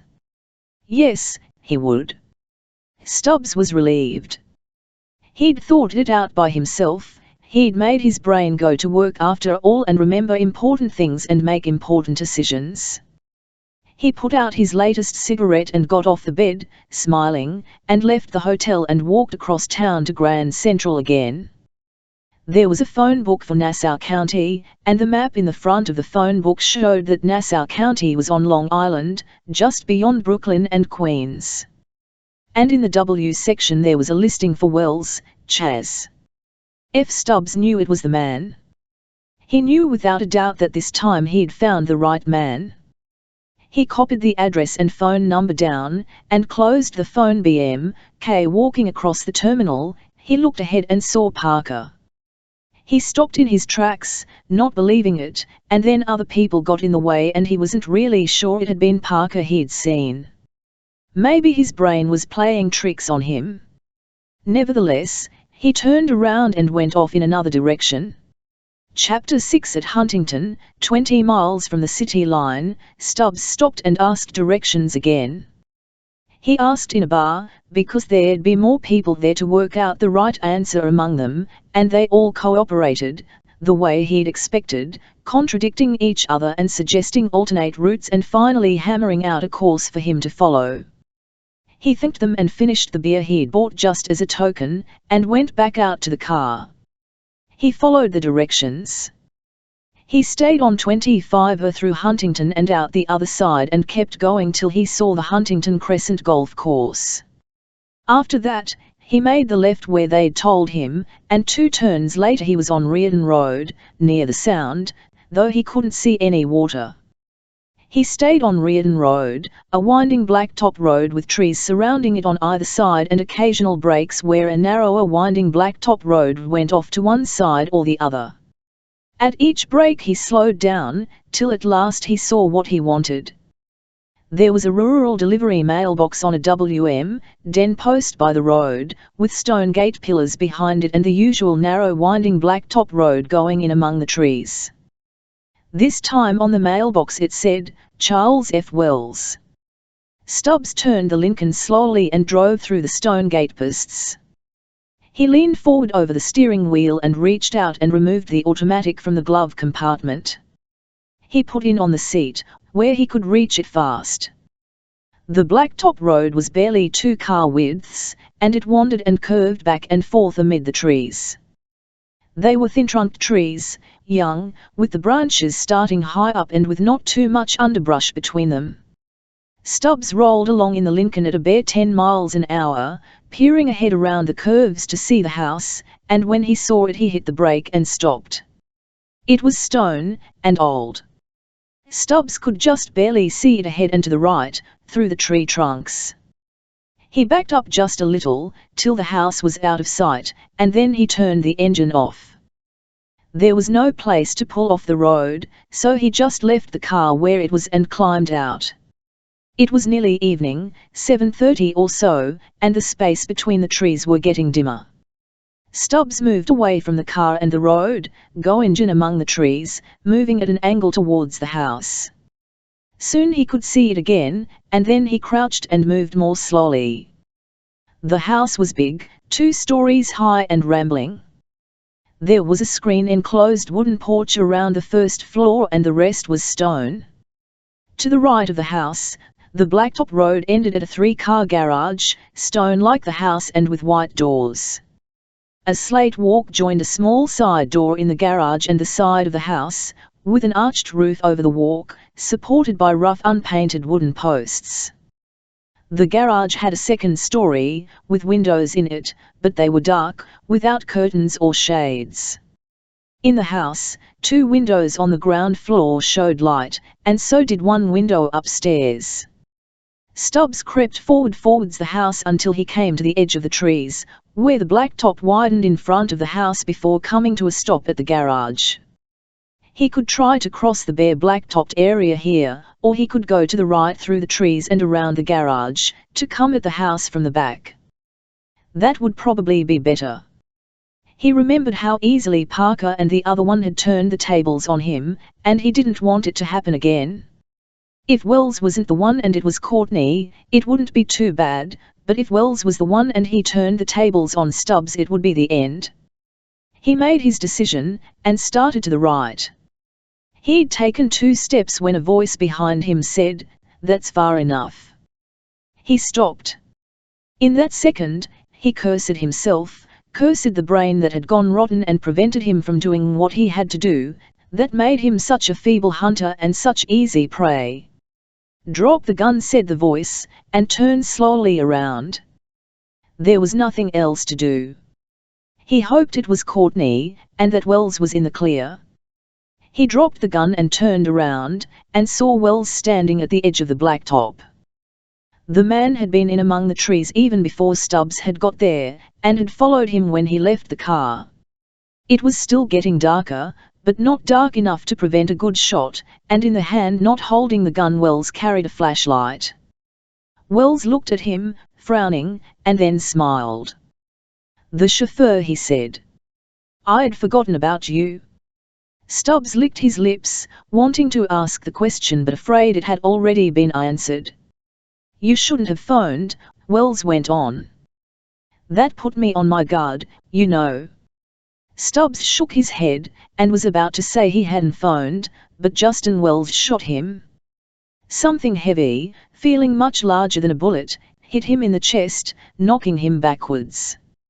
His mouth was still open. He still wanted to tell Wells that a mistake had been made, that he hadn't phoned, but he couldn't manage to exhale. No air came out, he couldn't make a sound. He felt himself falling. It was getting darker much more rapidly all of a sudden. Then he saw Wells's face, and Wells was looking past him, at something behind him. There was on Wells's face an expression of astonishment and terror. Stubbs, falling forward towards the blacktop and the spreading blackness, wondered dully why Wells looked so astonished and so terrified. But he never found out. Chapter 1 Parker got back into the Ford, and drove away from the farmhouse. He turned the car towards New Brunswick, northwestward. First things first. Stubbs was gone. Parker had to find him again before he got himself killed and gave the cook back in Nebraska a reason to blow the whistle, but first things came first. Riding in the Ford with Parker was $30,000 in green paper, and until he'd found a safe place for that boodle he couldn't afford to do anything else. He had to follow the plan, with or without Stubbs. But as he drove along he was nagged by a feeling of incompletion. There was a spiel worked out in his head that he'd been planning to give to Stubbs: "You come with me on this one-side trip. It'll take a couple of days. Then we take a plane to Nebraska and square things with the cook, and after that I'll give you some help finding the man you want." The last part was the only lie, but it was a necessary lie because it would give Stubbs a reason for going along with no fuss. The whole spiel was good and simple and direct, and it would have gone down with no trouble at all. Except that Stubbs was gone, and the spiel would never be delivered. He didn't hear like sloppiness, loose ends that unraveled, complications of things that ought to be simple. Stubbs was a complication in what should have been a simple job, and now he was complicating the complication. So Parker did what he always tried to do: keep it simple, keep close to the plan, don't let yourself get knocked off balance. First things first. The boodle had to be unloaded, that came first. The cook in Nebraska would wait 2 more weeks before blowing the whistle, and it might take Stubbs a while to find the other 2 men he was looking for. So first things first. At New Brunswick, he picked up Route 1, and that took him southward again. The afternoon sun lowered to his right. At Trenton he switched to 206, and got on the Jersey Turnpike at Mansfield Square. He hadn't seen a single roadblock, and that made sense. The robbery was more than 3 hours old when he'd left the farmhouse, and the law would have to figure that the thieves were either out of the area by then or holed up somewhere in it. Parker had used the principle of the delayed getaway before, but never quite this way, getting out of the area fast and then going back into Theria and coming out again. He took the most direct route south, sometimes on one and sometimes on quicker roads. He bypassed Washington the same way as when he'd come north with the truck, and when he passed through Richmond it was 10 o'clock at night. He stopped in a motel on the other side of town, and brought both his suitcases into the room, the one with his clothes and the one with the money. He picked a stack of 20s, all used bills, stuffed 50 of them back into the suitcase with the rest of the money and the other 50 into his wallet. The wallet was so thick then it didn't want to fold. Then he went to the motel office and got a cardboard box and some string and wrapping paper. 11,000 went into the box, which he then wrapped up and addressed, Charles Willis, C/O Pacifica Beach Hotel, Sausalito, California, please hold. Unless the Pacifica Beach had changed hands in the 3 years since he'd last been there, they would know enough to stick the carton into the hotel safe and forget about it till Parker showed up again. There was stationery and envelopes in the drawer of the writing desk in the room, and Parker addressed 5 envelopes to Joe Shear in Omaha and put 10 20s in each envelope, wrapped in sheets of blank stationery. Joe wasn't a drop and it wasn't any kind of a debt, just a friendly gesture. There was still 16,000 in the suitcase. In the old days, before Lynn and the syndicate trouble had loused things up, he'd had small bank accounts here and there across the country. After a job he'd send off a lot of $100 money orders from different towns, and spread a few thousand of the take that way. Then when he needed money all he had to do was withdraw a little from here and a little from there, and avoid the kind of unexplained large bank transaction that might call attention to itself. But Lynn had closed out all those accounts when she'd thought she'd killed him and had run off with Mal. So now he had to start all over again. After he was finished distributing the money, he locked up the suitcase and went to bed. He fell asleep right away, but within half an hour he was awake again, and he wasn't sure why. He lay on his side, trying to go back to sleep, and finally he rolled over onto his back and smoked a cigarette and stared at the ceiling, wondering why he couldn't sleep. And when he thought about it, it was simple. Another change from the years when he'd had Lynn.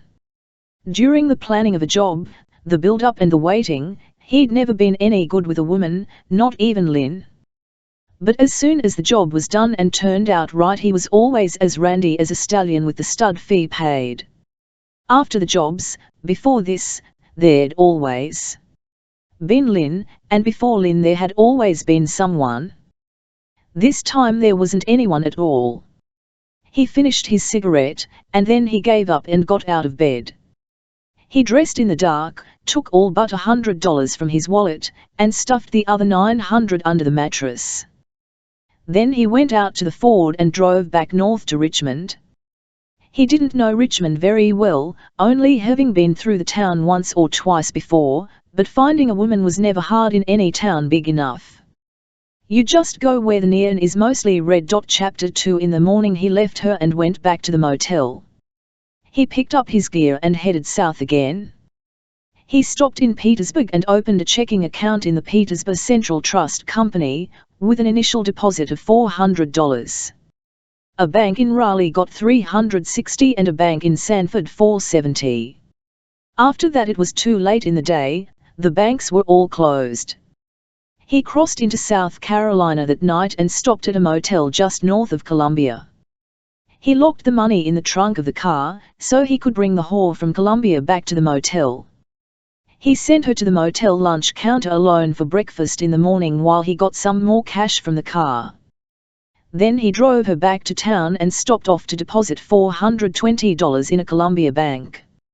Augusta got $350, and for the rest of the day the towns were too small to take a chance. He crossed into Florida at 9:30 and got just south of Callahan before picking his motel for the night. Jacksonville was 20 miles away, so that's where he went for a whore. She was the same as the Richmond whore and the Columbia whore, disinterested. All he hurt her a little. He didn't get his kicks from hurting whores, it was just the only way he knew to get them interested. Thursday morning he put $440 into a bank in Jacksonville, and Thursday afternoon he deposited $380 more in a bank in Daytona Beach. The stopping at banks and the late starts because of the whores were slowing him down, so he didn't make Miami Thursday night the way he'd planned. Around midnight he stopped at Fort Pierce, 130 miles north of the city. He slept alone that night, having rid himself of most of the urgency. He could now wait for something decent in Miami, something that wouldn't have to be slapped before she'd get interested. A Fort Pierce bank got 310 the next morning, and around noon he stopped at West Palm Beach, off the Sunshine State Parkway, long enough to leave 370 more. Then he got back onto the parkway, with 13,500 still in the suitcase. He hit Miami in mid-afternoon, got back onto Route 1, went south past Coral Gables, and stopped at the Via Paradise Hotel, a huge lumbering white sand castle that looked like a pueblo rebuilt by Frank Lloyd Wright. The DM'd man who helped him out of the car and the bellboy who ran to get the 2 suitcases both looked dubious, because he was rumpled and mean-looking from the trip. But both had been working there long enough to know you couldn't tell a guest by the way he looked when he showed up. Parker gave the doorman a half and asked him to take care of his car. Then he went inside, following the bellboy. This was a resort hotel, which meant too many bellboys, so they had to work the guests' luggage in a sort of relay race. Parker was ready with another $50 when the bellboy abandoned his suitcases at the desk. Tourists tip quarters and spenders tip dollar bills, and people who live in resort hotels as a way of life tip $50. Now both the doorman and the bellboy knew that the rumpled clothing and the unprepossessing Ford could be discounted. The desk clerk caught the tone in the bellboy's "Thank you, sir," and came over smiling. "You have a reservation?" "Yes, I have." Parker's voice was softer now, his expression more civil. He wasn't working now. "The name is Willis. I wasn't expected till Monday, but there was a change in plans. I hope it isn't inconvenient." "Not at all, not at all." The desk clerk went away, and came back with an outsize card. "Is that Charles Willis?" "That's right." "No trouble at all, Mr. Willis. A couple of months from now, when it got colder up north, it would be a lot of trouble, but not now." "Is Edelman around?" Parker asked. "Yes, sir, I believe he is." "His office is I know where it is." "Yes, sir." The desk clerk got him signed in and told him his room number, and bellboy number 2 appeared. Parker gave him a $50 and the suitcase with the clothes in it. "Take this up to my room, will you? I'll hold on to the other one." "Yes, sir." The bellboy went away, carrying the suitcase, and Parker went around the corner and down the hall to the door marked Samuel Edelman, manager on the frosted glass. He went inside and the secretary stopped typing and looked at him. "Charles Willis to see Mr. Edelman." "One moment, please." The girl went inside to the inn office, and Parker waited, holding his suitcase. After a minute she came out. "Mr. Edelman will see you." "Thank you." Parker went inside, and she closed the door after him. Edelman was standing up behind his desk, a stocky thin-haired man who gave the impression of being tightly girdled.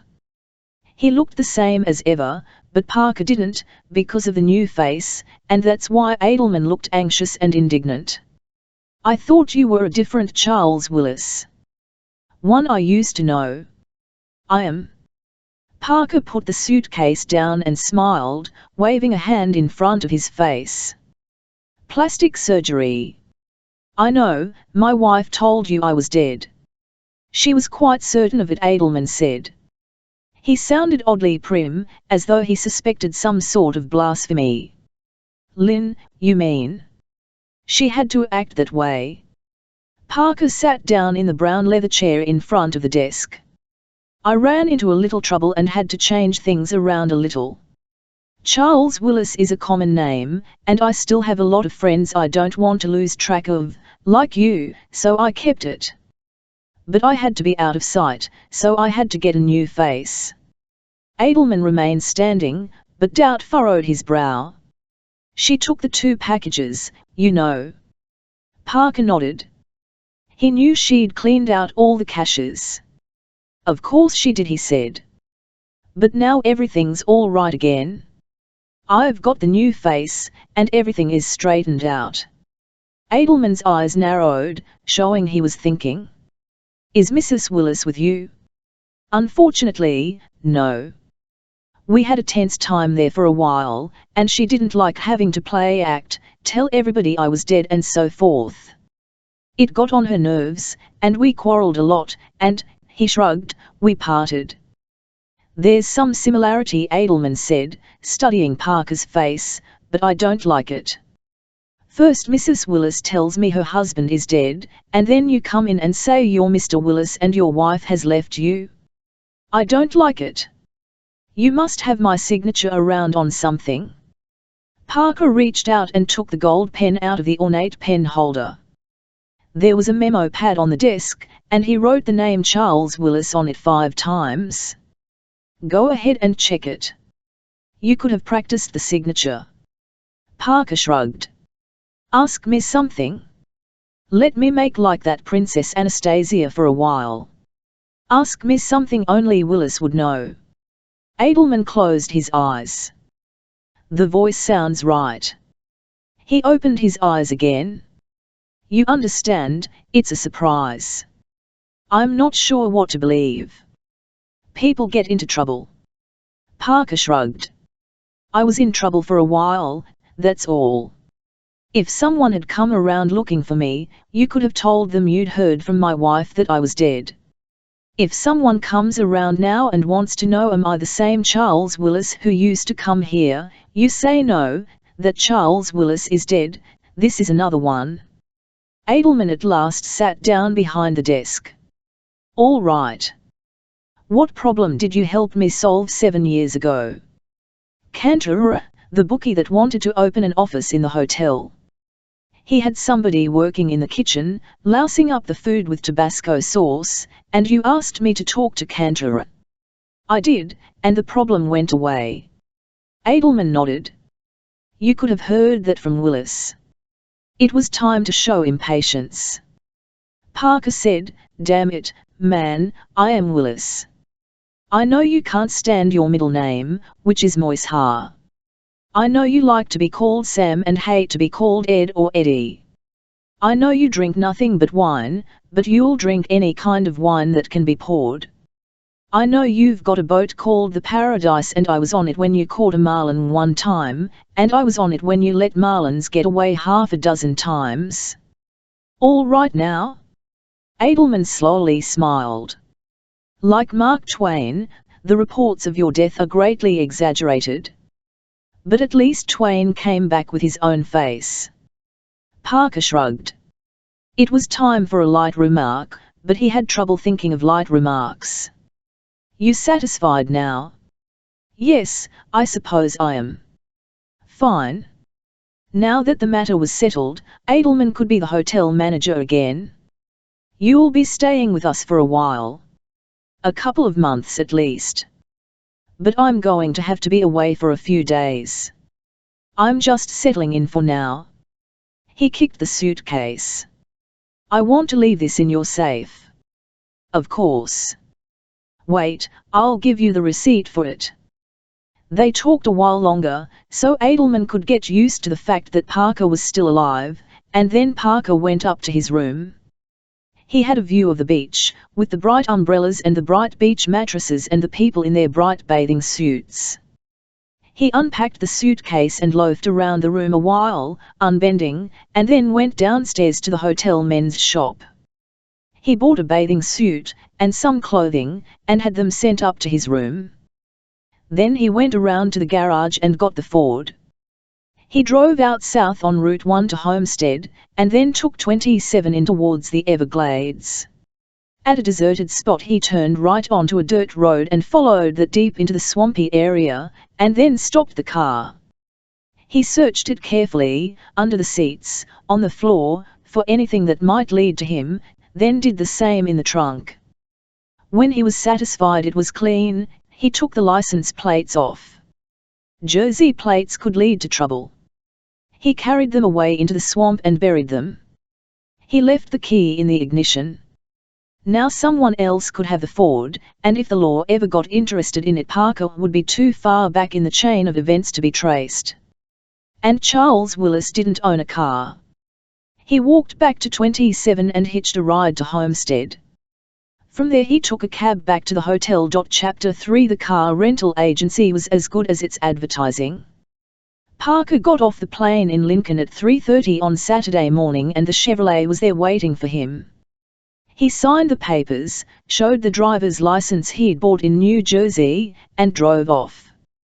He was in a hurry, but it was too late at night.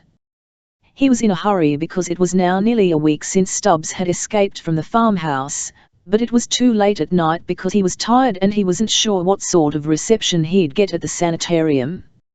Stubbs had said something about the cook having her common-law husband with her. So Parker drove the rented Chevy into town where he got a hotel room and slept till 10 o'clock. He had a hurried breakfast and then drove out to the sanitarium. It had only been 3 weeks since the death of Dr. Older, but already the place looked as though it had been abandoned for years. Parker drove up past the neglected lawns to the front door and stopped the Chevy where the sign marked visitors parking. This was going to be a delicate situation, and the best thing would be to come in openly, as though there was nothing to hide. He got out of the car and walked up to the front door, which opened just before he got to it. A broad-shouldered, heavy-browed man in corduroy pants and a flannel shin stood in the doorway glowering at him. "What do you want?" "I want to talk to..." He couldn't remember the cook's name. "I want to talk to the cook." "You mean May?" "That's it." "Hold it a second." But he didn't go anywhere, just stood in the doorway staring distrustfully at Parker. "What do you want to talk to her about?" "About Stubbs," Parker said, "and why I didn't kill him." He frowned massively at that, and took a step back from the doorway, but held on to the door. "Who are you supposed to be?" Parker said, "Let me talk to May." From deeper inside the building, a woman's voice called, "Who is it, Lenny?" Lenny turned to shout, "Hold on a goddamn minute." Then he looked at Parker again. "What's the name?" "Let me talk to May. She'll recognize me." But then May was at the door, staring out at him. She shouted, "That's Anson, the last one. He said something about Stubbs. Don't let him get away." May shouted, "That's one of them." "Yeah." Lenny came out across the threshold, his arms reaching out, and Parker hit him under the ribs. He made a dull sound and bent forward, and Parker said over his shoulder, "Tell him to back up." But May was ignoring him. She was turned away from the door, screaming, "Hey, Blue! Hey, Blue!" Lenny was getting his wind back. In a minute, he'd try again, and maybe by then he'd have Blue to help him. Parker didn't like the way it was starting out, but the thing to do now was to simplify the situation as much as possible, and the first way to simplify it would be to remove Lenny. So Parker chopped him in the Adam's apple and clipped him on the temple, and then kneed his face as he was going down. And then Blue came through the door. Blue was a yapping terrier of a man, short and wiry and ferocious, with a sandy moustache to match his sandy hair. He came in holding his arms like a man who'd taken a correspondence course in judo, so Parker stuck out his right hand for Blue to play games with. And while Blue was grabbing the arm and getting set for an over-the-shoulder toss, Parker hit him with a left to the kidney and a left to the ear and a knee to the groin. Blue folded, letting go of Parker's arm, and Parker used the right on his jaw. Blue and Lenny were both out now, and Parker looked around to see May racing down the hall deeper into the building. Knowing she was headed for a gun, Parker took off after her. He caught her just as she was going into Dr. Adler's office. He grabbed her shoulder, spun her around, and slapped her open-handed across the face. The slap hurt, but it was the spin that threw her off balance. She sat down on the floor, heavily, and Parker stood over her and showed her his fists. "Do you listen, or do I beat your head blue?" she wailed. "They are out of it. Both of them." But May wouldn't give up. She came off the floor trying to kick him in the groin, and he grabbed her ankle and dumped her again. Then he knelt on her chest and slapped her till she stopped waving her arms around. Now he said, "You ready to listen now? Get off me." She sounded calm, so he got off her. She sat up, slowly, as if checking for broken bones. "When Blue wakes up," she said, "he'll murder you. If he tries, I'll put him to sleep again." She looked up at him then, and finally it seemed to dawn on her that he could do exactly what he said. She rubbed her chest where he'd knelt on her. "What do you want here, anyway? Tell Blue and Lenny to leave us alone while we talk." She thought it over, and then nodded. He helped her to her feet, and she walked back down the hall towards the front door. Parker stood by the doctor's office, watching her. When she got to the entranceway, Blue and Lenny were both getting up, unsteadily. She talked to them, and they glared at him past her shoulder. After a while, they both nodded reluctantly, and then all three came back down the hall. "You talk to all of us," May said. Parker shrugged. He turned his back and walked into the doctor's office. He hitched one buttock onto the corner of the desk and one MKED at them, all three of them standing just inside the doorway. "You want to sit down?" "Get to it," May said. She was the spokesman for the trio, and the brains. "All right.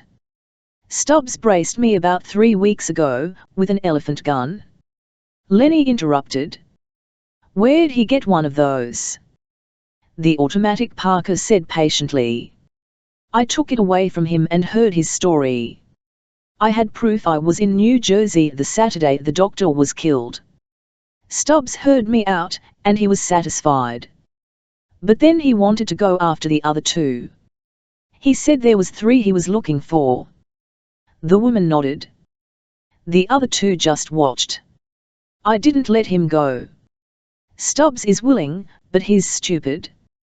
He braced me and a friend of mine, and we took the gun away from him with no trouble. If he went up against the guy who killed your doctor, he's dead." "That's up to Stubbs," said May. Parker shook his head. "It's up to me. Stubbs told me you were set to blow the whistle on 3 people if he didn't get back in time. So the killer gets Stubbs, and then you people get me." "Don't you worry about Stubbs," May said. "He's good with his fists, and he's good with a gun. But he's bad with his mind. That's the part that bothers me. It's probably all over now anyway," she said. "He's had 3 weeks." Parker shook his head. "I put him on ice for 2 weeks. I was going to bring him back here, let him clear me with you. But he got away Monday just before I was done with the job I was on." "Wait a second," said May. "Back up there a second. Are you telling me you kidnapped Stubbs?" "I put him on ice. There was a job I was on, and I couldn't spare the time away from it, so I was keeping him till the job was over. But he got away a day early." "Why, you son of a bitch," May said. "You stand there as cool as you damn please and tell me the way you treated Stubbs." Parker shrugged, irritated. "That part was over, there was no need to harp on it. I've got a new face to protect. I didn't kill your doctor, and I've got no stake in finding the guy who did.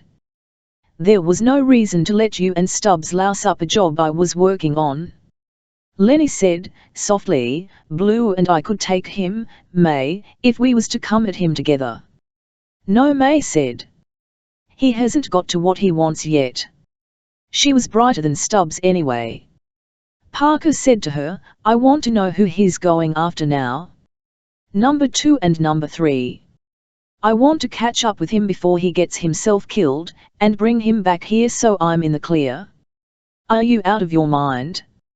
She put her hands on her hips and leaned towards him, her face outraged. "Are you stark staring crazy? You say you proved to Stubbs you didn't kill Dr. Adler, let's see you prove it to me." "I can't, without Stubbs." "Why not? How'd you prove it to him?" Parker shook his head.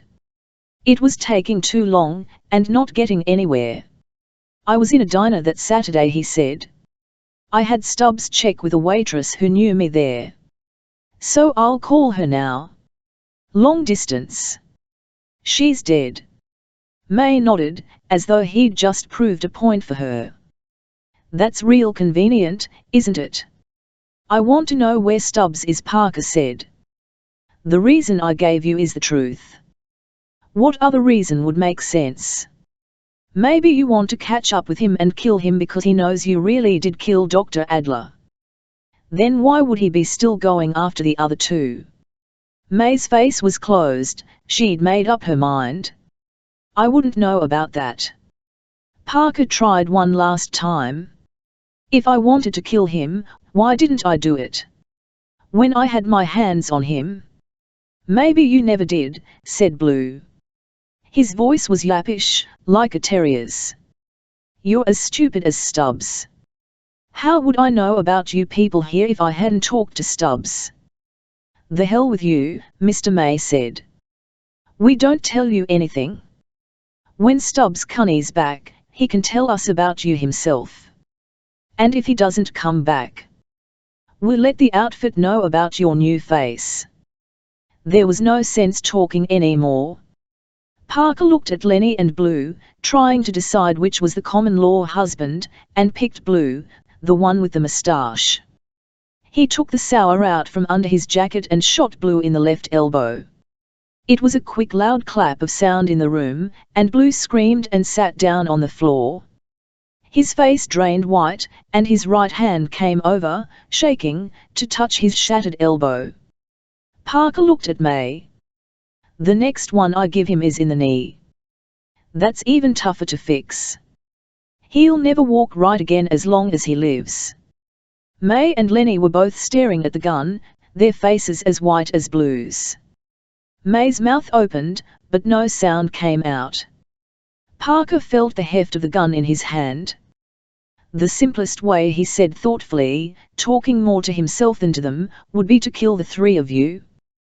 Then Stubbs gets himself killed, and from then on everything is roses." "Wait," May said, her voice an octave higher than before. "It would be simplest." "Number 2 is named Wells," said May, talking so fast the words tripped all over each other. "His real name is Wallerborth, but he's calling himself Wells. And number 3 is named Courtney." Parker lowered the gun. There wasn't enough reason to kill these three. It was dangerous to kill when there wasn't enough reason, because after a while killing became the solution to everything, and when you got to think that way you were only one step from the chair. Parker had killed without enough reason twice, both times because he was impatient, and one time the killing could be matched to an FBI card with his prints on it. He wasn't going to make any more mistakes like that. "All right," he said. "You give me the details. And then you wait out the month, just like you planned. If neither Stubbs nor I come back by then you can do whatever you want." "That's only a week from now." "All right," May said. "All right. All right." Chapter 4. Parker took the Carey bus from La Guardia to the East Side Terminal building on 37th Street in Manhattan. A rented Chevrolet was waiting for him there, but he let it wait a little longer, while he went up to Grand Central. It was 5 o'clock Sunday afternoon, and the station was doing a thriving business. Parker worked his way through it to the phone booths and the telephone BMKs. Buying a house had meant suburb to Parker from the beginning. The East Side Airlines terminal had the phone books for the boroughs of New York, except for Staten Island, but the man Parker was looking for would be in Nassau County or Westchester County, or maybe even in Fanfield County up in Connecticut. There was a Wells, Chas. F. in Nassau County. Parker knew from May that Stubbs had planned to go through the phone book for all the possibilities and then go visit each one. He also knew that Stubbs would start with the city itself. But sooner or later it would have to occur to Stubbs that Wells lived outside the city, and Stubbs was 6 days ahead of him. There wasn't time to do it the way Stubbs was doing.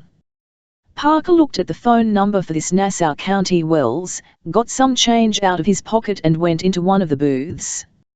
He talked with an operator first, and fed some more money into the slots. Then the ringing sounded in his ear.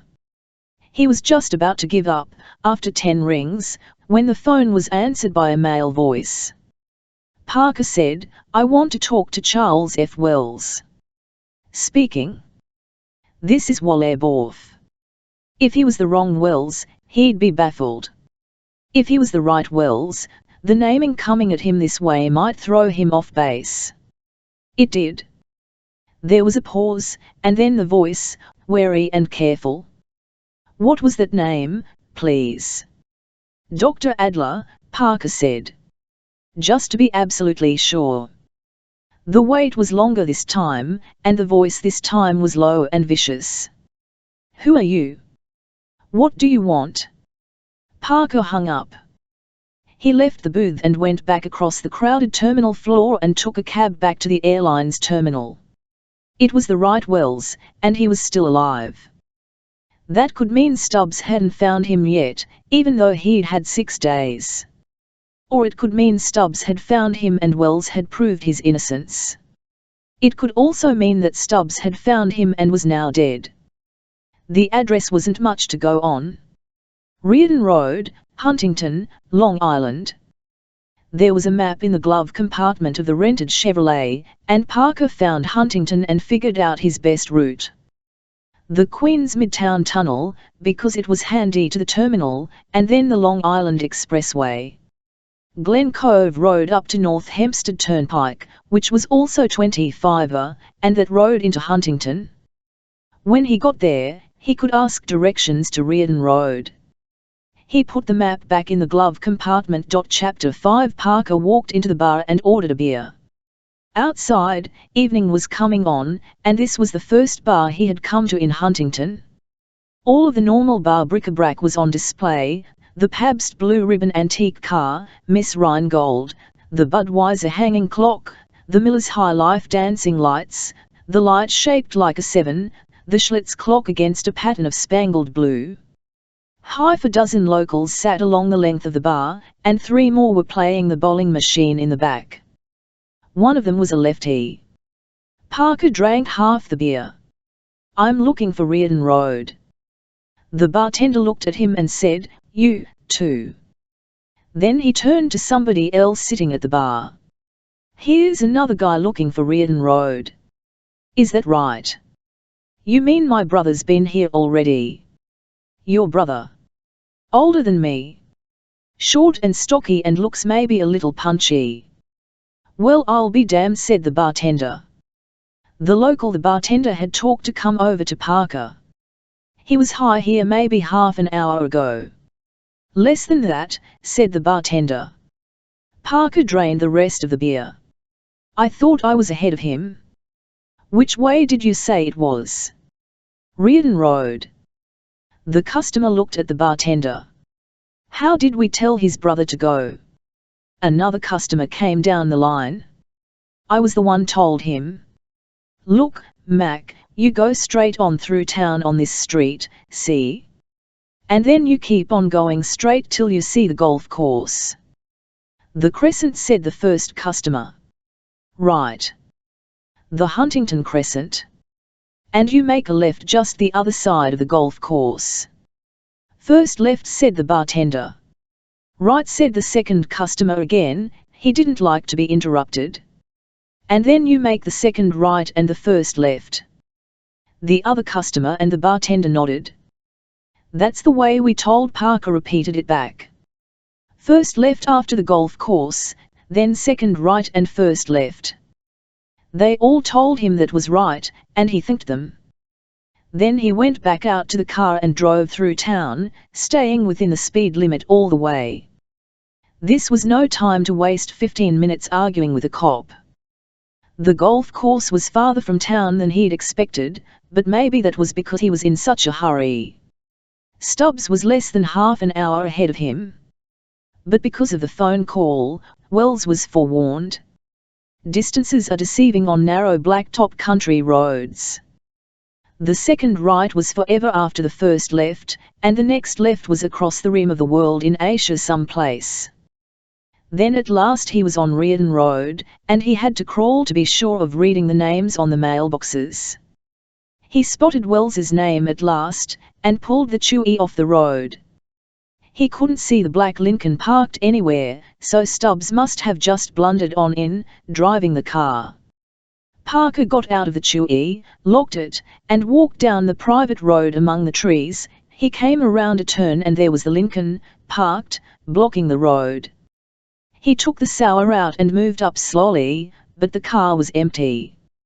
He went beyond it, saw the house, and cut away to the right into the woods. If Stubbs had any sense, he was working his way around through the woods to the back of the house. Or he'd done it already. There were lights on in the house and Parker caught occasional glimpses of them through the trees. He kept bearing right, until he knew he was beyond the house, and then he angled to the left around it. All of a sudden there was blacktop in front of him, and he was looking at the 3-car garage.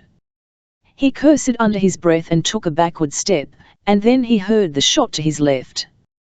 He rushed out to the blacktop and looked down to the left and saw Stubbs there, in the evening gloom, folding forward into himself.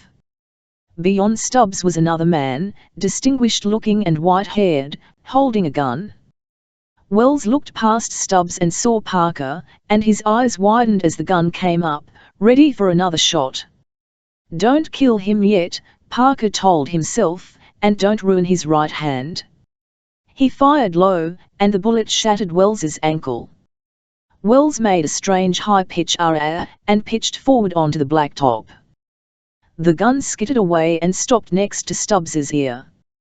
Parker checked Stubbs first, and he was dead. Then he checked Wells, who was unconscious. He ripped the sleeve from Wells's shirt and made a hasty tourniquet around Wells's leg to keep all the blood from pumping out through the ankle. Then, holding the Sour again, he trotted across the blacktop and into the house. It was a fine old house. The original owners had probably been Tories. Parker went from room to room, switching on the lights, leaving them on in his wake. The light gleamed on polished mahogany and brass, on rich flooring and rich woodwork, on muted oil paintings and shelves of books. In the kitchen, the light was fluorescent, and shone on porcelain and stainless steel and formica. Parker went upstairs and prowled all the rooms, and then went down into the basement, where he found the servants' quarters. But there was no one in the house. Finally he went back outside, leaving the house ablaze with light. Outside it was fully night. Parker looked at the windows on the second story of the garage, but they were uncurtained except for a film of dust. He went across the blacktop to where the 2 men were lying, and found Wells crawling towards Stubbs and the gun. Parker kicked him on the bad ankle, and he fainted again. Then Parker picked him up and carried him into the house and dropped him on the leather sofa in the living room. He'd never seen a leather sofa before, it must have cost around $1,000. When Wells came to again, Parker was sitting in a chair near the sofa, the Sour held easy in his lap. Wells blinked in the light, and whispered, "My leg. My leg. I know you killed Stubbs. Did you kill Dr. Adler, too?" "My leg," Wells whispered. Parker grimaced.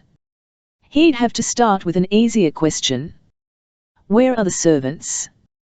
Wells closed his eyes. "I need a doctor. I answers first. I gave them the evening off."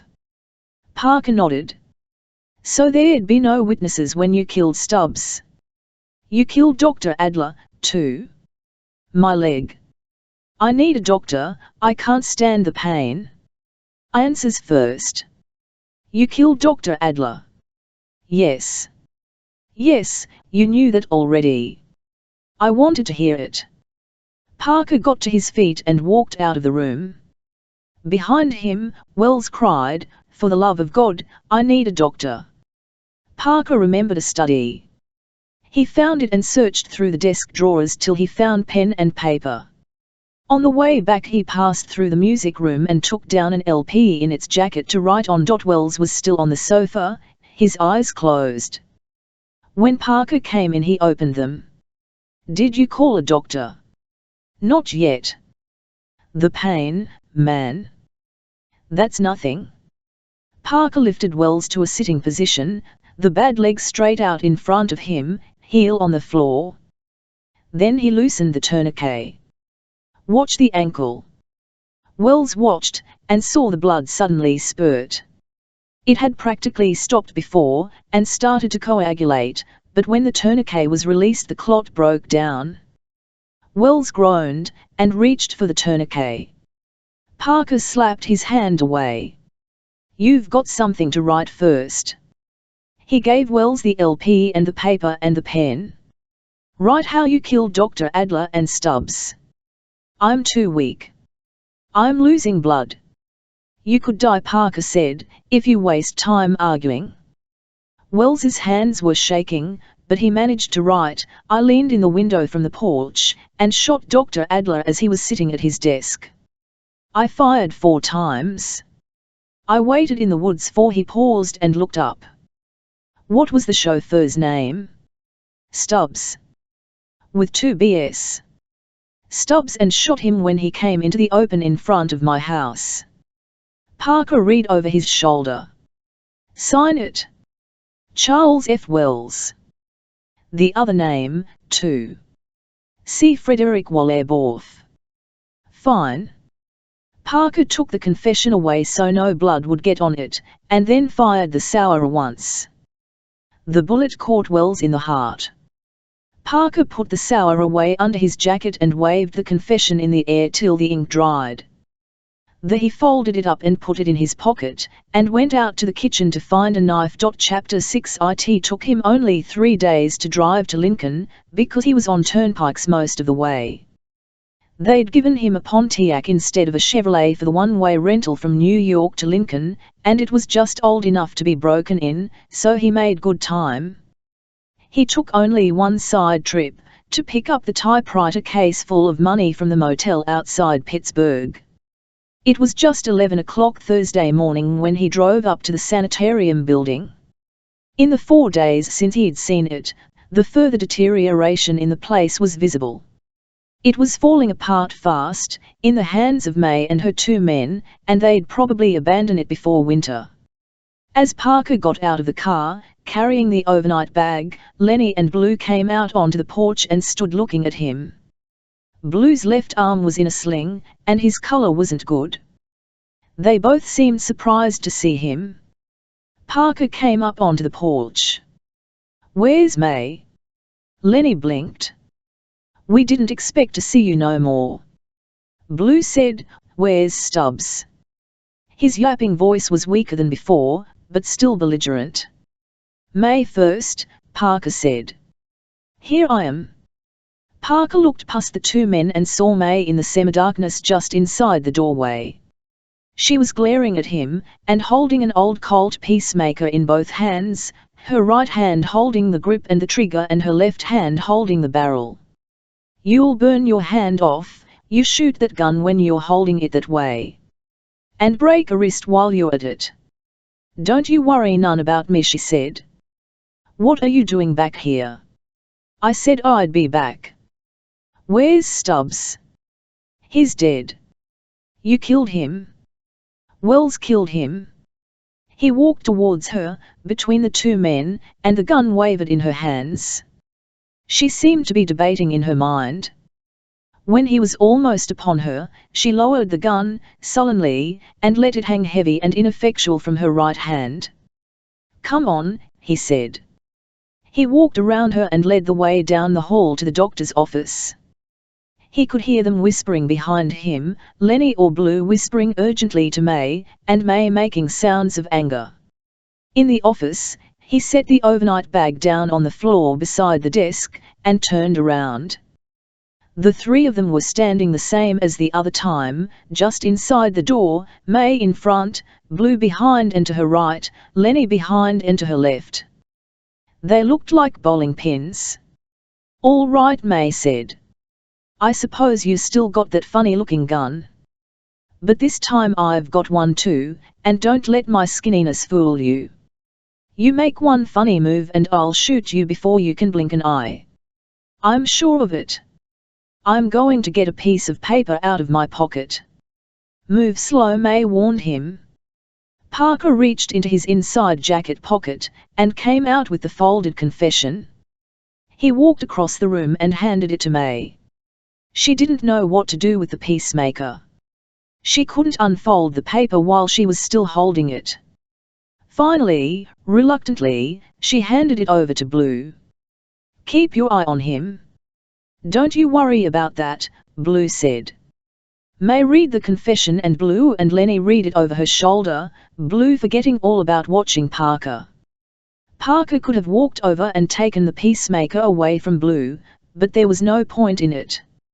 He leaned against the desk and waited. May finished first, because the other two were lip readers. She looked over at Parker. How do I know this isn't a phony? Is that his real name there, down on the bottom? See Frederick Wallerborf? So what? All you told me was Wallerborf.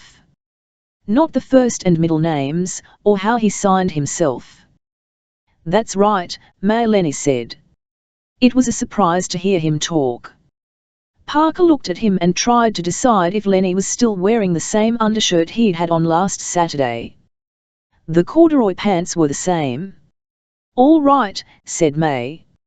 She wanted to be difficult, and there was always a way. How come he wrote this?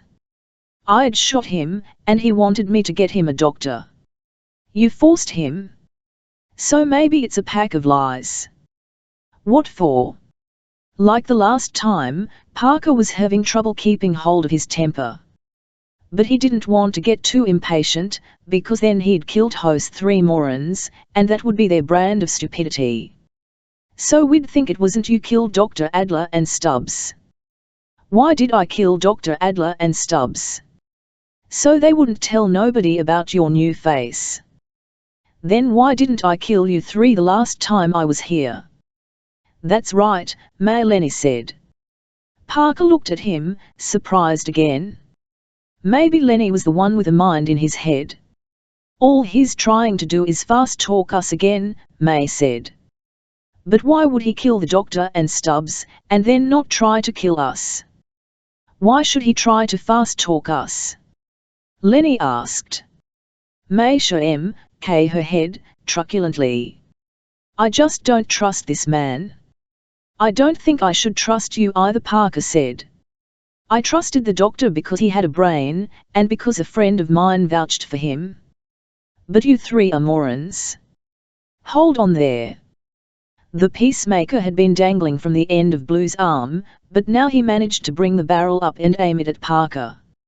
Now, wait, Blue, Lenny said. If this man's trying to be fair to us, we ought to try to be fair to him. His face was screwed up with concentration, the way Stubbs had done sometimes when he was thinking hard. You got to admit he makes sense. All he's been doing is trying to prove to us he didn't kill the doctor, when it would have been easier for him to kill the 3 of us. If he'd killed the doctor, that's just exactly what he would have done. And besides, May, you said he wouldn't come back, and that would prove he was the killer. But he did come back after all. May thought that one over, not liking it because it cleared Parker and she didn't like Parker. Finally she shrugged, reluctantly. I suppose that's right. But Parker wanted to be sure. Wells killed your doctor. You got that straight now? I suppose so, May said. She was frowning hard now, and she looked at Lenny as though for help. We got to be fair with this man, May. He went to a lot of trouble to prove himself. May shook her head. You better give me that gun back, Blue. Parker studied them, frowning, and then grimaced in disgust. You already blew the whistle. May had the gun again, holding it in her 2-handed grip, aiming it shakily at him. Now, you stay right there. You couldn't wait, Parker said. You had to be damn fools. It was Lenny who answered, apologetically. We figured you for a phony, he said. We got to talking it over, and May thought, we all thought you were just out to kill Stubbs, that you'd sold us a bill of goods. May said, we all figured you wouldn't be coming back. So I went down into town, and talked with a guy I know. He works for the bookies wire service, and he made a couple phone calls, and then I talked to another man on the telephone, who, I don't know, named Larry, something like that. And I gave him your description. You acted so goddamn tough, May cried. Not tough enough. I should have burned you, all three of you. I should have known I couldn't trust you. Lenny, still apologizing, said, it wouldn't have been fair not to tell you. After all the trouble you went through. We did wrong, but it wouldn't have been fair not to tell you. Parker considered. The thing was shot now. The syndicate didn't have a picture of him, and a description always fits thousands of men, but they did know about the new face. They knew now not to look for Parker the way he used to be.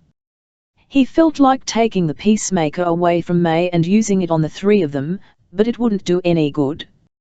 So what now? He could go find himself another plastic surgeon, run the whole thing again, but the hell with it. You could never be sure, never be absolutely sure. Doing it this way, running away and trying to hide from the syndicate, that had been wrong from the beginning. He had his own life to live, his own pattern, his own plans and pace. What good was it to change all that? He might just as well let the syndicate kill him. What he had to do was make sure the syndicate was convinced they should forget him. He had to make them hurt, he had to bring them down to where they'd be willing to throw in the towel. Then he could go on about his business without worrying about new names or new faces or new days of life. The three of them were watching him, warily. Finally Lenny said, what do you figure to do now? With you people? Forget you. We're sorry, Mr. Anson, Lenny said. Honest to God. There was no sense talking to them. They were idiots, but they'd done all the damage they could do. Parker started through them, out of the room, but Blue said, you forgot your bag. Parker paused and looked back at the overnight bag. Oh, yeah. He went back to it. Stubbs told me one time, if anybody tried to kill the doctor to protect their new face, Stubbs would take the new face away from them. Stubbs got killed, so I did it for him. He picked up the overnight bag and set it on the desk. There was a zipper around 3 sides, and Parker unzipped it all the way around. The flap fell open, and May and the two men looked at the new face Dr. Adler had given to Charles F. Wells. They were still staring at the head when Parker walked through them and down the hall and out to the car. He paused beside the car to light a cigarette, then climbed in behind the wheel and drove back out to the road. He'd give the car back to the rental people. And after that, Miami. The syndicate trouble had to be settled, but it could wait. Parker had to unwind for a while, for a few weeks anyway. It would be good to be Charles Willis again for a time. The end.